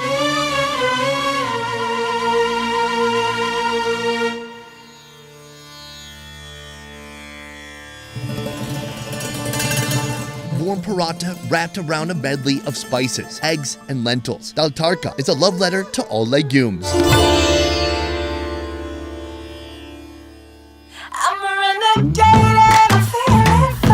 Our next location proves that size does matter. Prepare for juicy meats, melted cheeses, and enticing sauces. This is the biggest roll originating in Kolkata. ये मतलब 4-5 बंदों से आया था। वो लोग अपना birthday celebrate करने के लिए हमारे पास आए थे। एक अमाउंट दे दिए थे कि जिसके अंदर एक चीज़ बना देना है जो काट के वो लोग सेलिब्रेट कर सके। तो हम लोगों के पास उस टाइम पे जो इंग्रेडिएंट्स था उसी को देके बना दिए थे। आज से 12 साल पहले का बात है ये। फिर वो मतलब रेनोवेट होते होते अब जो आपको मिला है वो ऐसा बना हुआ है। मतलब ये कबाब बेस है तो आपको इसके अंदर पूरा कबाब का ही टेस्ट आएगा। मतलब साइड से जब आप लोग इसको बाइट लेंगे तो एक साइड से एक कबाब का टेस्ट आएगा। वैसा ही रोल होता है ये।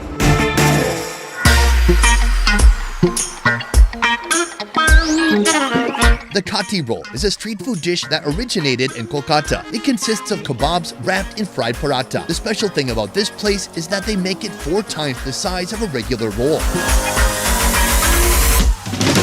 Start by slapping together 4 pieces of paratha dough, then roll it out and serve on a hot griddle known as a tawa. When it's cooked, fry the paratha from the outside for extra crispiness. Then whisk up a few eggs in a pan and let them go. Top them with our paratha to create a delicious egg layer on one side of our roll. Now for the bill. Begin by layering a vegetable masala made of carrot, potato, cabbage, capsicum, green peas, and a blend of spices. Next, add chicken boti kebab, a traditional grilled chicken kebab marinated in yogurt. Then, soya chop, a local mock meat made from soybeans, and paneer tikka, a dish of grilled cheese skewers seasoned with tikka seasoning. Finally, place 2 minced mutton suti kebabs on each side. Finish off with a spread of tomato ketchup, coriander chutney, grated cheese, red onions, a squeeze of lemon, tandoori mayonnaise, more grated cheese, green chilies, and chopped masala.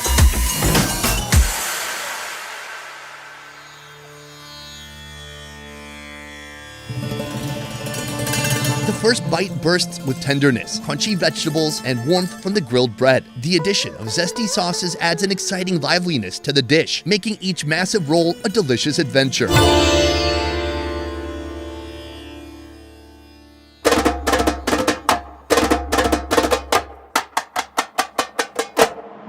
The The final aspect of Kolkatan cuisine is its finger-licking street food. Yes, I'm talking about chats. The word chat means to lick one's fingers, and our next dish is so yummy, you'll be doing just that. Meet Papdi Chaat, a beloved Indian street food featuring crisp wafers topped with yogurt, chutneys, potatoes, and spices. Start with boiled potatoes, coriander, salt, a secret spice blend, tomatoes, spearmint, and tamarind chutneys. Mix well to create the mouth-watering heart of this dish. Now, the wafers, dipped in tamarind chutney and laid out on a platter to form a chutney base. Top it with our mixture and sprinkle it with sev, a crunchy Indian snack made from chickpea flour. Finish the curd, even more tamarind chutney, and fresh coriander.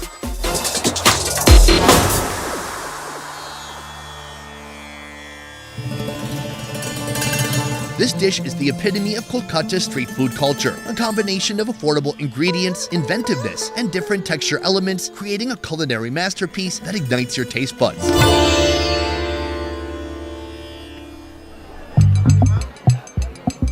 All of that cost under $1.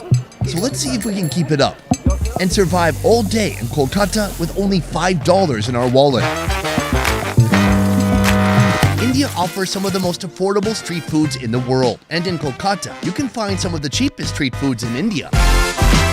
So surviving on a tight budget in this city shouldn't be too difficult, right? Yeah, सस्ता है अभी तो महंगे का time है 7 रुपए में पूरी दे रहा है अच्छा वाला. But can $5 get us through the day without going hungry? Well, you're about to find out. ठीक है, अपना इंडिया में कहा यहाँ पर खट्टा मीठा टंगी सब खाता है, तो यहाँ का हिसाब से उसको किया. From spicy chicken in a sauce that will make your eyebrows sweat. कुछ अलग से अपना करे जिससे कुछ नाम होगा, तो ऊपर लगा करम से अल्हम्दुलिल्लाह नाम हो ही गया चिकन चटपटा का. To these cheese-filled, mind-blowing pancakes that cost less than 50 cents. ये 80 साल पुराना है, डाला है मेरा नाना का. Get ready for the most affordable street food eats in Kolkata.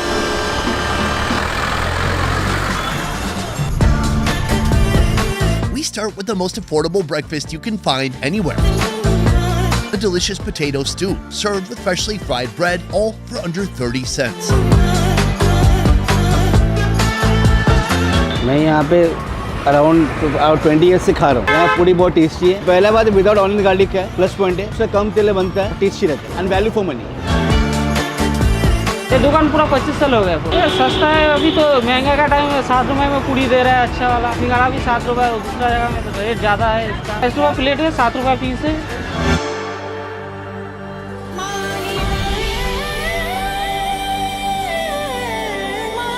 Subs kachori is a popular local street food dish consisting of two parts. The subs, which is a type of chickpea curry, and the kachori, a deep-fried stuffed bread. To begin, peel boiled potatoes and cut them to the desired size. Next, fry ground nuts and green peas in a hot pan, along with cumin, red chili powder, and water. Now our potatoes join the party together with salt.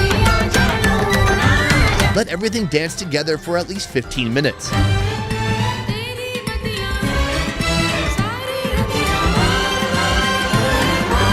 Fill the refined flour dough with black gram dough and shape it into small balls. Roll them out into flat discs and fry them until they puff up.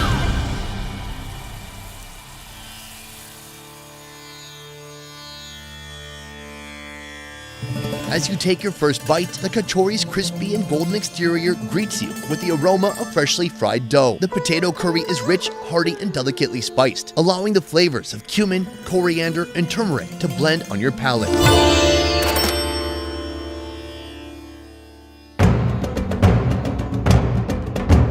Our next dish is made for all you junk food lovers. Prepare to savor freshly fried chicken smothered in a zesty hot sauce that costs less than $1. 10 साल से चालू है, 2013 से start किया. भाई चटपटा ऐसे तो कभी चटपटा हम लोग बनाए थे ना, एक दिन ऐसे बोला कुछ नया करें. इसलिए जो भी दुकान में जाओगे आपको चाउमीन वमीन सब मिलेगा, पास्ता मिलेगा, चिली चिकन सब जगह फेमस है. चटपटा कहीं नहीं था, हम लोग बोले कुछ अलग से अपना करें जिससे कुछ नाम होगा, तो ऊपर लगा करम से अल्हम्दुलिल्लाह नाम हो ही गया चिकन चटपटा का.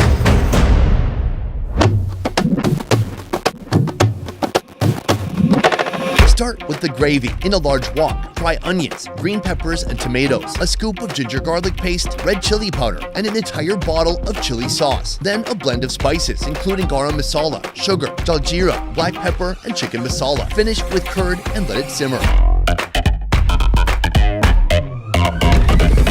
Now the chicken is cut into small pieces and carefully washed. Let's move to marination. Begin with tandoor chicken masala, MSG, salt, chili sauce, red chili powder, refined wheat flour, corn flour, and a couple of eggs. Mix well and fry to perfection.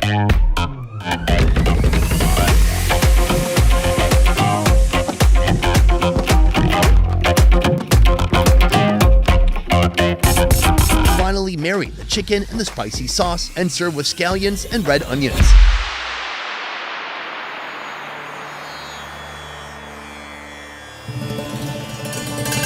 Succulent, crispy chicken bathed in a masterfully crafted gravy, exploding with subtle heat and sharp tanginess. It's like a Michael Bay movie in your mouth hole.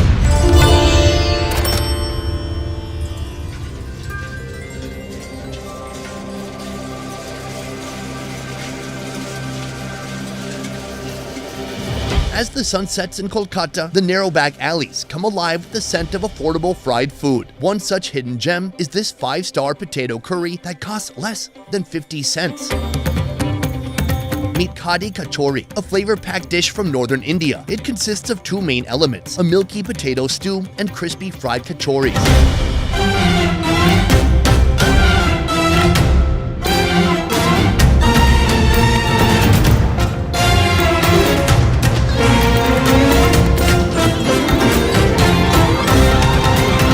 Start with oil heated to a super hot temperature. Add cumin, turmeric, diced potatoes, and water.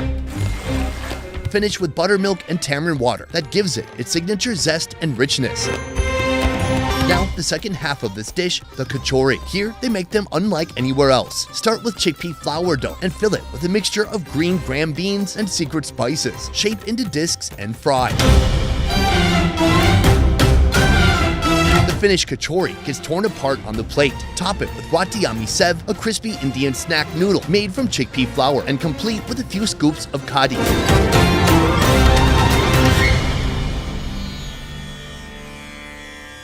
Khadi kachori is a perfect combination of soft and crunchy textures. When paired with a velvety curry, it creates a soul-pleasing experience you won't soon forget.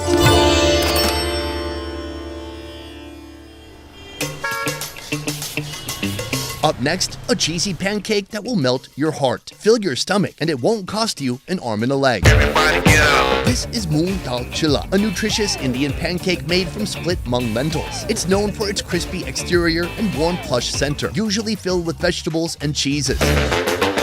Pour a ladle of mung bean batter on the hot griddle and spread it out. Add red onions, shredded paneer, and fresh coriander. To finish, grate the cheese on top and fold.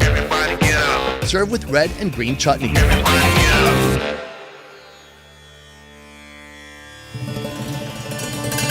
Moong dal chilla is not just a pancake, it's an artful creation, affordable yet decadent. It embodies the essence of Calcutta's street food scene, offering a unique blend of spices, crispiness, and richness.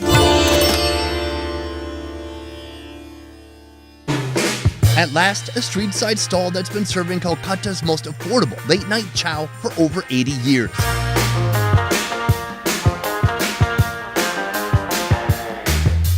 ये 80 साल पुराना है, डाला है मेरा नाना है नहीं, अब हम ही चलाते। एक कपड़ा दुकान में काम करते। ये मेरा पुराना डाला है, हम छोड़ दिए थे काम, उसको फिर पकड़ लिए। 30 प्लेट 40 प्लेट, एक प्लेट 50 रुपए का आता है, हाफ प्लेट 30 रुपए का।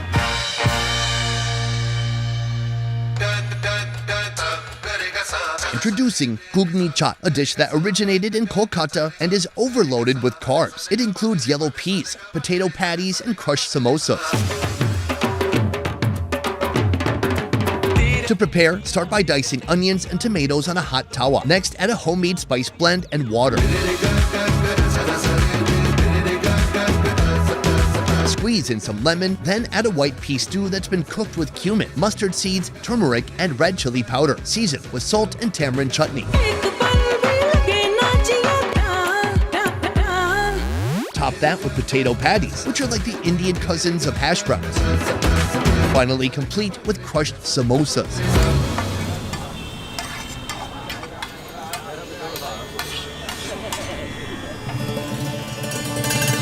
chutney chaat will satisfy any nighttime munchies. The combination of crushed samosas, potato patties, and yellow lentils make this dish even more rich than Elon Musk.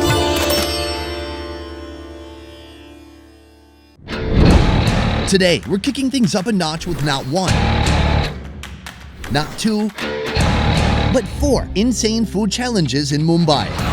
First up, we're taking on this city's cheapest eats, eating as much street food as possible with $5. Then it's all about the plant-based goodness as we explore Mumbai's veggie favorites. As the sun sets, we'll uncover 5 gut-busting late-night dishes that you can only find when the sun goes down. But first, let's dive into 5 of Mumbai's most outrageous, oversized foods. Meet the culinary maestros at this unassuming street-side stall, a father-son duo with appetites as big as their creations. Brace yourselves, because their signature sandwich, the Bahubali, isn't just a meal, it's a carb-loaded beast that'll leave you wondering why you ever settled for ordinary.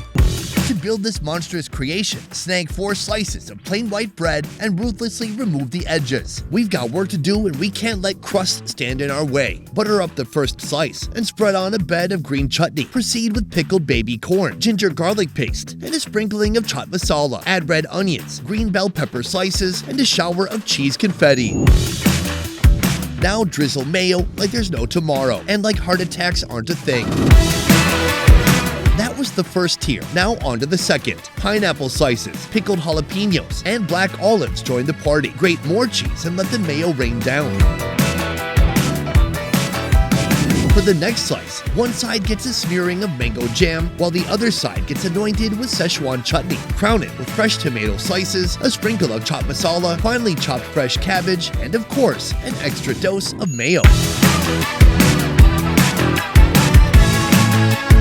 Grate beetroot, carrot, and green mango on top. Sprinkle with chaat masala and generously coat it with more mayo. Seal the masterpiece with another layer of bread, spread with green chutney, then cut it into 9 pieces. Each is practically a meal on its own. Finally, crown it with a handful of banana chips, because French fries would be too high calorie.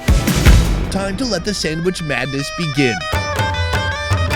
Meet the heavyweight champ of sandwiches, clocking in at a solid 3.5 pounds. With over 20 different ingredients, every bite is a confusing but flavor-packed journey that keeps your taste buds guessing. But here's the kicker. What you witnessed is only level 1. Next, we'll take on a paratha so big it could feed Indian Godzilla. Level 2 introduces the halwa paratha, a flatbed masterpiece, redefining the meaning of big. This behemoth of a paratha is practically auditioning to become the city's next landmark. Think of it like a pizza on steroids. Boldly marrying sweet Arab flavors. It's a fusion spectacle that'll both satisfy and totally overwhelm your sweet tooth. At least 60 kg of halwa is prepared in a day. In one paratha, there will be around 1 kg of dough going in. First up, we dive into the world of halwa. In this sugar syrup extravaganza, mix a couple of sugar bags into water, add a splash of food coloring, and stir the sweetness to life. Then add a packet of milk, let it boil, and set aside. Next, the halwa. Heat up a giant wok. Throw in vanaspati, a budget-friendly clarified butter substitute made from vegetable oil. Then add semolina and let the magic happen. Drizzle in our vibrant sugar syrup and witness the transformation. Guys, this stall sells up to 90 pounds of this sweet stuff every single day. Now for the other half of this epic dish, paratha bread. Start with the dough made from maida, an Indian white flour. Press and stretch it using oil, then toss it like you work at a giant pizza shop or a circus, because this is starting to feel more like acrobatics than actual cooking. Once the dough reaches superhero proportions, fry it on both sides. Finally, crown it with our halwa and sprinkle on small heaps of candied fruits and coconut powder.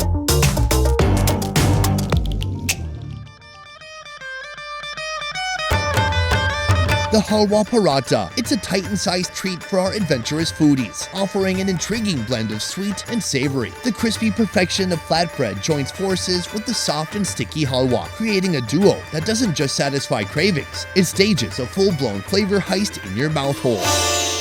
On to level 3. Next up on our giant food adventure, a food spot that cracks open 1,000 eggs daily, whipping up a feast that could fuel an entire army of bodybuilders for days. This is egg bhuji. 700 बनाते 200 का भी बनाते. In a batch of preparation, it goes up to 200 to 250 eggs, and for a plate, it will be 2 to 3 eggs. In a day, we require about 500, 600, 700 eggs. On weekends like Friday, Saturday, and Sunday, we require about 1,200 to 1,500 eggs. Start by sautéing enough red diced onions to build a culinary mountain. Pour in a generous amount of ghee and toss in a whole bag of green chilies for that spicy kick. Amp up the flavors with another bucket of that glorious ghee and let all that magic mingle. Introduce a giant plate of chopped tomatoes to the mix, stirring it up. Season with salt and red chili powder, then give it another good stir. Here comes the fun part. Grab a masher and bring these ingredients together on an atomic level. Now for the main event. Crack 1,000 eggs. Excuse me, what I said was, it's so many eggs. Seriously, this is a number that would surely raise alarms within the chicken community. Next, we cook and blend them into our flavorful concoction, repeating until the consistency rivals the finest scrambled eggs. Sprinkle in some fresh coriander and serve with buttered pav.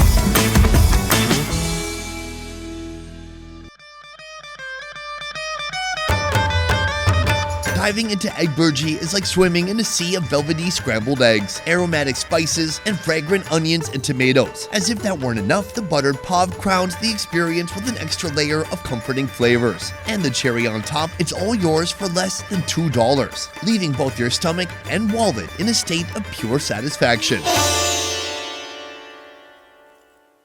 Our fourth contender is a sky-high creation in the world of Indian junk food, Mumbai's tallest veggie burger. But is this just another vegan conspiracy, or does this towering burger have what it takes to satisfy the most dedicated of meat lovers? Me. Basically, I'm talking about me. So as of now, we have India's tallest pure vegetarian burger, which is the Lambu burger, and its size is around 17 inches tall. We just wanted to grab attention of the people that we are doing something unique. So we had to create something big, something fancy, like a wow moment for a customer, and that eventually helped us to scale our brand and get known. Say hello to the Lambu burger. It starts with buttered up burger buns, 6 of them to be exact. Pile on a spoonful of coleslaw, a few slices of juicy tomato, and a layer of aloo tikki, a deep fried potato patty, kinda like an American hash brown. Next, an oh-so-generous drizzle of mayonnaise and Southwest sauce. If you've been to Chipotle, then you know the one. Here they make it from mayo, horseradish, ketchup, and paprika. Follow that with a slice of cheese. Then impale the whole creation on a giant skewer to ensure our tower stands tall. A slice of green bell pepper comes next, followed by a little Jenga action with potato wedges and French fries. Drizzle on some more Southwest sauce and barbecue sauce. Then add another burger patty. Repeat this process 2 more times until the tower reaches an impressive 20 inches in height. Crown this masterpiece with 2 onion rings and surround it with additional potato wedges and fries. And because being vegetarian and healthy are not mutually exclusive in this burger universe, finish with an overwhelming downpour of cheese sauce and grated cheese. But wait, didn't that cheese come from a cow? Shh, let's not talk about it.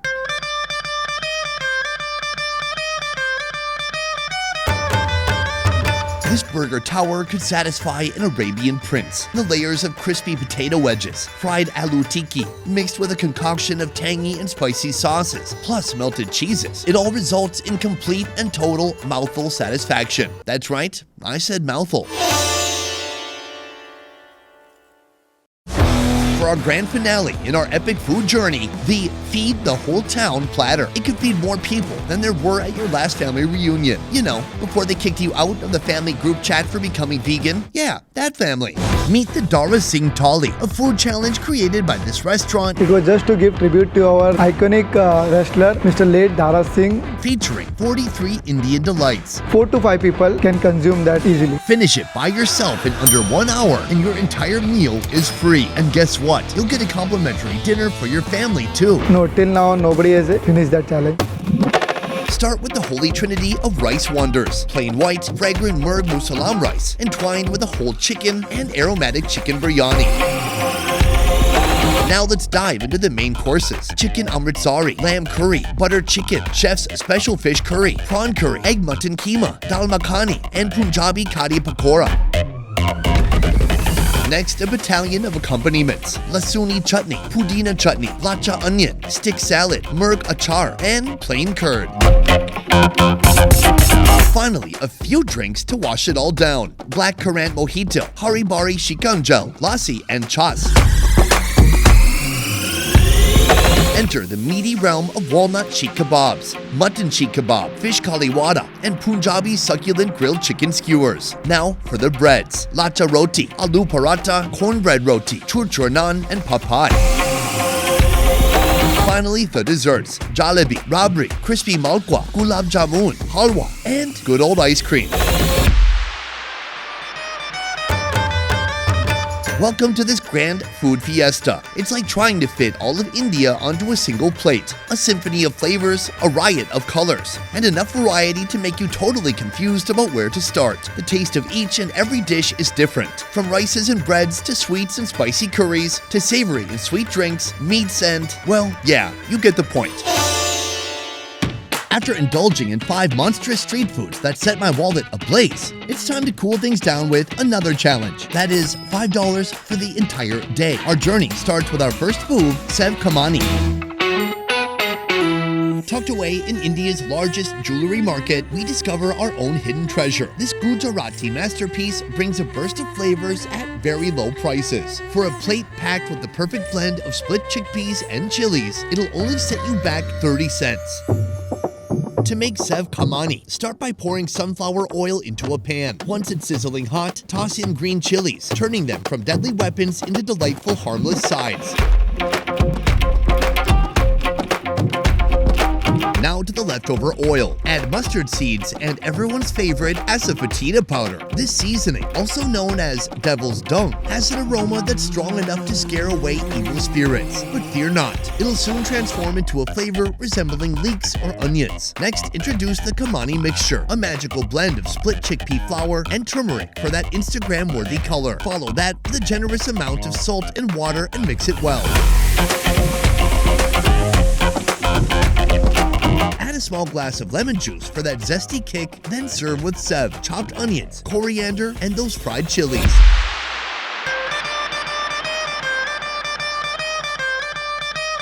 Think of Sev Kamani as the love child of couscous and clouds, dancing with the satisfying crunch of Sev, and the chili offers a spicy finish. Fingers crossed that our budget withstands the journey as we gear up for the next economical delight. With plenty of budget remaining, let's see if we can get through 4 more street foods. Our next spot, a charming street food cart offering a diverse lineup of egg-centric eats. Today's headliner, the scorching egg chingari, a dish so fiery it not only sets taste buds ablaze, but it also manages to swipe a few extra coins from the pockets of locals, especially budget-conscious college students in the area. Not only will it set your mouth on fire, but it will give you the pleasure of incinerated taste buds for a low price. मेरा नाम सुब्रतो नायक मेरा shop का नाम है delicious egg corner My name is Subrato Naik. My shop's name is Delicious Egg Corner. On usual days, I sell around 300 to 350 eggs, and in weekends it goes between 400 to 450. Chingari came into my menu after the lockdown. I got this idea from Surat. There was a dish called Gotala, which was not that spicier. Then I made it more spicier to suit the taste of Mumbai, and I got the dish Chingari. Start by creating the base gravy. Sizzle up chopped onions, tomatoes, and spring onions. Season with salt, cumin powder, turmeric powder, chaat masala, garam masala, a good amount of butter, and mash everything together. Introduce a few boiled egg yolks and a spoonful of Szechuan sauce for that signature spice. After all, chingari translates to spark or flame. Dilute the concoction with a dash of water, garnish with fresh coriander, and set the savory gravy aside. Now melt some butter, mix in the chopped boiled egg whites, and sprinkle in salt and chili powder. Combine this dynamic duo with the gravy, crown it with more fresh coriander, and for the final touch, butter up the pan and toast up some pav.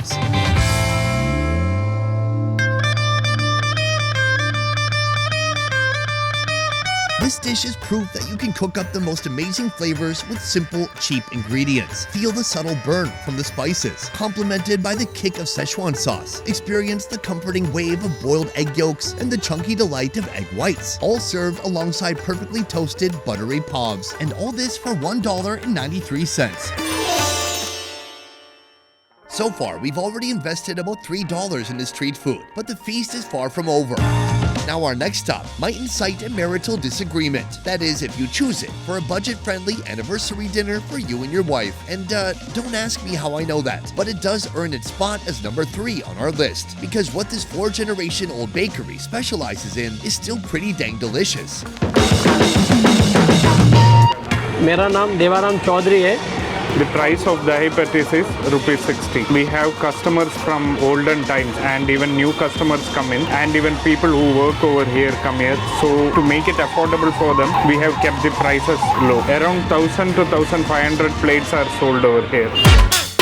Start with a generous sizzle of butter on the hot tawa and dance in 2 potato patties, also known as aloo tikki. Now wait for them to transform into golden hash browns. Once the edges achieve that perfect crispiness, transfer them to a plate and crown them with ragda, a traditional gravy crafted from white peas and a blend of spices. Next, the red chutney, green chutney, and tamarind chutney. Add a few dashes of chopped masala and mix it all together.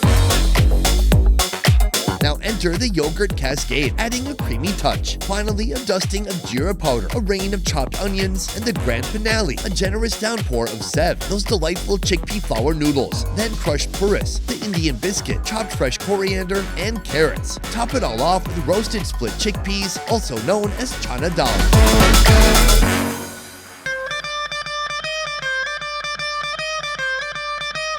For less than $1, dahi patis delivers an explosive burst of textures and flavors in every bite. The zesty kick of tangy chutneys, the sweetened embrace of yogurt melding with the spiced aloo patties, and of course, the delightful crunch of sev.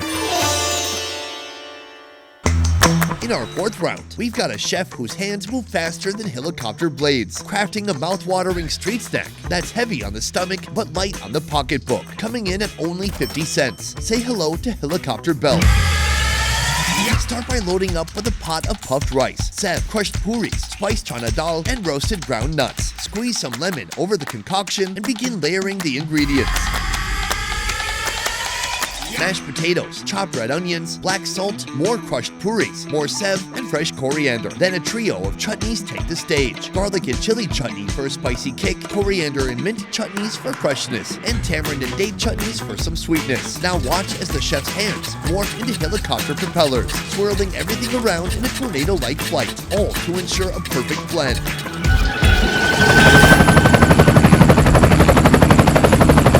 Finally, plate it up and crown it with additional crushed puris, sev, chopped coriander, onions, tomatoes, and a side of tamarind and date chutney.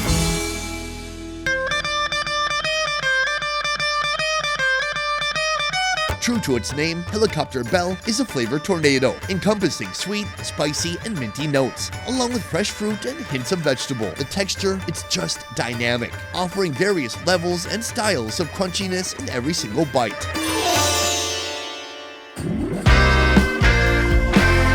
Our $5 food bank is dwindling, but the meat cravings are kicking in. I've got my eyes set on a place that serves one of the most signature chicken delicacies in all of Mumbai. But the big question is, will our remaining cash be enough? Introducing chicken keema, a dish that once graced the royal tables of the Mughal era, now humbly mingling with the masses and earning its spot in the grand finale in our cheap street food challenge. Start by adding vegetable oil to a pan. Roast bay leaves, cinnamon, cloves, and fennel seeds. Toss in chopped onions and let them saute until the kitchen is filled with the aroma of deliciousness. Splash in a bit of water, ginger garlic paste, turmeric powder, garam masala, and chili powder. Then a touch more water to create the perfect dry gravy. Enter the minced chicken meat.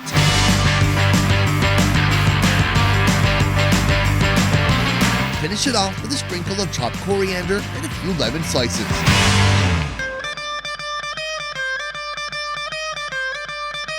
The chicken is wearing its dry, spicy coat with pride, delivering a flavor explosion that feels like a rebellion in your mouth. No royal decree needed, just a knowing nod of approval from your taste buds. Unfortunately, our $5 budget flew out the window with that chicken keema, but every dish was worth the splurge. And get this, 4 out of 5 were veggie options. Now that's got me curious. Can we find 5 more meatless wonders and uncover why Indian vegetarian food reigns supreme over vegetarian food in the USA? Let's get started. Our food adventure begins at a spot that's like a mad scientist's lab, a place crafting greasy wonders from tapioca balls. You know, the same ones you find in bubble tea, but here they're mixed and mashed with potatoes. This creation is fried into crispy perfection, and Mumbai locals love it. In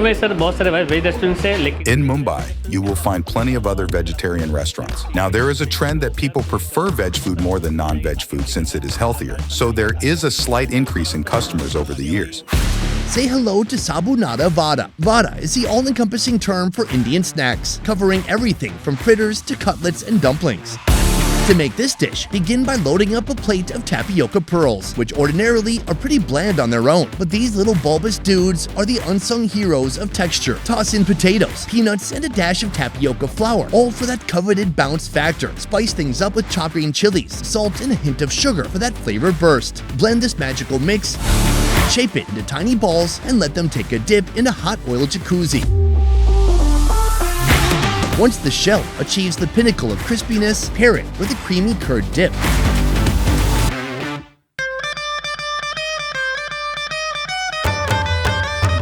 It's not quite like bubble tea. These tapioca balls pop in your mouth, releasing a mix of sweet, savory, and a hint of chili heat. It's sure to make you go back for seconds, thirds, or you know what? Who's counting? It's vegetarian. That means it has to be healthy. Going vegetarian in the Western world makes you think you'll need an Elon Musk level of wealth just to afford a decent meal. But in India, they've mastered the art of flavor without eventually having to file for bankruptcy. Enter level 2 in our flavor escapade, Junka Bakar, proving you can have opulent taste explosions without a billionaire's paycheck. Many people have come to Mumbai from different places and different cities. You will find a wide variety of food and spices from different cultures and communities here. The taste of Zunka Bakar is inspired by that, and it is a mix of spices from each community. First, let's tackle the junka, a Maharashtrian porridge made from gram flour. Heat oil in a wok and add mustard seeds, cumin, and smashed garlic. Toss in curry leaves, green chili, and red onions. Then add turmeric, red chili powder, salt, gram flour, and garam masala, mixing until it's dry. Pour in water and continue mixing until you achieve a porridge-like consistency. Finish it off with a sprinkle of fresh coriander. In another pan, we prepare our flavor agent, also known as tiep. Add oil, cumin, green chili, peanuts, and garlic cloves, then cook for about 3 minutes. Transfer the mixture into a mortar, smash, and biggity boom. Your spicy condiment is ready to shine. Lastly, let's not forget about bakri, a North Indian flatbread. Mix sorghum, flour, and salt with water. Knead the dough and roll it into small balls. Press these into flat discs and grill them on a hot tawa on both sides.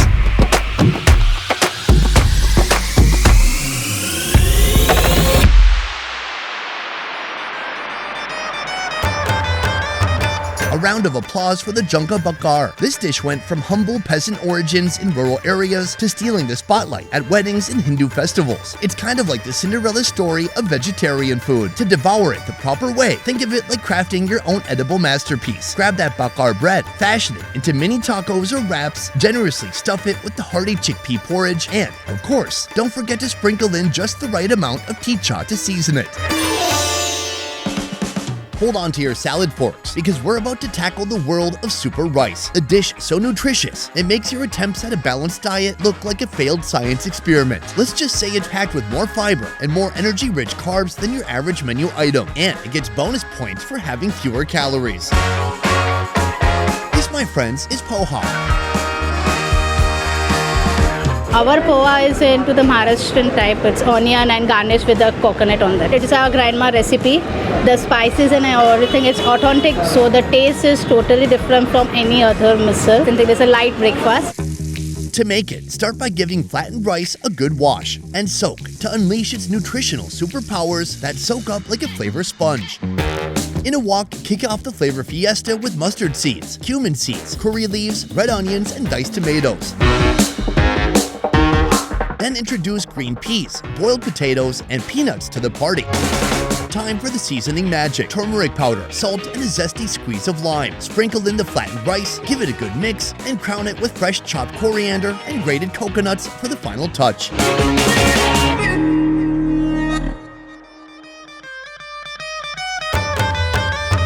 This is a meal that even a bodybuilder would secretly drool over. It's a nutritional powerhouse, giving you all the gains without the guilt of unnecessary calories. The rice has a bit of nuttiness, and the lime adds a zing that's more surprising than accidentally biting into a chili.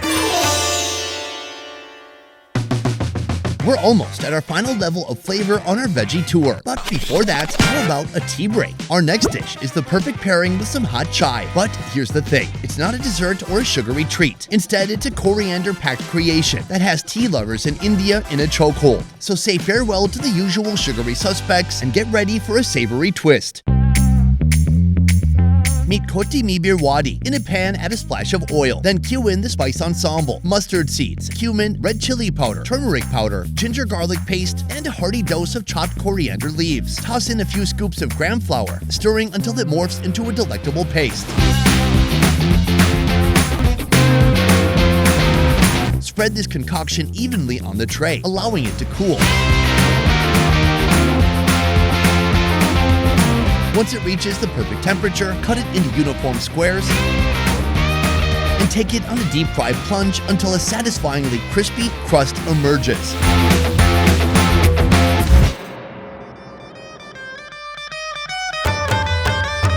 Don't be deceived by their appearance. These squares of delight may resemble your favorite fudgy brownies, but the taste and texture tell a different story. Instead of a sweet treat, you'll experience a crispy, savory cake bursting with aromatic spices and a final kick of coriander that'll leave your taste buds applauding.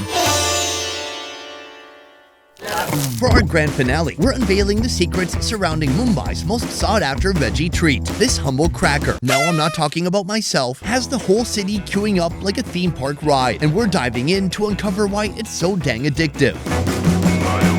I started making khichya papad at the age of 15. I stayed with the Marwadi family for 1 month and learned the process of making khichya papad. I make this papad at home. It is made with flour. After that, it is dried for 2 days. Bow down to the great khichya papad. To make this dish, begin by roasting a cracker made from black gram bean flour over the coal. As the flames work their magic, watch its texture transform from stone hard all the way to a crispy delight, ready to soak up all those flavors. Give it the royal treatment with a brush of melted butter and a sprinkle of chili powder for that extra kick.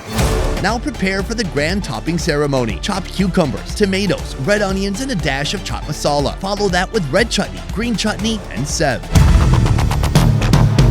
Crown it all with fresh coriander leaves, chopped carrots, roasted chana dal, a squeeze of lemon, and a final dash of chaat masala.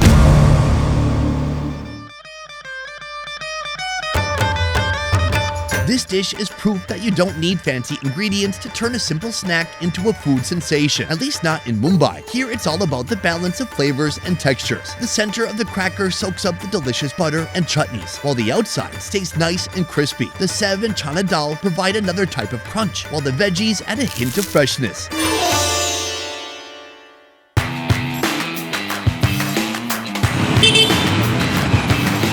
The veggie tour was a blast, but it didn't quite manage to fill the black hole I call my stomach. So let's tackle another challenge, hunting down the best late night eats that Mumbai has to offer. First stop, a late night dinner at Mystery Eatery. Our journey into the wee hours kicks off at 9 p.m. This is when the city comes alive. This food spot serves up a jaw-dropping pizza dish with a side of overstimulation. This is just not a meal place, it's an experience. We have projector room, we have VR gaming, we have an outside cozy sitting area, we have Alexa to play all your playlists when you're partying around. You can brew your own coffee, you can make your own waffles. Aside from the diverse entertainment, they've got Indian food infused with flavors from all around the globe. So far we have reached to Korean, Mexican and Italian. Okay, well maybe just some of the globe, but today we're here for something special. Introducing the double-decker pizza. This pizza goes by another name that just might get this video demonetized. When we served it to our guests, they came up with this amazing creativity and we named it 69 after our guests recommended it to us. Begin by melting butter in a pan, because everything that's good starts with butter. Add onions, carrots, and my personal vegetable hero, cucumber. Now unleash the chaos with pizza sauce, barbecue sauce, and chopped parsley for that Italian finesse. Grab 2 pre-made pizza pies, because while we're at it, why not offend Italy a bit? Mamma mia, what have they done to my pizza? Now slather on the pizza sauce, followed by our sauteed veggie mixture. Next, fry 4 onion rings and break them apart on top of the pizza. Followed by a downright indecent amount of cheese. Cap it off with the other pizza bread. Finally, toss the double-decker pizza into the panini press for 5 minutes.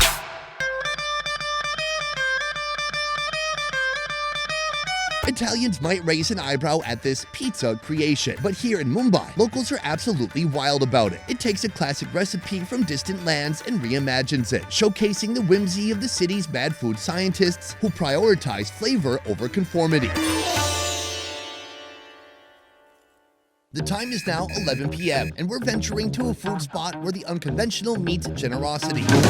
Brace yourself for a dish that not only surprises your taste buds, but also lets you decide how much to pay. That's right, at this restaurant, you grab a plate and pay however much you want. I got this inspiration from Singapore. Me and my friends visited one restaurant. They had a concept of pay as you wish, where they served South Indian thalis. It's a healthier choice and light choice because it's made from fresh vegetables, and usually people prefer light food at dinner time. Meet American Chop Suey, a culinary rebellion straight from the vibrant streets of Mumbai, crafted by the ingenious Chef Dhruv. This dish defies expectations, offering an Indian twist on the Chinese-American classic. These crispy egg noodles are taking a plunge into hot oil, setting the stage for an explosion of flavors.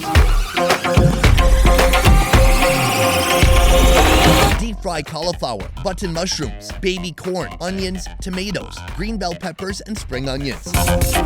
Once they're soft, set them to the side. Now for the sauce. Season the oil with chopped garlic and ginger. Then add water, ketchup, red chili sauce, white pepper, black pepper, seasoning powder, chopped green chilies, and that oh-so-delicious Szechuan sauce. The veggies make a triumphant return, soaking up every drop of our spicy elixir. Finally, pour everything together over our fried egg noodles and serve.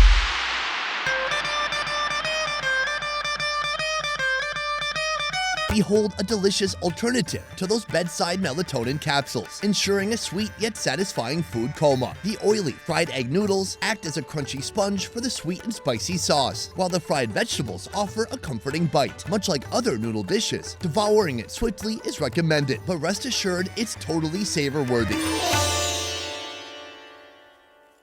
It is now midnight in Mumbai, and here's the thing, we still have a solid 3 hours to complete our mission. Luckily for us, there are still plenty of foods to explore, and our next destination, the Egg Station, is cracking the egg game wide open. These experts boast 58 egg-centric dishes, all on their menu. Meanwhile, I can barely make an omelet. God damn these eggs. Today, we're here for their fiery Hyderabadi egg tikka, a spicy semi-gravy dish that originated in, you guessed it, Hyderabad, a city known for some of the spiciest dishes in India.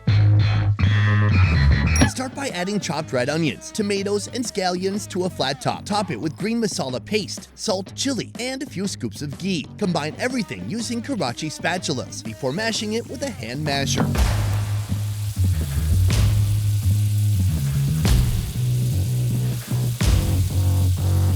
Once you get the smooth paste texture, mix in chopped boiled eggs and a few scoops of palak paste, also known as spinach. Mix it well and add a bit more water, ghee, and a sprinkle of fresh coriander.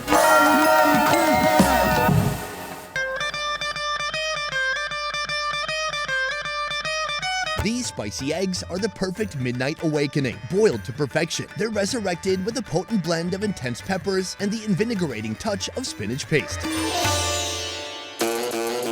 Now, the true test of our overnight adventure unfolds, because in Mumbai, the legal sale of food is limited to midnight. Right now, it's 1:30 a.m. The streets are getting quiet, but we've found ourselves at a street food stall willing to take the ultimate risk. These guys specialize in the most consumed late-night food in all of Mumbai, the masala pav, found outside every single train station in the city. So we were serving normal pav bhaji since 2016, and we were not satisfied with the taste of pav bhaji we were serving because of the unusual masalas available in in the market. So since so many years, like we started reinventing the pav bhaji, and finally we came up with our own in-house made masalas, which was procured from Kerala. And we have invented more than 15 varieties of pav bhaji, which is loved by like everyone. To make this daring dish, start by melting butter on a hot tawa and add chopped onions, green bell peppers, tomatoes, salt, coriander powder, red chili chutney, and water. Let the flavors blend together in our cooking vessel for 2 to 3 minutes. Then add even more butter. We're ordering food at 1:30 a.m., so clearly we don't care about the calories. Next, chop up a pav bread into small cubes to soak up all those savory flavors. Finally, add chopped fresh coriander, mix, and serve.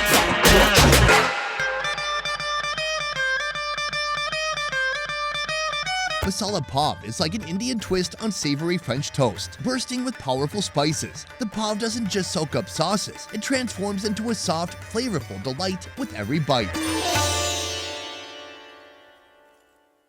Finally, the clock has struck 3 a.m., a time I haven't seen since my 20s. And let's not do the math on how long ago that was, okay? The question is, can you actually find food to eat at 3 a.m.? And the second question is, if you do find it, will it be any good? Well, let's talk about our final destination, a nocturnal food cart with a 4-decade legacy, specializing in serving the ultimate comfort food in Mumbai, vegetarian pulao. So is it worth the sleep deprivation? Let's find out. Get your tawa hot and ready. Then add a generous dollop of butter. Sprinkle in chopped red onions and green bell peppers for that flavor base. Then tomatoes, potatoes, green peas, and fresh coriander. Season with salt, chopped masala, and chili chutney.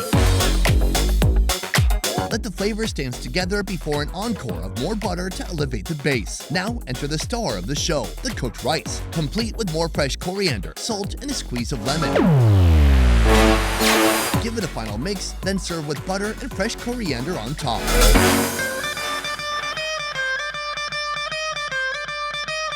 If you're ever peer pressured into staying up until the ungodly hour of 3 a.m., well, this dish might be your savory salvation. Fragrant rice, steeped in the familiar embrace of Indian spices and buttery goodness. Every bite is like a dream, prompting you to get seconds or maybe even thirds. After all, at this time of day, we're practically eating breakfast.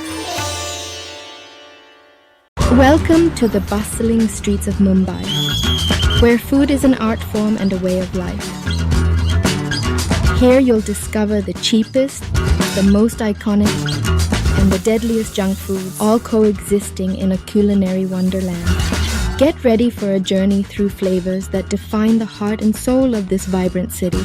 But first, let's back up.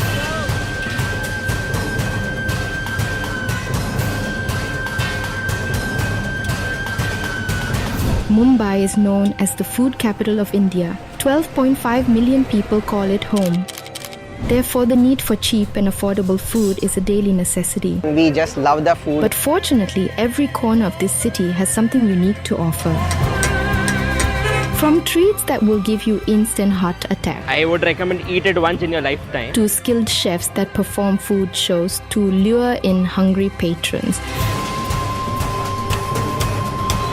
Get ready for the survival food of Mumbai.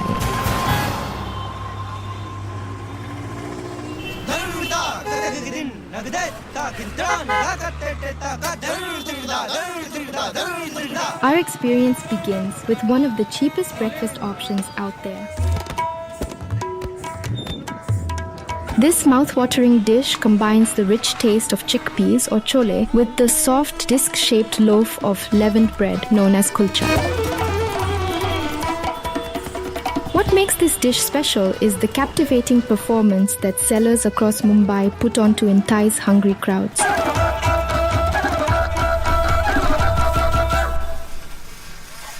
Let's take a closer look at how this culinary masterpiece is created. We begin by melting a dollop of butter, filling the air with its enticing aroma. Next, we infuse the butter with the earthy cumin and add finely chopped onions, creating a sizzling symphony of flavors. As the onions turn golden, we introduce vibrant tomatoes, a pinch of salt, and fragrant garam masala. Now it's time for the star of the dish, the overnight cooked chickpeas. These tender morsels soak up the spices, infusing each bite with a delightful blend of taste and texture. To enhance the dish's essence, we add a touch of water and a little more butter, creating a luscious, slightly soupy consistency. Just when you thought it couldn't get any better, we squeeze the tangy juice of a lemon, infusing a burst of freshness into the dish. The fragrant chole kulche is now ready to be savored, served in a traditional vessel. Now for the second half of this dish, we have freshly baked buttery hot kulchas from a local bakery. The kulchas are gently heated on a griddle, preserving their softness and imparting a delectable buttery flavor.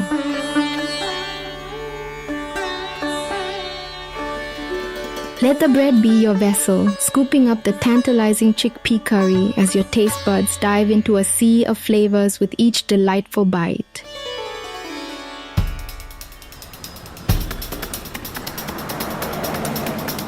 Next up, brace yourself for Mumbai's pocket-friendly survival snack. This everyday delight can be yours for a mere 50 cents. That's a full meal for less than the price of a gum in the US. I've been coming here since like 3-4 years. Whether it be a bad day or a tiring day at work, I'll just come here, have Frankie. They have different variety of Frankies. Like they'll have Chinese, they'll have Manchurian. So you don't have like one thing to go every day. And it also feels like you're coming just to eat something which is very simple, basic, but it makes you feel nice. It all starts with a grilled chapati bread and a mixture of mashed potatoes, also known as purin. Then comes a generous spread of Szechuan chutney. On top of that, a colorful blend of onions and cabbage. Now the star of this dish, the grilled mashed potato or pureen, along with a sprinkle of chaat masala and a blanket of cheese.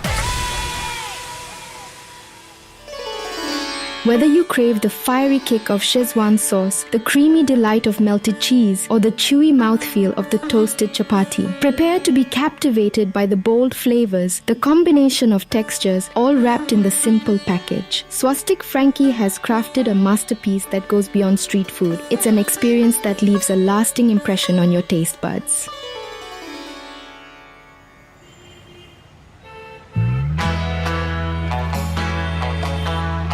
Next up, a carb bomb that will send you straight into a food coma, all for the price of 55 cents. Get ready for the cheesiest dish in all of Mumbai.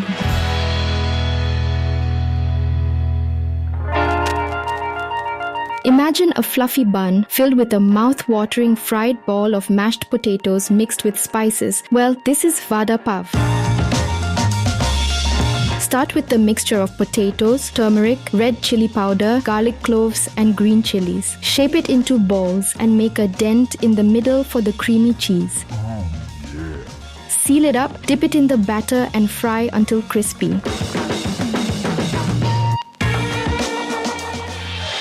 The fluffy toasted buns are coated with a spread of butter and mayonnaise. To elevate the flavors, a medley of tamarind chutney, green chutney, and dry garlic chutney. Finally, the crispy vada is nestled in center the bun, and you are good to go.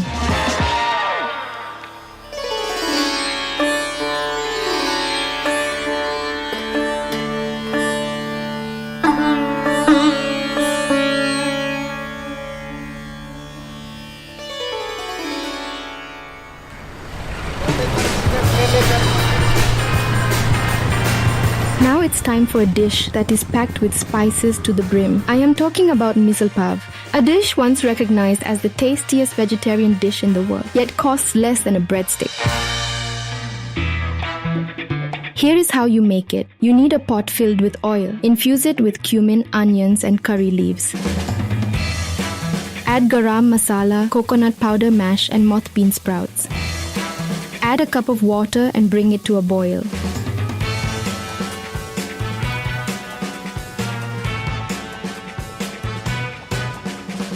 While it cooks, prepare the sides. Diced red onions and potato mash topped with various types of Indian snacks. More moth bean sprouts and cilantro. Finally, add the toasted pav and enjoy.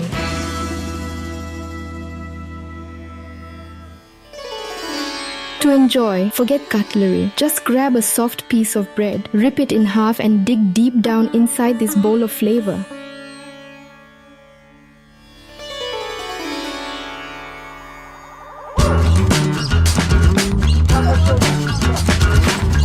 final stall has been serving a butter-packed dish fit for royalty at prices even the lowest of peasants can afford.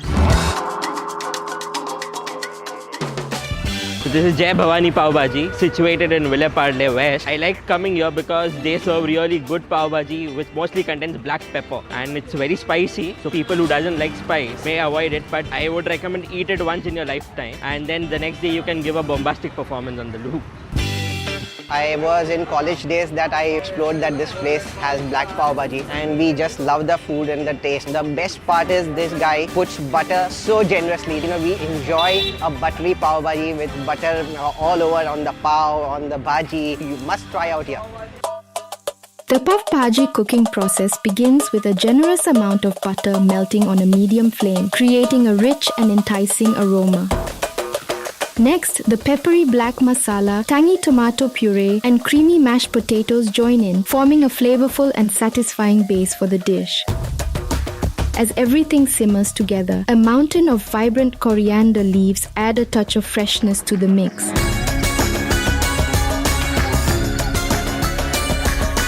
Once the ingredients are smashed together in a perfect blend, the pav bhaji is ready to be enjoyed. It's served with refreshing onion and tomato salad and bread buns soaked in the melted butter and coriander leaves, creating a flavorful accompaniment to the pav bhaji.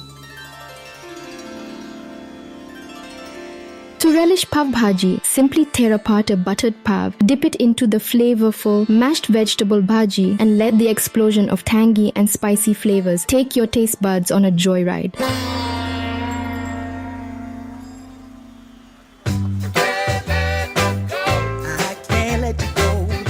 From the Mumbai survival cuisine, we'll move on to the most creative dishes India has to offer, and dive headfirst into the inventive concoctions of Mumbai's culinary mad scientists. These are the unique food gems that make Mumbai a food lover's paradise. Let's begin with Mumbai's healthiest delight, introducing the breadless sandwich at Jayashree Sandwich Stall. This unique creation doesn't have any buns. It's all about fresh, wholesome ingredients that'll have your taste buds dancing.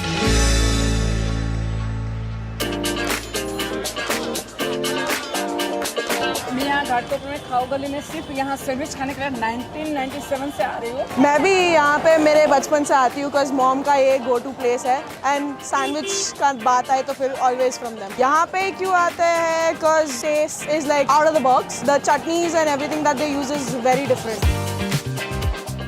It's one of the best sandwich places in Ghatkopar, Mumbai. Especially their salad sandwich is the best. It's so healthy and it's so refreshing and light at the same time. Plus you get the crunchy of the salad and the vegetables. So we come all the way to Ghatkopar just to have this. Everything is so delicious. So a best place and a must visit. Do come.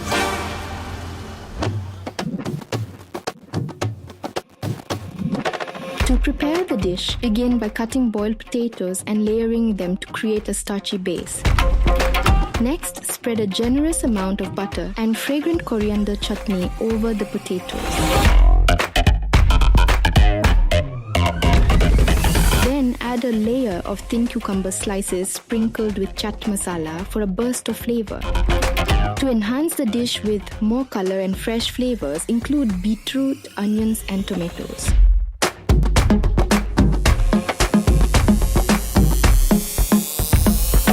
Finally, top it all off with a generous mountain of grated cheese.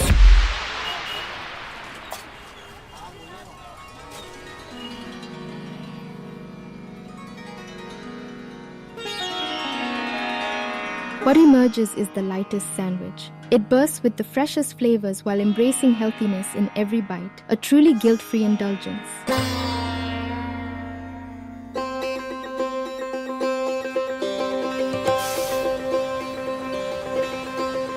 Our second stop introduces Mumbai's latest culinary invention, a daring fusion of instant noodles and traditional flatbread.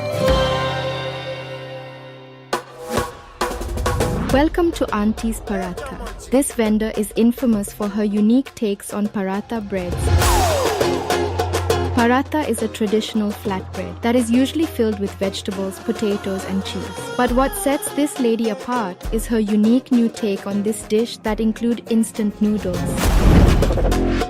It begins with the instant noodles boiled for 5 to 7 minutes.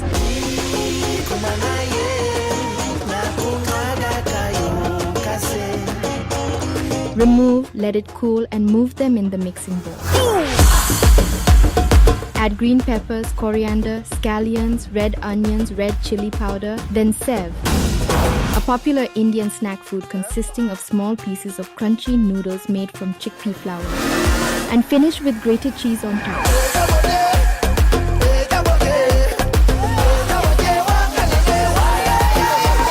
Mix everything thoroughly, then take a whole wheat flour dough and roll it into a thin round sheet.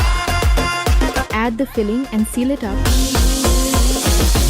Roll it out into a flat shape and throw it on the hot griddle until it gets brown on both sides. Finish with more grated cheese on top and serve with chutney and Szechuan sauce.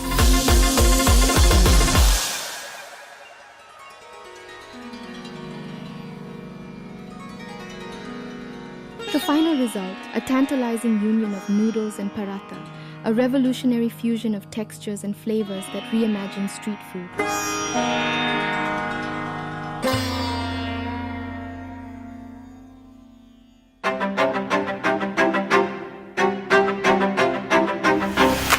Next up, we will find out what happens if you put together flower pots, Italian food, and a mad food scientist from India. A flavor-packed pizza served in an unconventional vessel.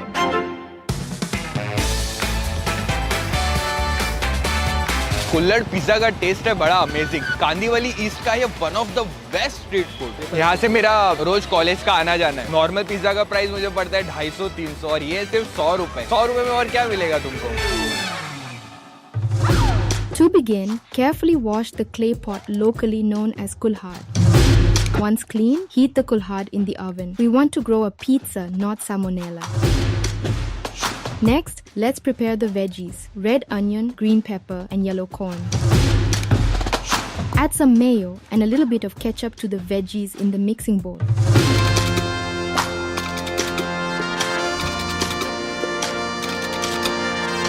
Now, add the diced pizza base and paneer to the mixing bowl. For an extra burst of flavor, sprinkle some red chili flakes and oregano. Mix all the ingredients together thoroughly and spread butter inside the kulhad, creating a delicious base for our pizza. Begin layering the pizza in the kulhad. Start with a layer of mayonnaise, followed by the prepared pizza mixture, and then generously topped with cheese. Repeat these layers until the kulhad is filled to the brim with deliciousness.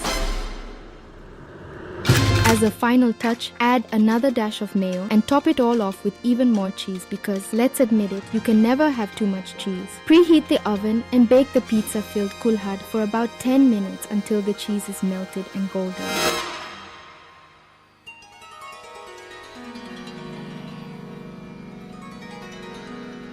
The final outcome, an irresistible fusion of Italian tradition and Indian flair, a clay pot brimming with layers of cheesy, spicy goodness, reshaping pizza into a thrilling new form.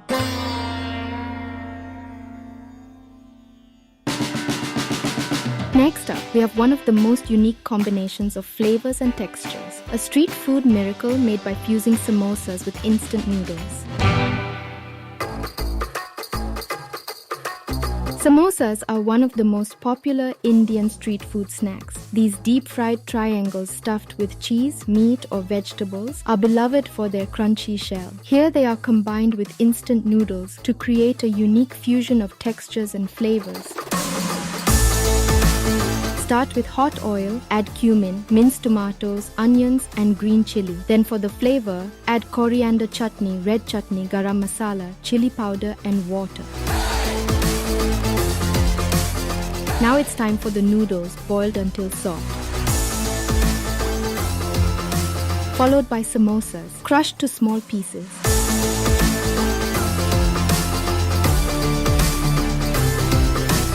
Finish with sev, coriander, and raw mangoes on top.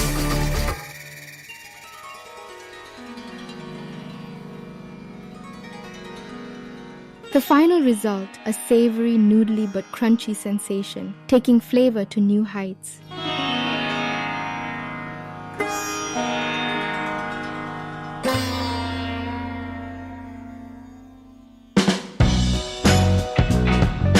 For our final stop, one of the most unique takes on nachos you'll see anywhere. This rare creation is coming at you straight from the Bollywood movies.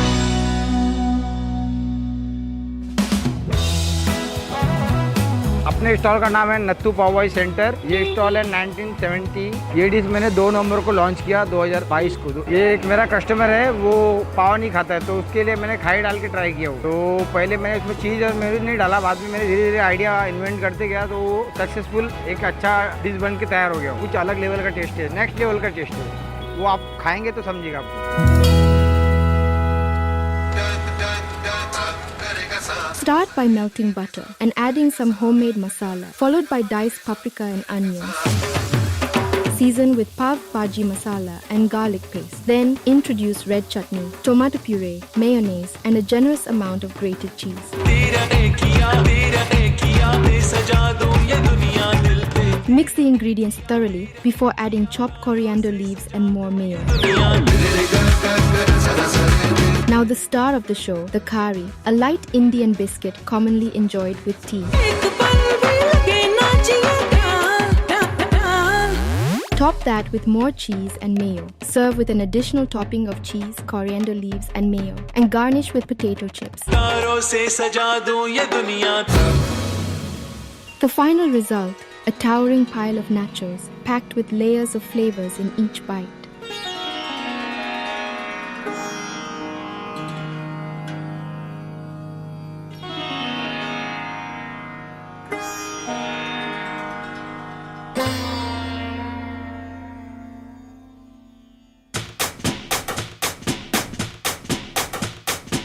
These were some of the most unique foods in Mumbai. But next, we'll find out what happens when you take dishes from other countries and infuse them with an Indian flair. Prepare for the most indulgent dishes of Mumbai. Our journey kicks off at Messi Ada, a hidden gem where they serve one of the most delightfully junky creations you'll encounter. Brace yourself for a colossal 3-foot nacho table that takes the Mexican classic to the next level with an irresistible Indian twist.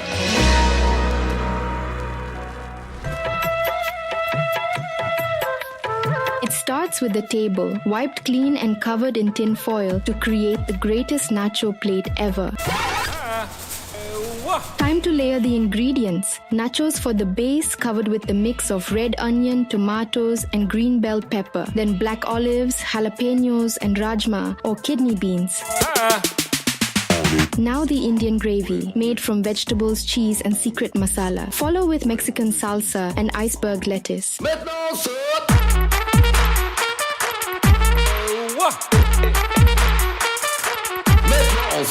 Finish with a generous spread of grated cheese and melted cheese dip in the middle.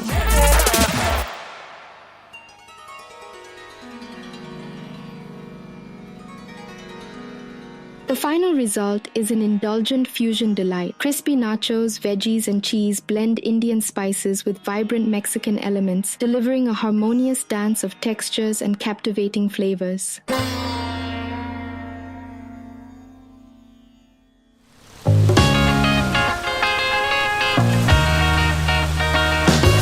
At our second stop, behold the creation of one of the cheesiest shawarmas.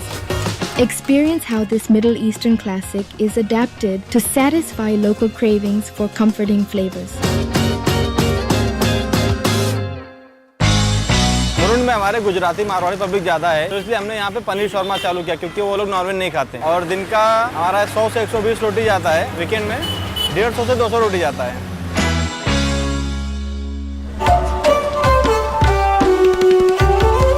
Shawarma, a renowned Middle Eastern street food, traditionally involves marinated meat stacked on a vertical rotisserie, slow roasted and thinly shaved as it cooks.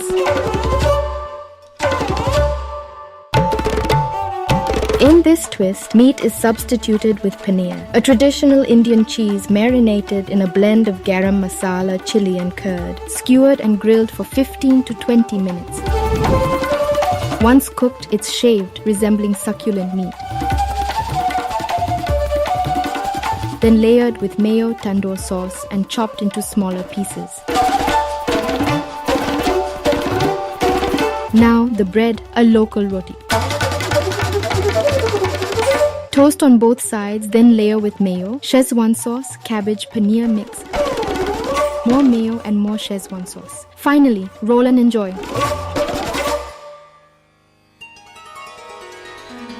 The outcome is the ultimate cheesy shawarma experience.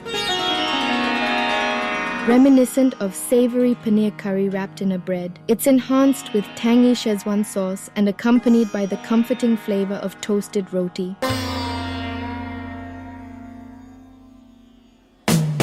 Next, we introduce a culinary innovator armed with a blowtorch, elevating Indian street food with Italian flair.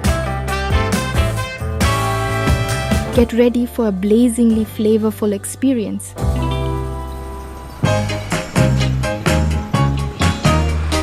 I like to come here because the items they sell, they are quite different. They have a lot of varieties over here, so it's kind of great to have a new kind of food. Other stalls over here, they have normal pani puri or sev puri. It has a new element, like it has an Italian and Mexican touch to it, so that is why I like to come over here. ये एक तो actually मेरे घर पे पास में ही है, तो हम लोग इधर आके खा सकते हैं आराम से। नॉर्मल सेव पूरी में हम लोग कांदा, बटाटा वो सब डालते हैं। इसके अंदर हम लोग अलग कैप्सिकम, कॉर्न और उसके ऊपर चीज डाल के हम लोग को फायर की तरह वो लोग सर्व करते हैं। तो उसका टेस्ट है ना एकदम अमेजिंग लगता है।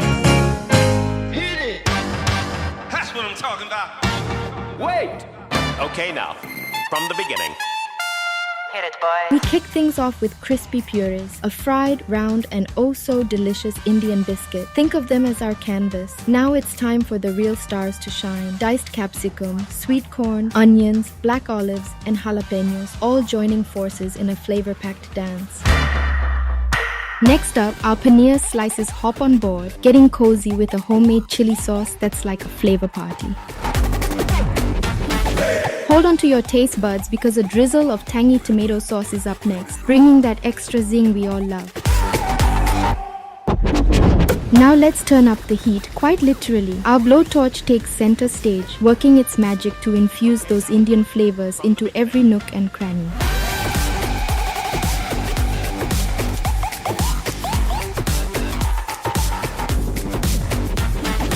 Just when you thought it couldn't get any better, here comes the grand finale, grated cheese. A quick torching and you've got a melty masterpiece that's ready to rock.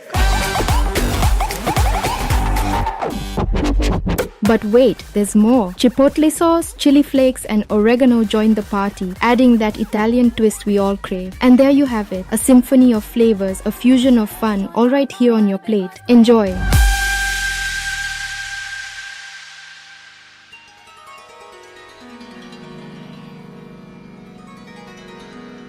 The final result is an artful blend of Indian and Italian flavors. Imagine a spicy pizza on a crispy base, complemented by sweet chutney and melted cheese.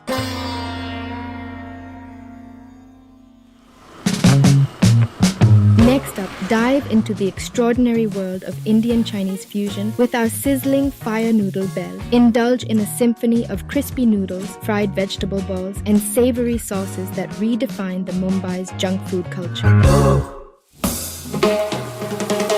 Fire noodle bell is a fusion dish created by combining chaat, a traditional Indian street-side snack, with Chinese fried egg noodles. Here, it starts with the Manchurians, deep-fried vegetable balls that lend their name to this place. Next, heat up oil in a wok and toss in finely chopped spring onions and cabbage, creating a flavorful base.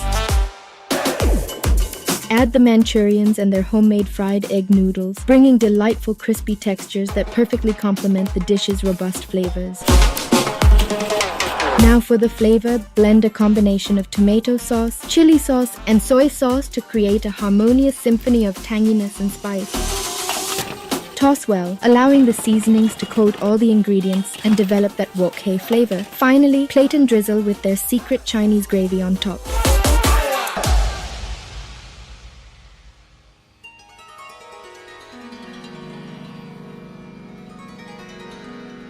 the final result, an explosion of flavors in every fiery bite. Crispy fried noodles mingle with the rich blend of Indian and Chinese spices, offering a bold and indulgent taste adventure.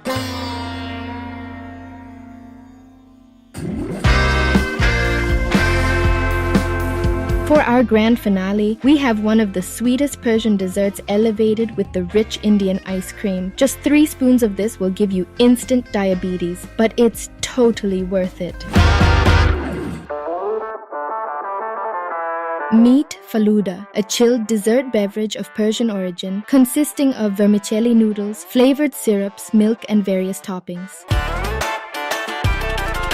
Here they make it with a piece of malai kulfi, a traditional Indian ice cream crafted from rich creamy milk, followed by raspberry ice cream for a fruity burst. The experience gains a delightful texture from the addition of yellow Faluda sev, a thin and translucent vermicelli noodles made from cornstarch or arrowroot. Then pistachio and saffron ice cream bring nutty and fragrant notes, while sweet basil seeds and chilled milk create a creamy base. A drizzle of rose syrup infuses a floral touch, and a layer of rabdi, a traditional sweet made from boiled milk, cream, sugar, and nuts, adds luscious richness. A final touch of saffron ice cream, mixed fruits, almonds, and cashews completes this sweet symphony.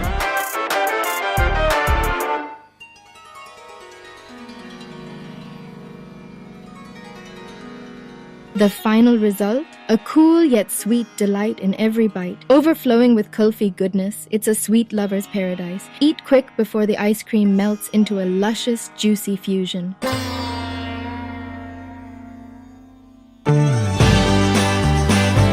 These were some of the most innovative creation Mumbai has to offer. But if you want to experience the true spirit of this city, we'll have to try some of the most iconic dishes that have been around for decades or even centuries.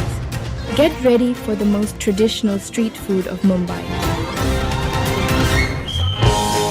Firstly, a confectionery where tradition dances with temptation. Prepare for legendary bread filled with decadent lentils and bathed in mouth-watering sugary syrups.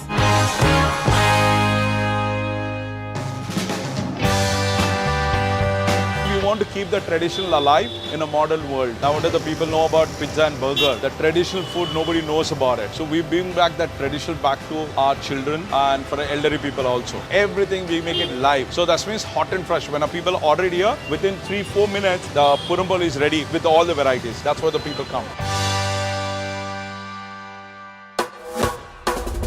Puran Poli is an aromatic Indian sweet flatbread filled with a mixture of lentils and spices, often prepared for festivals and celebrations. Puran refers to the sweet filling made from lentil mix, traditional cane sugar, and aromatic spices. And Poli stands for the flatbread or roti that is made from wheat flour and is used to encase the sweet filling. Here we start with a dough made from flour, salt, water, and a small amount of ghee or clarified butter. Dip it in whole wheat flour and then wrap it around a ball made from split chickpeas, jaggery, or traditional cane sugar, along with a blend of cardamom and fennel seed powder. Once sealed, the dough is given a bath in ghee before moving to the rolling station.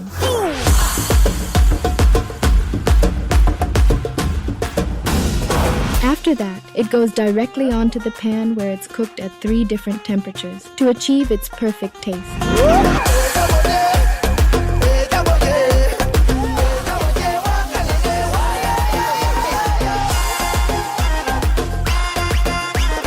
Finally, when it turns golden brown, let it rest for a bit before drizzling it with another round of ghee.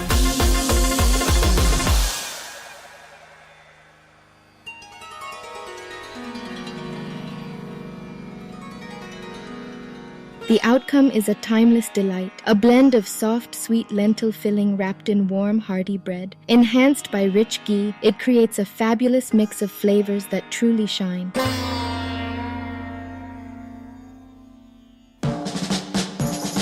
Our hunt for age-old recipes continues with one of the world's oldest pancakes. Experience the allure of crispy edges, aromatic potato filling, and a creamy coconut crown. Appam कैसा है और health के लिए अच्छा है। South Indian item थोड़ा health, इसमें oil नहीं आता, ऑयल नहीं यूज होता, बाकी कुछ और मतलब कुछ है, एकदम प्रॉपर डाइट के लिए अच्छा है, इसलिए अप्पम चालू किया।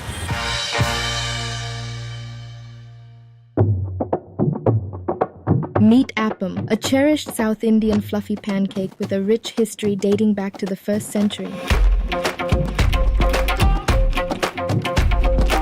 Start with the batter made from rice and coconut milk, giving it a subtly sweet and aromatic essence, swirling to create a thin, lacy edge and a slightly thicker center.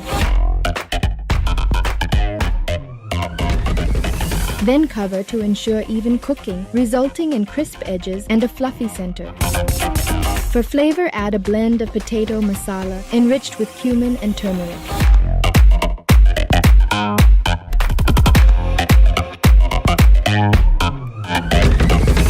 Serve with a big scoop of warm coconut chutney, uniting textures and flavors in an unforgettable experience.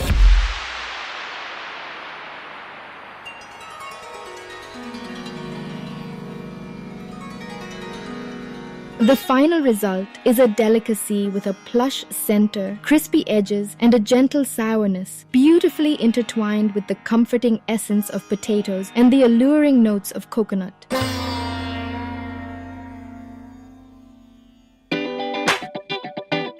Next up, step into a world where tradition meets innovation. A golden, crispy creation embraces a symphony of spiced potatoes, crunchy peanuts, and crispy sev, a fusion of flavors capturing hearts across India.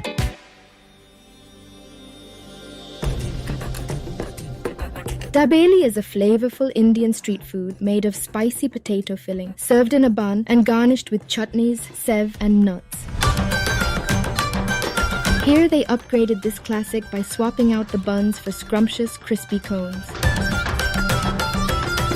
Start with melted butter on the hot griddle. Add red onions, cilantro, and garlic chutney. After that, the dabeli masala is made from mashed potatoes, red chili powder, garam masala, and cumin. Now let the flavors mingle before adding peanuts and cheese to the mix. Finally, the cone, made from deep-fried refined flour, gets filled to the brim. Then topped with sev, an Indian traditional crunchy snack, and even more grated cheese.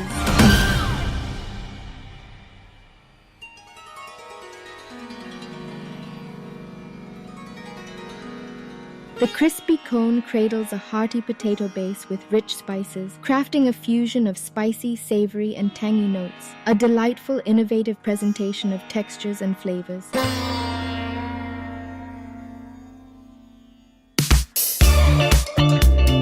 Buckle up, because we're about to explore a culinary treasure where history and taste collide. Enter the realm of masala dosa, an age-old favorite that draws crowds with its ancient allure.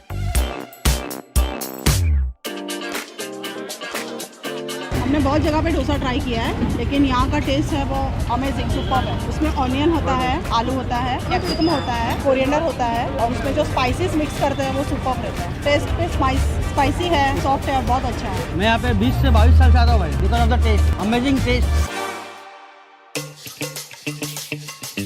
Starting with a thin layer of dosa batter made from a blend of rice and black gram lentils. Layer the batter with finely chopped onions, tomatoes, and capsicum for a tantalizing medley of flavors. Following this, generously add spiced potato masala, crafted from mashed potatoes infused with turmeric, cumin, and other spices. Elevate the taste with a kick of Szechuan chutney, a dollop of butter, a secret spice blend, salt, and a sprinkle of coriander leaves. A dash of water to help everything combine. Then take a masher and give it a good old remix.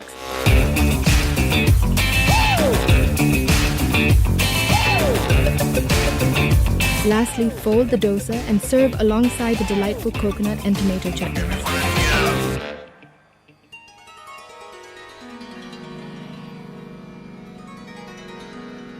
The Mysore masala dosa beckons with its golden crisp exterior, revealing a medley of spiced vegetables. Each bite offers a harmonious fusion of textures and vibrant flavors, which is why it remains a beloved favorite for so many.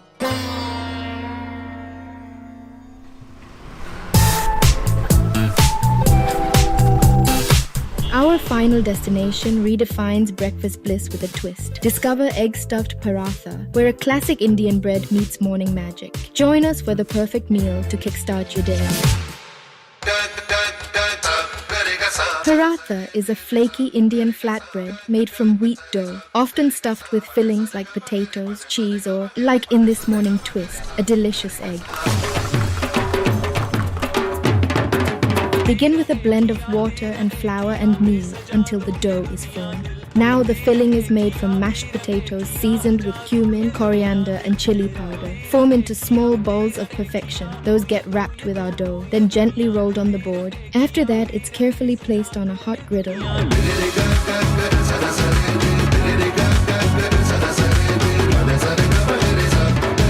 Before the parathas are cooked, prepare the filling: eggs, onions, coriander, chili, and a vast medley of fragrant spices. As soon as the parathas start puffing up, they get opened up and filled with the eggy mixture.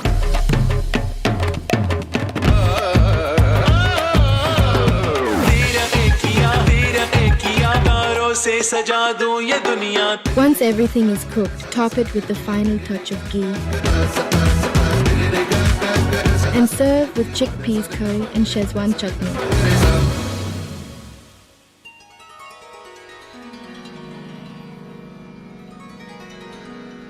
Warm, savory egg-stuffed paratha delights with crispy layers hugging a creamy egg center. A harmonious fusion of comfort and innovation in every bite.